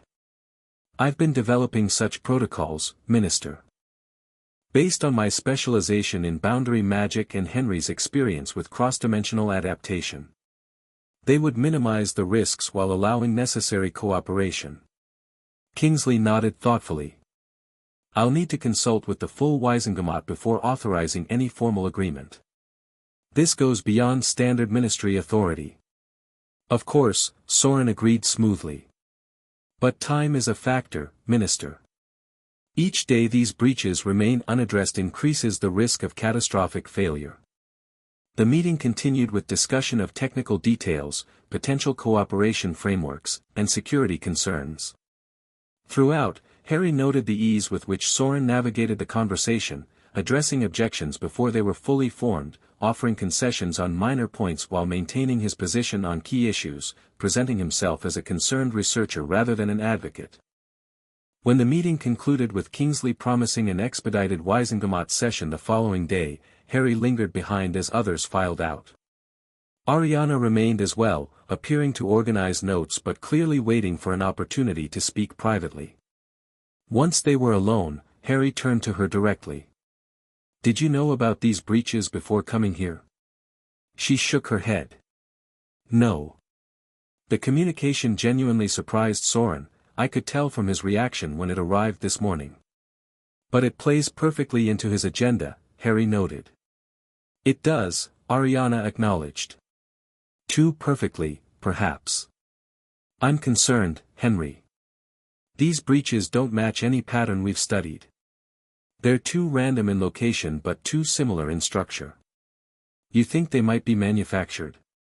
Harry asked, voicing the suspicion that had been forming in his own mind. But not by Saurin directly. Kalen Voss, Ariana confirmed. He has both the capability and the motivation. Creating a crisis that requires exactly the solution Saurin has been proposing would be entirely in character. Harry absorbed this, considering the implications. Even if that's true, the breaches themselves are real and dangerous. They can't be ignored, regardless of who created them or why. I know, Ariana said, frustration evident in her voice. That's the brilliance of the strategy. Whether natural or manufactured, the crisis demands response, and Saurin's proposed solution is the most logical given the circumstances. Harry moved to the window, looking out over magical London as he thought. We need more information. And safeguards. If we do establish controlled passages, we need to ensure they can be immediately sealed if necessary. I can help with that, Ariana offered. My boundary magic specialization includes emergency containment techniques. I could design failsafes into any passage structure. Harry turned back to her. Why? If you're right about Kalen working with Saurin, helping us counteract their plan puts you at odds with your colleagues, your dimension.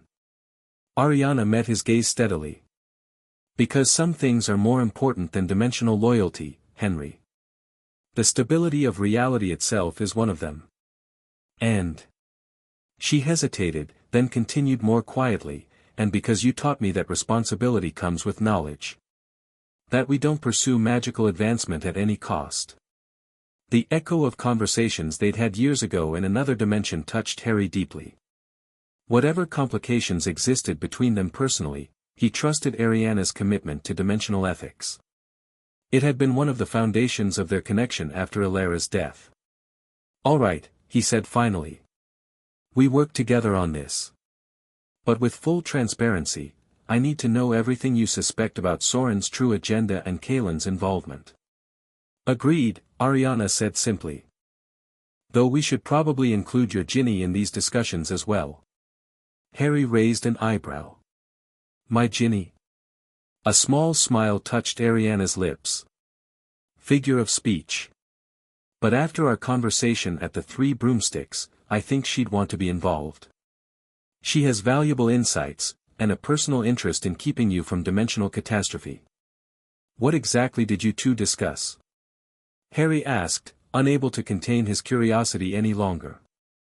Many things, Ariana replied enigmatically.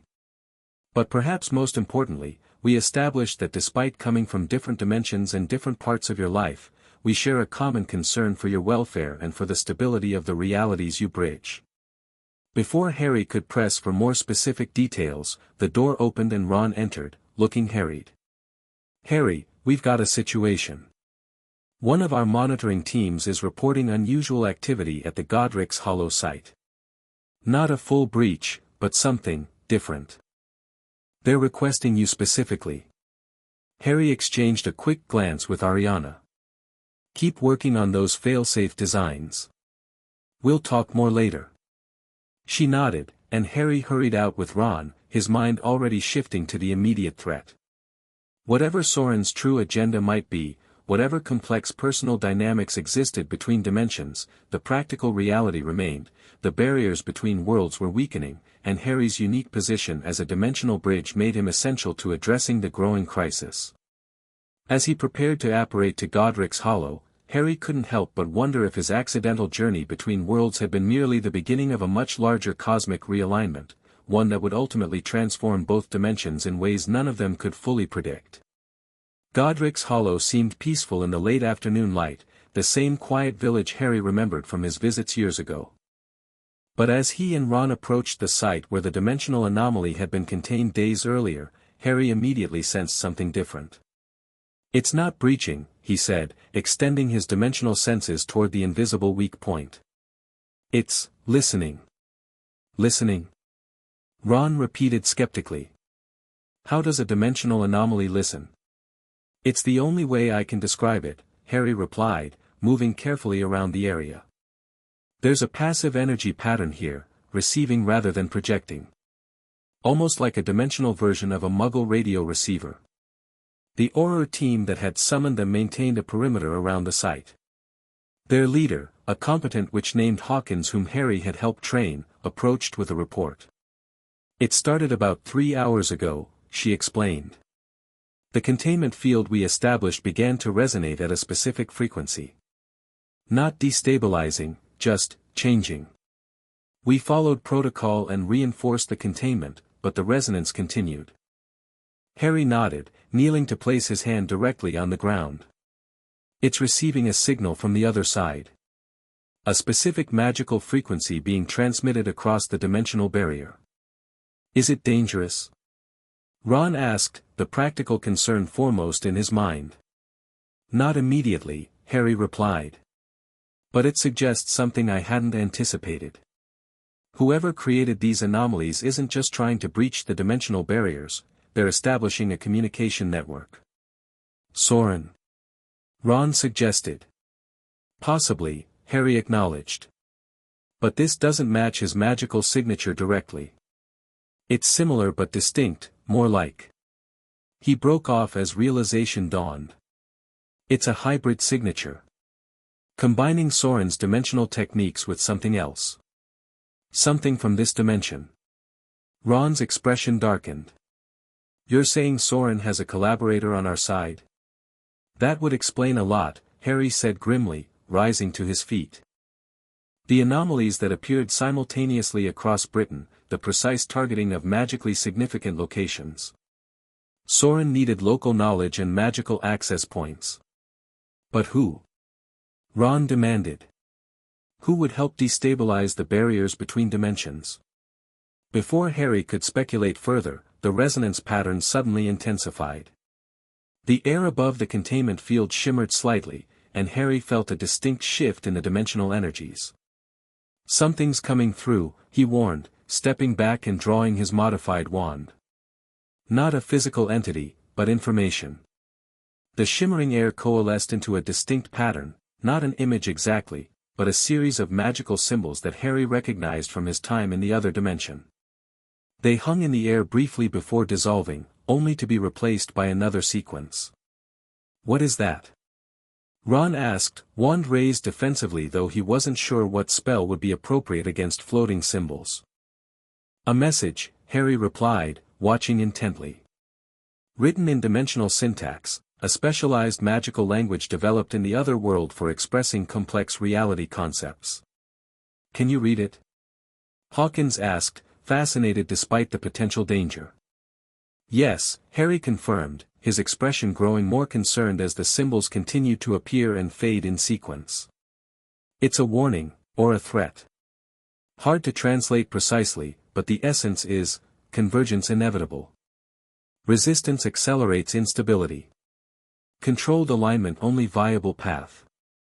Sounds like Saurin's sales pitch, Ron noted dryly. Too similar to be coincidence, Harry agreed. But the delivery method is sophisticated, beyond what he should be capable of while wearing the dampening bracelet. The final sequence of symbols appeared, lingering longer than the previous ones. Harry studied them carefully, a chill running down his spine as he deciphered their meaning. What does it say?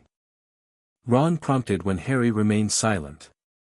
The pilgrim will guide the crossing, Harry translated slowly. The one who walked between worlds becomes the bridge for all. The pilgrim? Ron repeated. That's you, I'm guessing. Harry nodded grimly. A reference to my dimensional crossing. But the implication that I'm meant to facilitate some larger migration between dimensions, that's not something I've agreed to or would support. The symbols finally faded completely, the resonance pattern returning to its previous passive state. Harry performed several diagnostic spells, confirming that the containment field remained intact despite the message transmission. We need to strengthen the monitoring at all sites, he instructed Hawkins. Any change in resonance patterns, no matter how subtle, should be reported immediately. As the Auror team moved to implement his instructions, Ron pulled Harry aside. You think Saurin orchestrated this? A dramatic message to pressure the Wisengamot before tomorrow's vote? Possibly, Harry acknowledged. The timing is certainly convenient. But something about this feels different from Saurin's usual approach. More symbolic, more mystical in its language. Which suggests what exactly? Harry frowned, trying to articulate his concerns. Saurin's a scientist at heart, he thinks in terms of magical theory and practical applications. This message had a different quality, almost religious in tone. The pilgrim will guide the crossing sounds like prophecy, not research. So if not Saurin directly, then who? Ron pressed. His protégé you mentioned. This Kalen person. Perhaps, Harry said thoughtfully. Or his collaborator here, whoever that might be. We need to, he broke off as a silver Patronus, a lynx, bounded toward them. Kingsley's voice emerged, Potter, Weasley, return to ministry immediately. Emergency session of Wisengamot called for this evening in light of new developments. Saurin claims multiple breaches now appearing in both dimensions simultaneously. Verification required. Harry and Ron exchanged concerned glances. Convenient timing for these new developments, Ron noted sarcastically. Too convenient, Harry agreed. Let's get back. They apparat directly to the ministry, finding it in a state of controlled urgency. Officials hurried through corridors, magical memos flew in greater numbers than usual, and the general atmosphere was one of crisis response. Hermione met them as they entered the main security checkpoint. Thank goodness you're here. It's chaos. Reports coming in from multiple countries now, dimensional anomalies appearing across Europe, Asia, even isolated incidents in North America.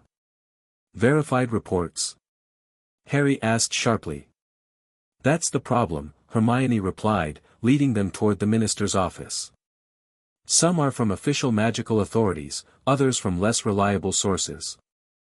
But the volume and consistency suggest something significant is happening. Or someone wants us to believe something significant is happening, Ron suggested. Either way, the Wisengamot's convening in an hour, Hermione continued. Saurin's presenting his proposal for immediate implementation of controlled dimensional passages as an emergency response measure. Where is he now? Harry asked.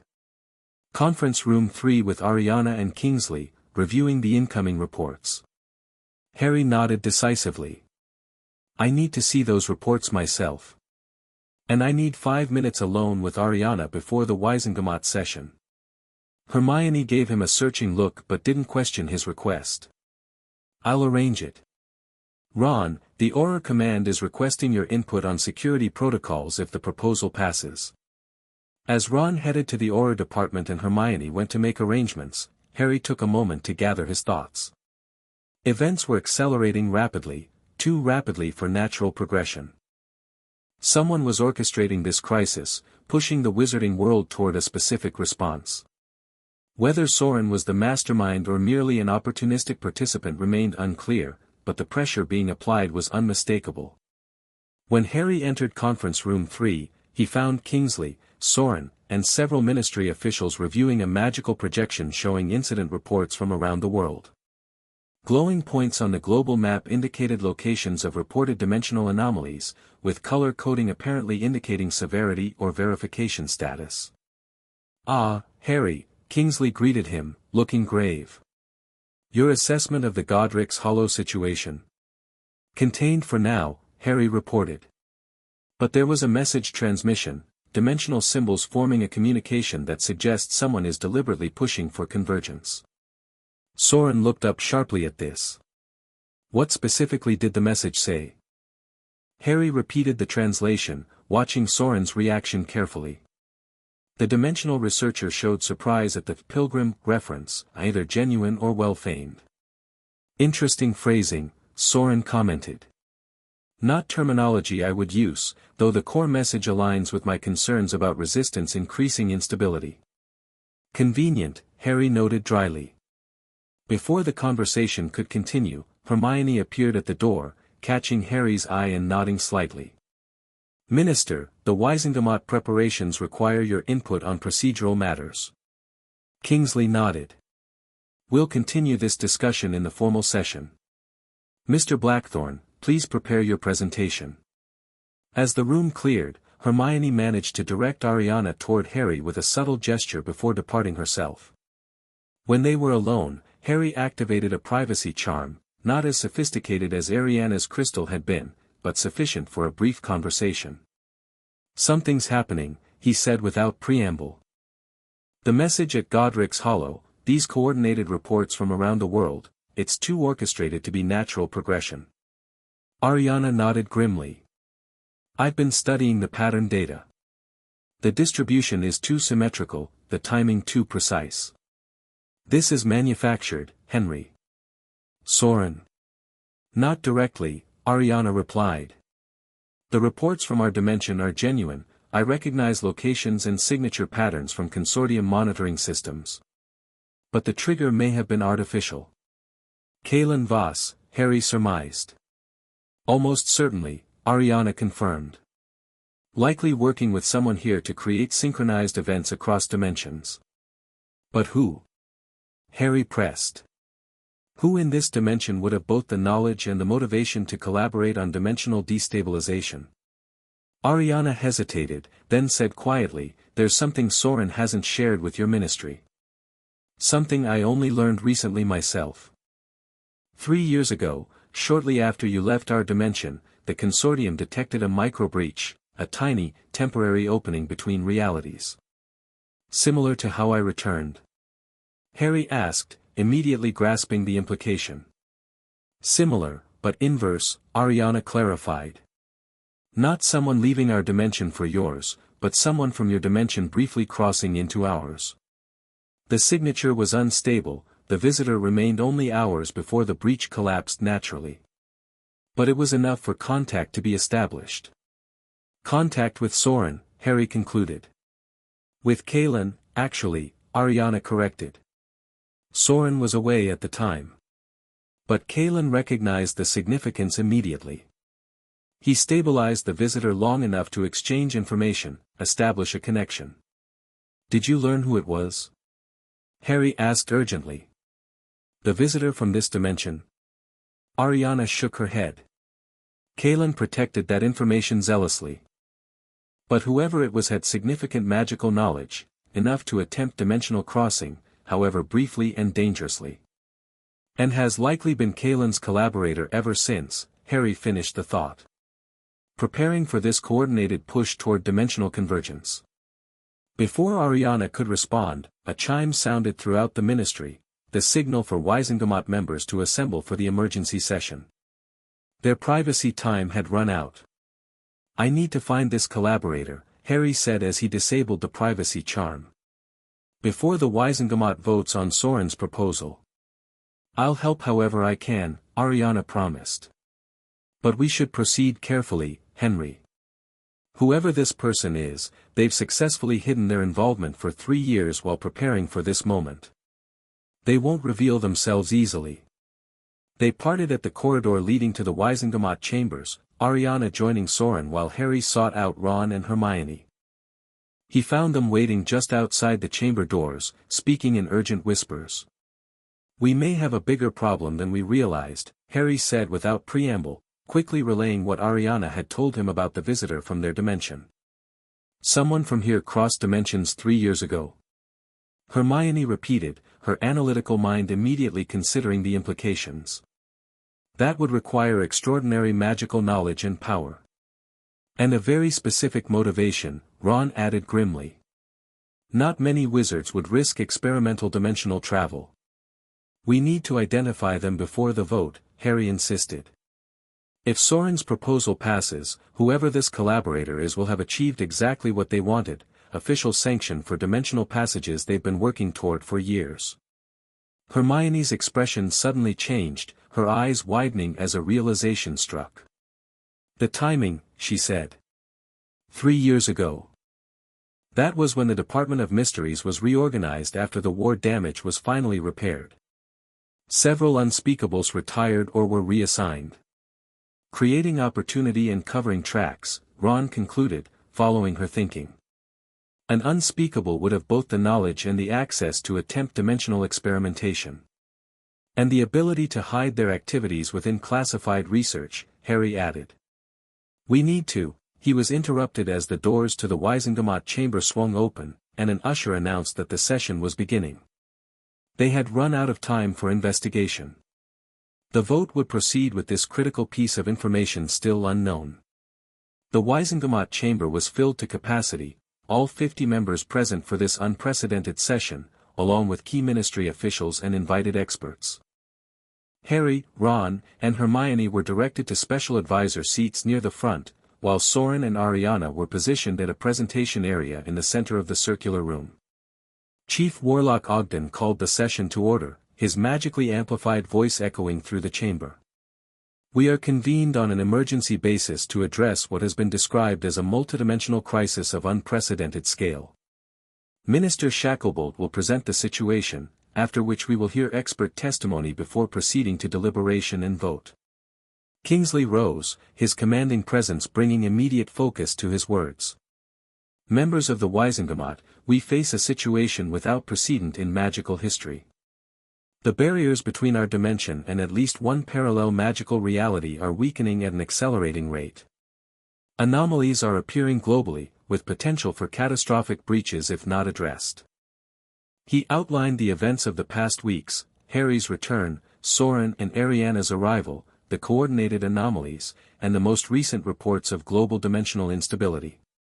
His presentation was factual and measured, neither endorsing nor rejecting Saurin's proposed solution.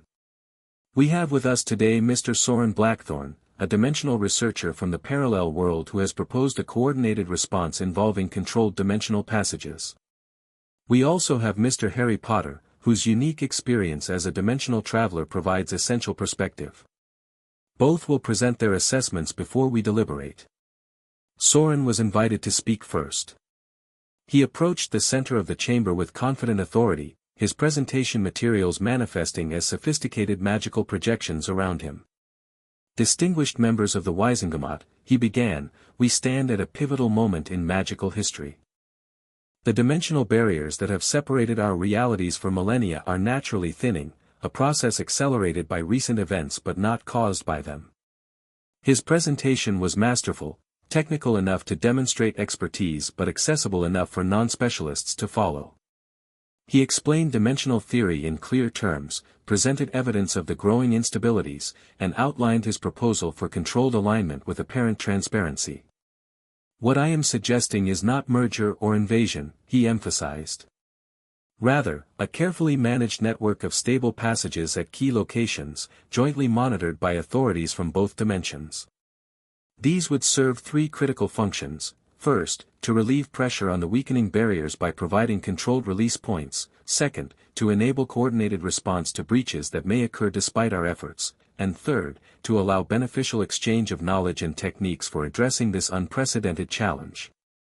He concluded with a direct appeal: the alternative, attempting to reinforce barriers that are naturally thinning, is both futile and potentially catastrophic.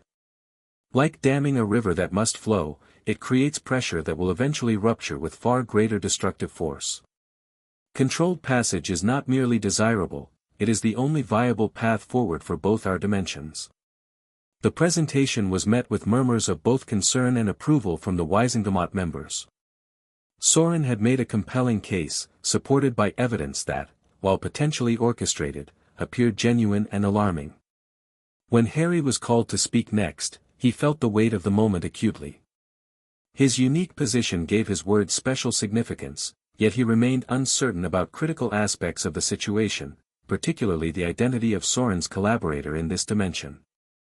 "Members of the Wisingamot," Harry began, "I speak to you from a unique perspective, having lived for decades in the dimension Mr. Blackthorne represents, before returning to our world. I have experienced firsthand the differences between our realities, and the challenges of crossing between them." Harry acknowledged the reality of the dimensional weakening, confirming that the evidence Saurin presented was technically accurate. But he also emphasized caution and raised concerns about the aggressive timeline being proposed. "Dimensional barriers do have self-healing properties when given sufficient time," he explained, referencing the historical data Hermione had discovered. "Previous incidents of dimensional bleeding in our world have stabilized naturally when not exacerbated by further interference." He proposed an alternative approach: targeted reinforcement of the most vulnerable points, combined with limited, temporary passages only where absolutely necessary for crisis response. "We should not rush toward permanent dimensional alignment based on a crisis that has developed with suspicious rapidity," he cautioned. "Particularly when we have evidence suggesting that some of these dimensional disturbances may be deliberately induced rather than natural progression." This statement caused a stir among the Wisingamot members. Chief Warlock Ogden leaned forward. "You are suggesting, Mr. Potter, that these dimensional anomalies are being artificially created? By whom, and to what purpose?"